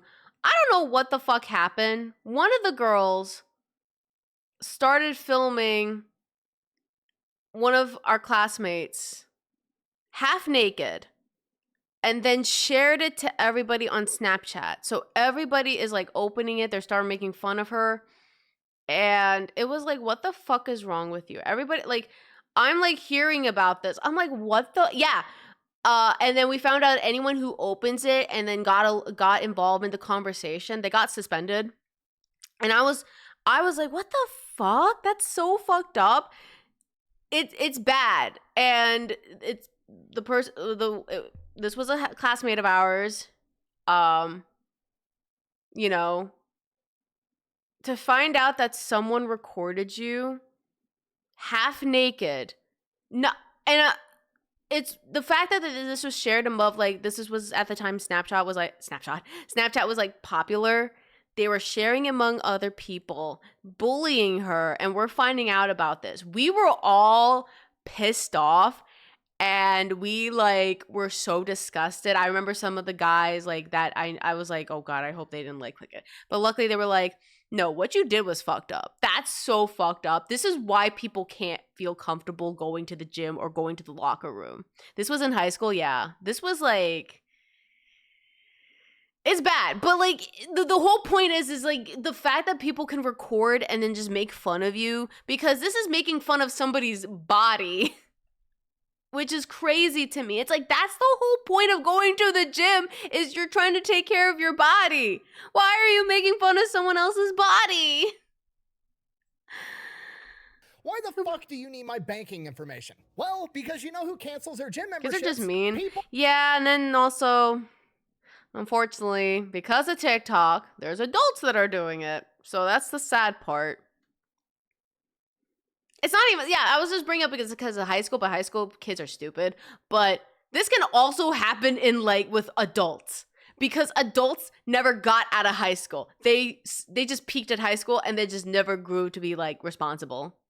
That don't go to the fucking gym that are paying a gym membership. We're fat and we're broke. So now we get to the root of the problem. How do you keep somebody subscribed and paying for a service that they're probably not actually using? Well, you make it super cheap and hope they forget about it, and that's why Planet Fitness is like the cheapest gym out there. It's $15. Oh yeah, it is. A month, it is or cheap. If you want their extra fancy card, it's $25 a month. Their black card that allows you to have like access to the tanning beds and the massage beds and a bunch of other stuff. And then you can also. Bro, I remember being convinced to get the tanning bed, but I'm like, $25? Fuck Planet no. Fitness in the country, and you're allowed to bring a friend with you every time you go for free. Okay, that's the plan. Super cheap. They forget they have a gym membership. They keep paying us. They don't come in. They don't use our equipment. Everything goes great. Next problem, if they forget they even have a gym membership, when that 1 year contract collapses, they're obviously not going to renew it because they forgot they had it. Now we bought ourselves 12 months, but what are we going to do in 12 months when we lose all of our members? Well, we're going to write it into the contract when they first come in and start their gym membership that unless they cancel, it's just stand out in the sun. Don't worry, I'm tan enough. Hate to break it to y'all, I don't need to get a tan because good night, Sean, sweet dreams. Hold on, we could show a point right here. I don't need a tan. I remember someone telling me to get a tan. Hate to break y'all. You guys can't hold on. Let me move it over here. Hold on. Where's my video thing here? Yeah, I don't need it. Yeah, I don't need a tan. I was born like this.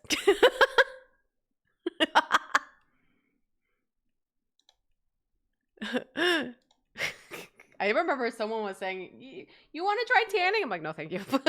All right. You know, it's a good thank you. These are new ones. Automatically gonna renew. What do you mean? What do you mean? What do you mean? So now the only way these customers are gonna stop paying Planet Fitness is if they actually cancel their membership, which raises a question. What if they cancel because they still might, because again, they're probably I hate the canceling part. Not using this service.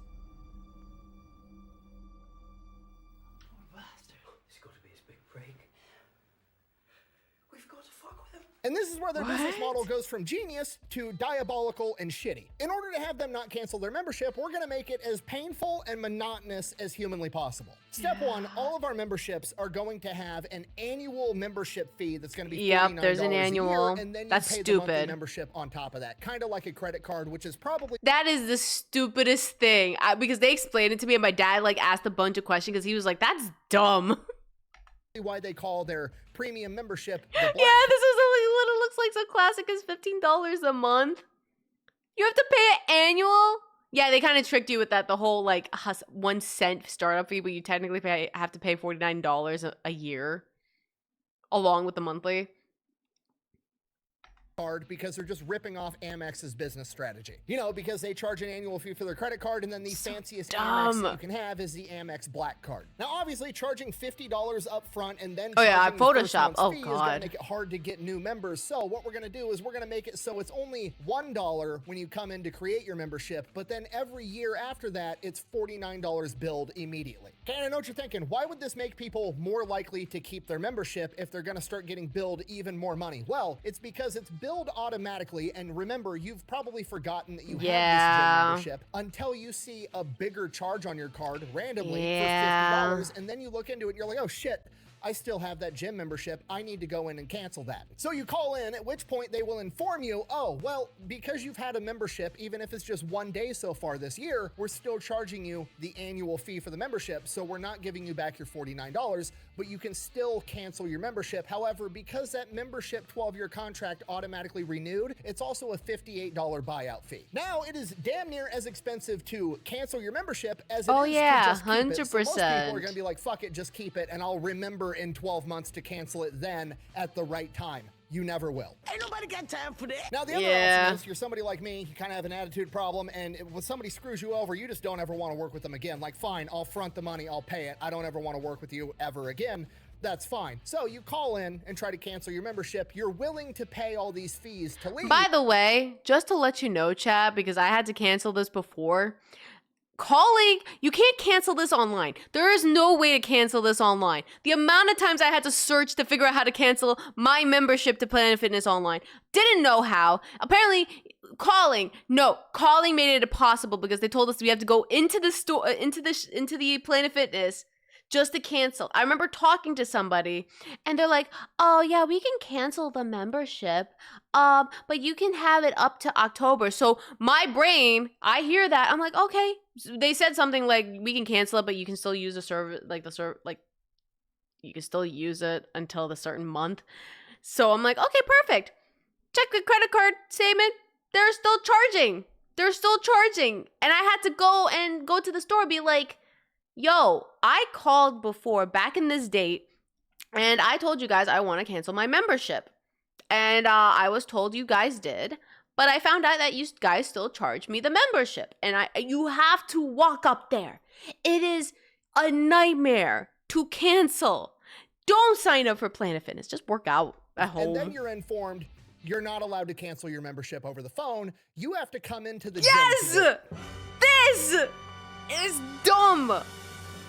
But it can't just be any Planet Fitness. It has to be the Planet Fitness where you originally started your membership. This is also the thing, too. You have to go to the one you signed up to. You can't go to anywhere else. Oh my god, yeah, that's so true. Oh, funny story. There was one time I think one of the Planet Fitness had to be like renovated, so they told us to go to the other Planet Fitness nearby. And when I went there, you know what they told me, because I canceled before, and they told us, oh, just scan your card, you can get the membership back, because I wanted to work out again. And they told us, oh yeah, it expired. I'm like, what do you mean? They told us that we can scan our Planet Fitness card so it can like be reactivated. No, it's fully canceled. Okay, how am I supposed to work out if the person told me I could just scan the card to do it? Which raises a question, what the fuck do I do if I move to a different part of the country? I Yeah. have to catch a flight back Oh, to that's the previous worse. location that I lived to cancel this membership? No. That would be outrageous. They have a remote option, and that remote option is to send them a certified letter requesting your cancellation. Okay, not send. Oh, a see, I letter, didn't even know send about that. A certified letter. For those of you that don't know what that means, you can't just grab a letter, put a stamp on it, put it in your mailbox, and lift the little flag up. No. You got to take your happy ass all the way to the fucking post office, and then they have to pay extra postage to have it be a certified That letter is to make dumb. sure they get it. Oh, you're serious. Remember, this is all by design. Make it as painful and monotonous as possible so they don't I didn't cancel know their about the membership, so they certified just one. go, That's "Fuck it, stupid." I guess I'm just paying them $15 a month for the rest of forever because this is frustrating as shit. Okay, but that's not even the worst part. The worst part is, remember who their niche target audience is at the end of the day. I'm not saying everybody at Planet Fitness is like fight this, them? Yes. but a significant portion are, because this is who they cater to. A significant portion of the people that go to Planet Fitness experience extreme social anxiety. Remember, they're marketing to people that are so self-conscious and so socially anxious that they can't fathom lifting weights in a room where somebody big and strong is also lifting weights, because they're fearing that they're gonna get judged and that's gonna make them feel bad. And now the only way to cancel this membership is to go in person and be confrontational with a person, which is something they're not likely to do. Again, making it extremely unlikely that somebody's gonna cancel their membership. Outside bad. The sun's scary. He's not my friend. He wants to hurt me. Safer. And this finally answers That's me my right original there. question. Why the fuck do you need my banking information? Put yourself in their average customer's shoes. You have extreme social anxiety. You do not like confrontation with other people, especially in person. You do not want people having negative thoughts towards you. You loathe that feeling. And now you're stuck in a situation where you can either pay them $15 or $25 a month, or put yourself through that, or there is a third option. You could just cancel the debit card or credit card or report it stolen, then they won't have your info anymore, and then they can't bill you, membership terminated, and that's why they want your bank account information, so you can't even fucking do that. Now you are forced into one of two options. Option A, you jump through all their bullshit hoops that they've manufactured to make sure are as difficult and monotonous as possible, is, like, and then evil. finally cancel your membership. Or B, you go and call your bank and tell them, quit giving my money to Planet Fitness, at which point Planet Fitness can legally still charge you internally and then send it off to collections on their behalf. This issue became so bad that the FTC finally stepped in. They tried to pass a law that's still pending, basically saying gyms can't do this shit. So Planet Fitness has since added an option where you are allowed to cancel your membership online. Obviously, they've made it as difficult as humanly possible. Unfortunately, when they did that, you could pay.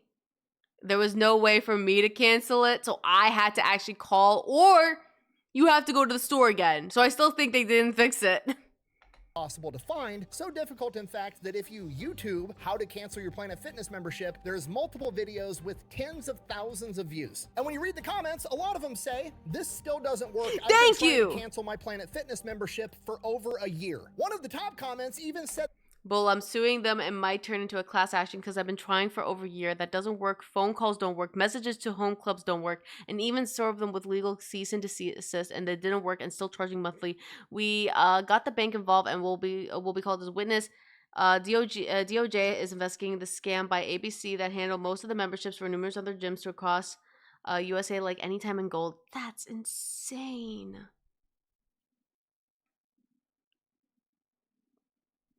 That's crazy. There's no way to like... Oh, that's so funny. We're like almost done with the video. All right, I'll pause so that way you guys are not missing the video. Guys, just don't go to the gym. Don't go. I know, like, listen, health is important. If you guys need advice, listen, I lost... So I said last time on the on Twitter, I was like 25 pounds I lost ever since I moved like almost a year ago. 25 pounds. Now... So 27, well, no. Yeah, 27 pounds. So I kind of learned, like, and I didn't even go to the gym. I just worked out at home and I did like low calorie diet, like, you know, low calorie, but I ate great. That's it. I lost like 27 pounds in almost a year. Cause like we moved August, like, yeah, the first week of August, second week, I forget which one. Almost a year. 27 pounds I lost. So, yeah. If you need, like, you don't have to go to the gym. Moderation, exact. Listen, you can still have, okay. Word of advice, because I talked about this yesterday, because I found a really delicious snack, but it's also low calorie, but it's so fucking delicious. Low calorie, Biscoff cookie. Take a marshmallow. And then a chocolate, and apparently there's a no sugar, zero sugar chocolate, but it still tastes great. I was surprised. I was like, damn, this is actually good chocolate. Yeah, great for steppies. Our goal, me and my sister, whatever we do, is we'll try to reach 10K steps, which is why I kind of want a walking, not the treadmill, but like the walking one. I kind of want that because if it's raining, if it's snowing, because when it snows I can't work out. Like, I can't. Also, our apartment's really cold. I need my steps. I need to reach like 10K steps so that I feel comfortable, like, yep, I'm done for the day, we're good for the workout, we're all good. But yeah, 10K steps was also the goal. Walk more. Yeah, you don't need to go to the gym. Some sugar is fine. Glucose is just a little important to have, you know, like living. Yeah, just a little sugar. There's also, like, you could just drink more water. And also, if you don't like water, you could just always get those flavor ones. Like, just put a little drops of them. Boom. Flavored water instead. For stuff for anything low, dude, no point in going to the gym. And then there's fun workouts. I've done HIIT workouts in the morning. And we'll say, because of asthma, it's harder to breathe. But now my breathing has been better, which is crazy. Also... I kind of noticed too, because now I lost like a lot of weight. My singing has gotten better. It's huge important. Fiber is great. There's like lots of foods that have like good fiber. Fruits. The only downside of fruits is like it gets bad over time. Welcome back from ads. We are going to finish this video, but... Beans! They had to get a lawyer to send a cease and desist to get Planet Fitness to stop billing their account, and they still haven't done it, and he's planning on taking them to court and suing them. Do it. Hell yes. And then, from what I'm able to gather online, apparently, because it's a franchise and different owners own different Planet Fitnesses, they can institute their own policy where even if you do cancel online, they still make you come in and cancel in person, meaning, what the fuck What's is the the point? point? So yeah, that's the entire business model. Basically, we'll make a gym that functions Wait, to like fix an your HOA. singing voice. So It's we more can- of the breathing. It's not like, so like, especially when you're like overweight, almost obese, there's a whole thing with breathing, especially if you also have asthma. But when you lose weight, my breathing has gotten better, so I'm not like wheezing or anything. Especially when you're singing, you're holding that note. You need a lot of air to hold the note, so you get better. So like weight loss kind of helps with that. Filter out all the people that we don't want. Then, once we get all the people we do want that aren't confrontational, we'll make it as difficult as possible for them to ever leave. Because here at Globo Gym, we're better than you. And we We know it. And that's why they can have 7,000 Oh yeah, asthma members per sucks. location, which originally didn't make sense, but it makes sense now. It's just a diabolical money printing machine. It was such a good idea. Create a place for non-gym people to go work out at the gym and become gym people where they didn't have to fear getting judged, which you don't have to fear that at 99% of gyms anyways, but people feel that way. So they catered to those people. They wanted to get more people healthy and in the gym, and it's just the worst fucking execution and follow through you could possibly imagine. So needless to say, I will not be giving my banking information to Planet Fitness. Thanks for watching. So crazy, like the banking statement. That's so dumb because yeah, if you like have your credit card, you could just cancel with the bank. That's it. But like, no, we need your banking information. That's insane to me. Never do that. Never give anybody your banking information. Kenny, thank you so much for the 3. Streaking. It's good to see you again. Hello. Hello. Way to support the channels, go buy some merch, maybe drink some Echelon. All that's over at thefatelectrician.com. Quack bang, out. Okay, I was not anticipating doing a hit piece video. I don't enjoy doing these. It happened, okay? I don't know what to say. I'm gonna get fucking sued one of these days. See you later. No, no. Say your dang words because it's important. Direct deposits and all, yeah, that's fair. As wise man will say, well, wait, that's illegal. Bro, I wish clients knew that before calling. I had so many of them just give out the 4 SSN without the care in the world. I always get scared. I'm just like, you have to like whisper, just do that the whole time. Bro, what? Why are you giving me your social security number? Hi, Krim, welcome in. Yeah, don't go to the gym, man. It's not even important. It's not worth it, man. I hope work was good, Krim. Damn, we watched some pretty good videos. Oh, shit. Maybe we watch one more. Chuck E. Cheese. One more, Chad. This is like 15 minutes, but I kind of want to watch it. This is easily going to be the most unhinged. It's been so long since I went to Chuck E. Cheese. I missed the other, like, you know... Yo, I got the child's, you know those tattoos that you get? Yeah, that was the stuff I got. Video on this channel, and that's saying a lot. Today we're talking about Chuck E. Cheese. Okay, here's the deal. Normally when I talk about a business on this channel, it's because this business is thriving and they have an incredible business. Did you watch the thing I posted? Oh, no, not yet. Shoot. Let me check. Oh, thank you for reminding me. Let me reset this real fast. Let me check it. I didn't even, hold on. Let me grab that real fast. Let me grab that. Y'all don't need to see my screen. The animatronics scared me. Yeah, they're kind of scary. Let me try to grab it here.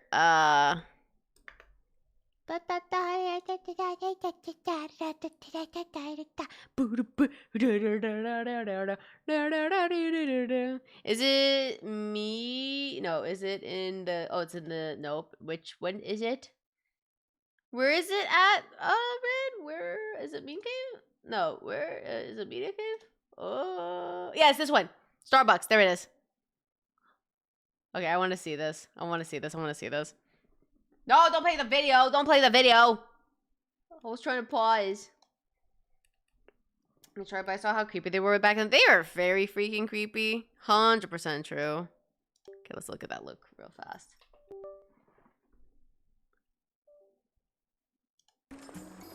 Good morning. Can I take your order? Can I get a tall chai? A large black coffee. A what? Large black coffee. Do you mean a venti? No, I mean a large. He means a venti. Yeah, the biggest one you got. Venti is large. No, venti is 20. Large is large. In fact, tall is large, and grande is Spanish for large. Venti's the only one that doesn't mean large. It's also the only one that's Italian. Congratulations, you're stupid in 3 languages. Look, Dick, venti is a large coffee. Really? Says who? Fellini? How much is that? Here's a 10. Do you accept lira, or is it all You know euro? what? Keep the change. I mean, to be fair, chat, like... But the problem is, it's large. He's right, though. He's right. No, venti's a large. That's literally the same thing, dude. Don't This make is me pissed easily off. gonna be the All most right. unhinged The Chuck E. Cheese video we are watching. video on this channel, and that's saying a lot. Today we're talking about Chuck E. Cheese. Okay, here's the deal. Normally when I talk about a business on this channel, it's because this business is thriving and they have an incredible business model and they're a genius and they're doing something incredible or they're doing something shady. This is not that. Chuck E. Cheese is quite literally the living embodiment of an entrepreneur's fever dream where he went off into the business world, made so much money that he could then just cash out, retire. He had enough money forever, but he had so much left over on top of that that he could just start doing dumb shit with it. And that's where Chuck E. Cheese came to be. And we're going to talk about it right after the word from our sponsor. Delete me. What are you doing with my suppressed shotgun? I put a knife on it. What? Sourdough? You put a bayonet on a suppressor for sourdough bread. Why? It's America. The logic's impeccable. All right, here's the deal. Super simple, straightforward business model. You give them money, they turn around and make sure the data brokers on the for internet sourdough sell your bread. personal information. What does that even mean? Okay, here's the entire internet and every free service on the planet inside of a nutshell. Okay, there's a saying, if you're not paying for the product, you are the product. What that means is pretty much anything on the internet that you use, that's a service, whether that be Google, That's like pissing Facebook, someone off, but that's like the Instagram, best way. Snapchat, all of it, okay? It's all an app. So one of two things is happening. They're either going to feed you ads, and that's how that company makes money since their service is free, or they're going to collect your personal information, then turn around and sell it to data brokers on the internet, and then they're going to turn around and sell it to whoever buys it, and next thing you know, you're getting 17,000 robocalls every single day. And that's where Delete Me comes in. They will look through all the major data brokers and find the ones that are selling your personal information and submit opt-out requests on your behalf, and then they are legally obligated to comply. And then they'll continue to monitor these data brokers, and if they get your information again, Delete Me will submit an opt-out request again. Basically, you're paying Delete Me to get rid of all the downsides of all of the free stuff on the internet, which I think is absolutely worth it. If you want to check them out, I'll have a link and a discount code down below. Let's get back to the video. All right, our story begins in 1977 when Chuck E. Cheese is founded by Alan Bushnell. Who's Alan Bushnell? The guy that founded not him. Atari, Never mind. basically the godfather of video games, okay? If you're not picking up what I'm putting down, I'm trying to tell you, he's got a lot of money. And if you listen to him tell the story, he's got, you know, the typical entrepreneur story where he noticed a gap in the market, he had a brilliant idea, he executed on it and made a business. The summary of that story is basically he, you know, founded Atari, was running this big company, they were making arcade games, they were selling them to arcades, and the arcades were making a ton of money with all the quarters that were coming in, so he's like, okay, well, obviously we should start having our own arcades, and then he had the idea of pairing it with food, and he went with pizza because it takes a while to prepare. It's kind of hard to fuck it up, you know what I mean? It's bread, sauce, cheese, and meat that's already pre-cooked. You throw it on top, throw it in the oven. So he's gonna have an arcade where people Frisbee come in, they order disc a pizza, on that they're for sitting the there oven. 20, That's 30 your minutes pizza. waiting for the pizza to get done, and they play at the arcade in the meantime. I know what you're thinking, fat electrician, that sounds like a pretty good business model to me. Why is it an entrepreneur's fever dream? And it's because everything after the inception of the idea is not even fathomable to anybody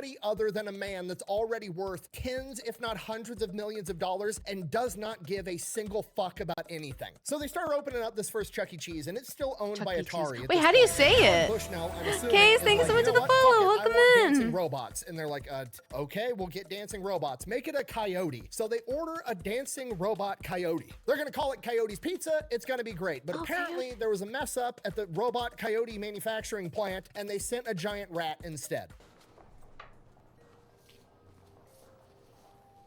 Again,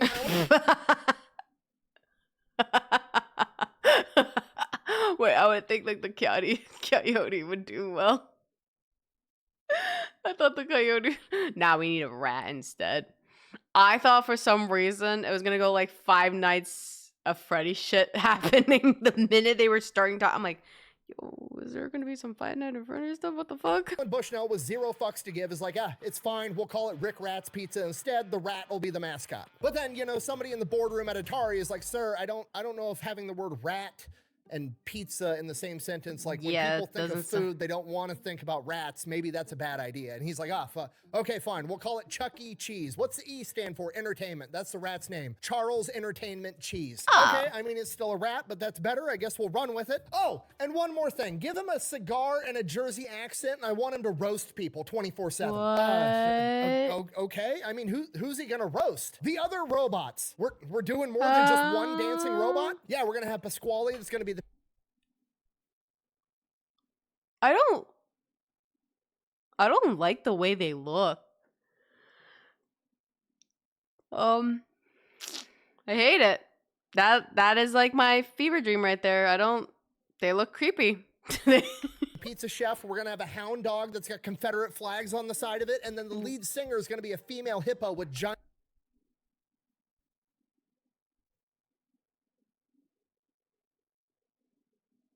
I already had a feeling it was inspired by Five Nights at Freddy, but you know,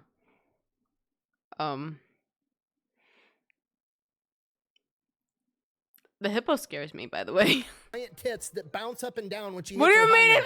notes.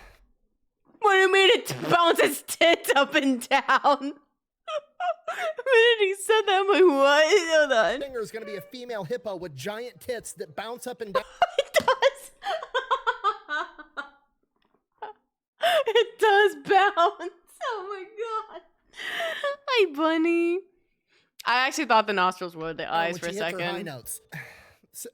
Sir, aren't you worried that sexualizing a hippo could send the wrong message? You know what? The ladies need something too. I want you to mash Cookie Monster and Grimace together in one character. He's from the planet Purple, and his name is Mr. Munch. That'll send a message. So, okay, so this is an adult I'm sorry, what? that you're trying to make here. What? No, we're marketing to kids, okay? I'll slow this down so you nitwits can keep up, okay? Parents bring their kids to a pizza place because they don't want to cook dinner. They've had a long day at work. Yeah. Right now, they're going to come in, the kids are going to see the arcade games, they're going to go fucking nuts, and we're going to take their money. In exchange, we're going to give them our own golden tokens, and then the kids are going to go play the arcade games. Yes. The arcade games are going to spit out tickets, and then they can exchange those tickets for prizes like candies and toys and shit. So I got the tattoos when I you're was the a boss, kid. I'll do whatever, but just so we're clear, you want to start a child casino run by...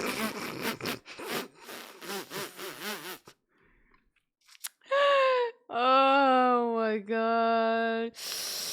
Ah, so that's where the kids start doing their gamba addiction. Ah, it makes sense. An animatronic rat that's from New Jersey that's smoking a cigar, talking shit to the other robots that are a hippopotamus with giant tits that bounce up and down, a Confederate hound dog, a pizza chef, and an alien from This still looks fucking scary. What the fuck, man? planet Purple that you've named Mr. Munch. Uh-huh. I mean, okay, you're the boss. Let's do it. Perfect. Step one, apply for the liquor license. We're gonna sell booze at the... Yeah, we need alcohol here. And what do you mean? Kids establishment. Alcohol. What? Child rat casino. Fucking right we are. And that's pretty much the story of how Chuck E. Cheese came to be, and you're never gonna believe this, it was outrageously successful right out of the gate. Why wouldn't it be? It's perfect. It's perfect in every way. It's fucking beautiful, okay? Looking back at Chuck E. Cheese, I only have childhood memories, but like as a kid, it was a lot of fun. As an adult, I'm pissed off that Chuck E. Cheese has changed and they got rid of all now the it's different. I was like, robots and rebranded it and made it family friendly, even though it was family friendly the entire time. Chuck E. Cheese used to be awesome. Chat. Family friendly the whole time. Remember that. Quote unquote family friendly.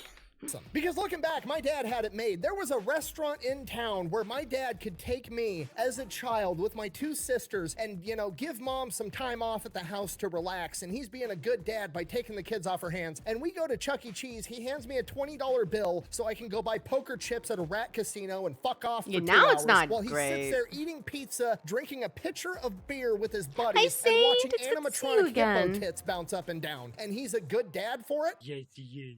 Yes, he is. Meanwhile, I'm sitting here in 2025. It's a struggle to find a McDonald's that's got a fucking McPlay place, and even if I go there, I can't get shit-faced with my buddies. This is bullshit, and I'm jealous. Sorry, I'm need to jealous make this too. Slightly educational. So that started in 1977. It was outrageously successful right out of the gate, and pretty much immediately they had this business guy come to him, and he wanted to have 200 franchises all across America because obviously it's the best business model ever. I mean, the pizza doesn't even have to be good. It's drunk dads and a bunch of kids that are overstimulated from playing in an arcade, the two demographics of people that'll eat literally fucking anything. The same year that that business guy signed up to have 200 franchises, he basically tried to back out of it and was like, you know what, counter offer, I'm just gonna steal your entire business model of dancing robots and a pizza place that sells beer with an arcade, and I'm gonna open my own thing. I'm gonna call it Showbiz. So that's what he did. A huge legal battle ensued. Chuck E. Cheese ended up suing the guy, and he had to give like shoot, I didn't even royalties know back that to part. Chuck E. Cheese. So now they've got a direct competitor, but things are still going okay. But then in 1980, 1983, the arcade market crashes because at-home games come out and people don't need to go to an arcade anymore to play video games, and arcade sales drop 97% in a single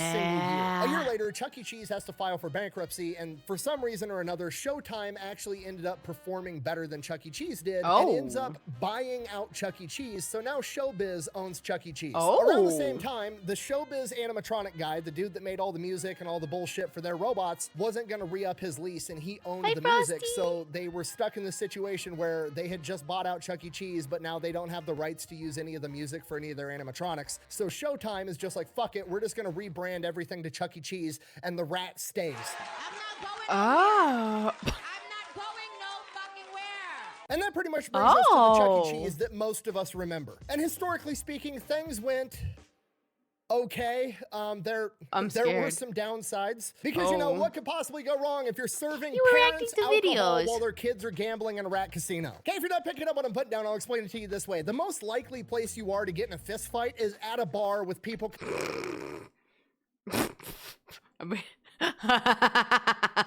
That's my type of bar right there. Consuming alcohol. The only way to make that, I don't know, 1,000 times worse is to encourage people to bring their kids to the bar so that when the kids get in a fight, the parents who are hardwired to defend and side with their children, no matter what, rush to resolve the issue between the children while they're drunk. The other parents come in, also drunk. They both side with their own kids, and then mom and dad get in a fight with the other mom and dad. Okay, if you think Waffle House is bad, Chuck E. Cheese has them beat, I guarantee it. You can literally look up on YouTube, Chuck E. Cheese fight. There is a playlist with 96 videos in it, okay? And that's just the ones we caught on camera. Literally parents holding cameras, watching other parents fight with kids running around while the parents are yelling World Star. For once, right, Iro? Very nice. A single Chuck E. Cheese in Milwaukee in 2015 had to call the police 147 times every other day. Obviously, this leads to a ton of Chuck E. Cheeses all over the country losing their liquor licenses, and that impacts profit margins, so that's not good. Oh, and then I think Chuck E. Cheese might have accidentally created furries. What happened to my screen? Does that guy... Wait, guys, does that look weird? What's happening?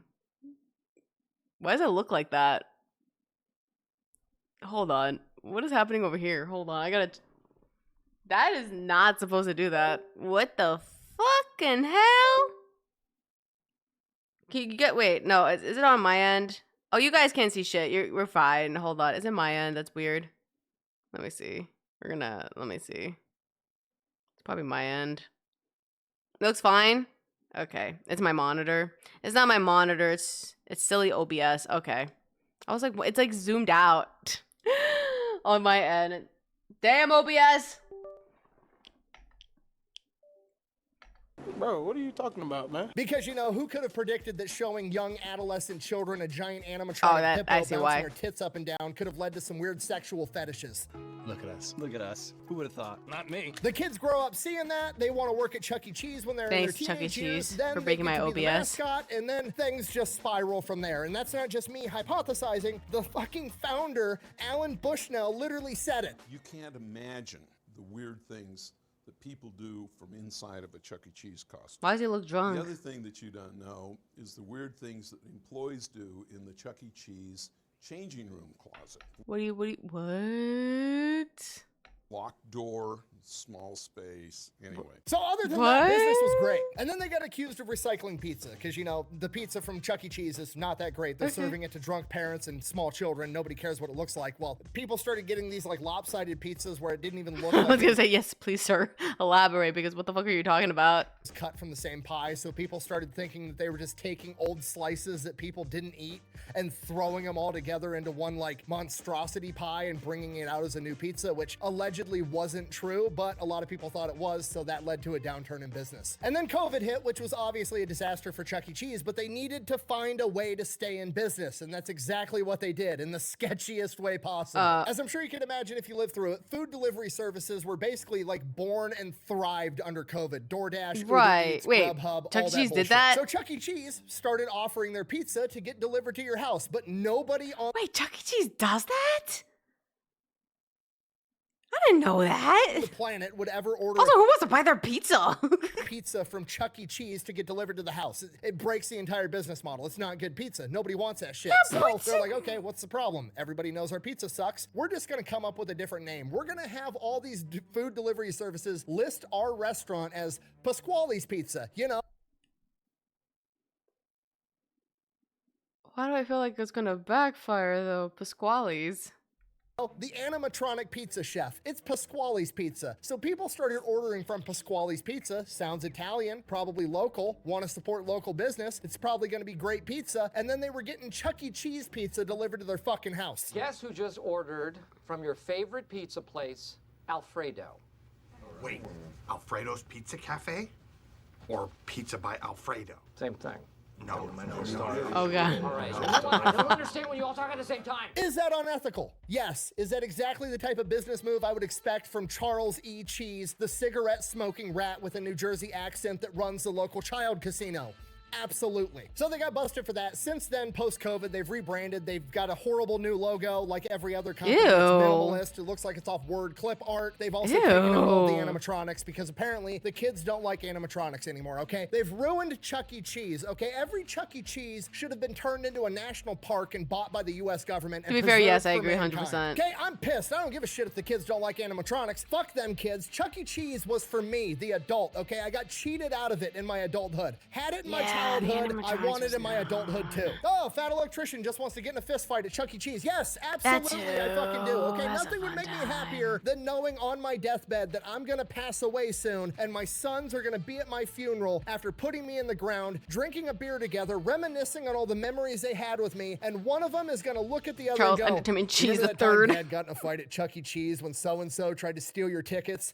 Fuck yeah, I do. That would be awesome. That's a core memory that everybody should have. Okay, that's it. There's no point to this video. There's nothing to be learned. It's not a brilliant business model. It's just, I wanted Chuck E. Cheese to exist. I was mad that it didn't. I looked into it and realized that it was fucking crazy that it ever existed. It's That's literally crazy a to fever dream me. by some dude that had fuck you money and made a childhood rat casino. Literally You know adolescent what? Las Childhood Vegas, rat where the casino? What are you parents talking could about? Get drunk and get in fist fights, okay? Unpopular opinion, I think Chuck E. Cheese needs to quit trying to be a family-friendly establishment. Oh, yeah. They need to start reopening Chuck E. Cheese's with all the animatronic robots, complete throwback to the 80s and 90s, and they need to open them up in states that have mutual combat laws. Okay, mutual combat laws are incredible. It's literally, if you bump into a guy at the bar and say, hey, do you want to take this?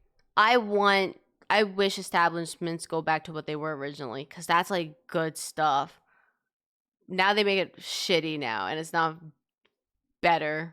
It's worse. Outside, and you guys go outside and beat the hell out of each other, nobody has any legal repercussions because you were both consenting to that fight. Open up Chuck E. Cheese's in all of these states that have mutual combat laws and install an MMA ring in it as well, okay? You have fight night at adolescent Las Vegas every day of the week. It'd be incredible. Could you imagine being a kid and your dad is the local Chuck E. Cheese heavyweight champion? It'd be fucking...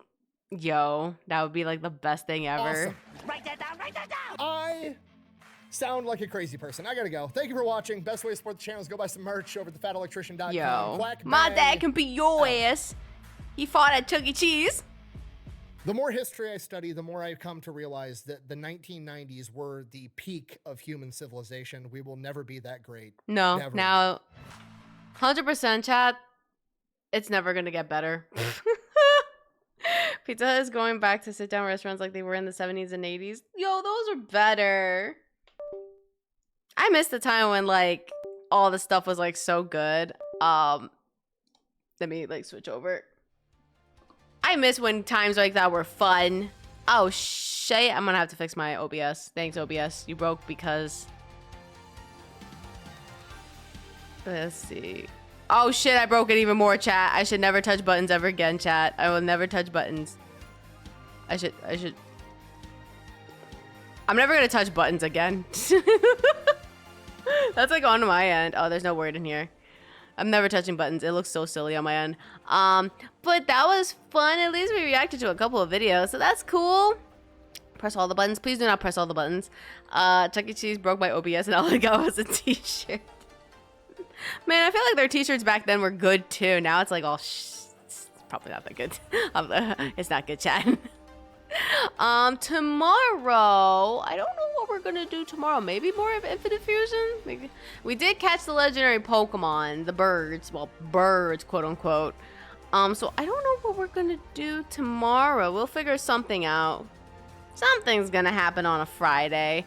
Let me see who we could raid for today. Let us go raid.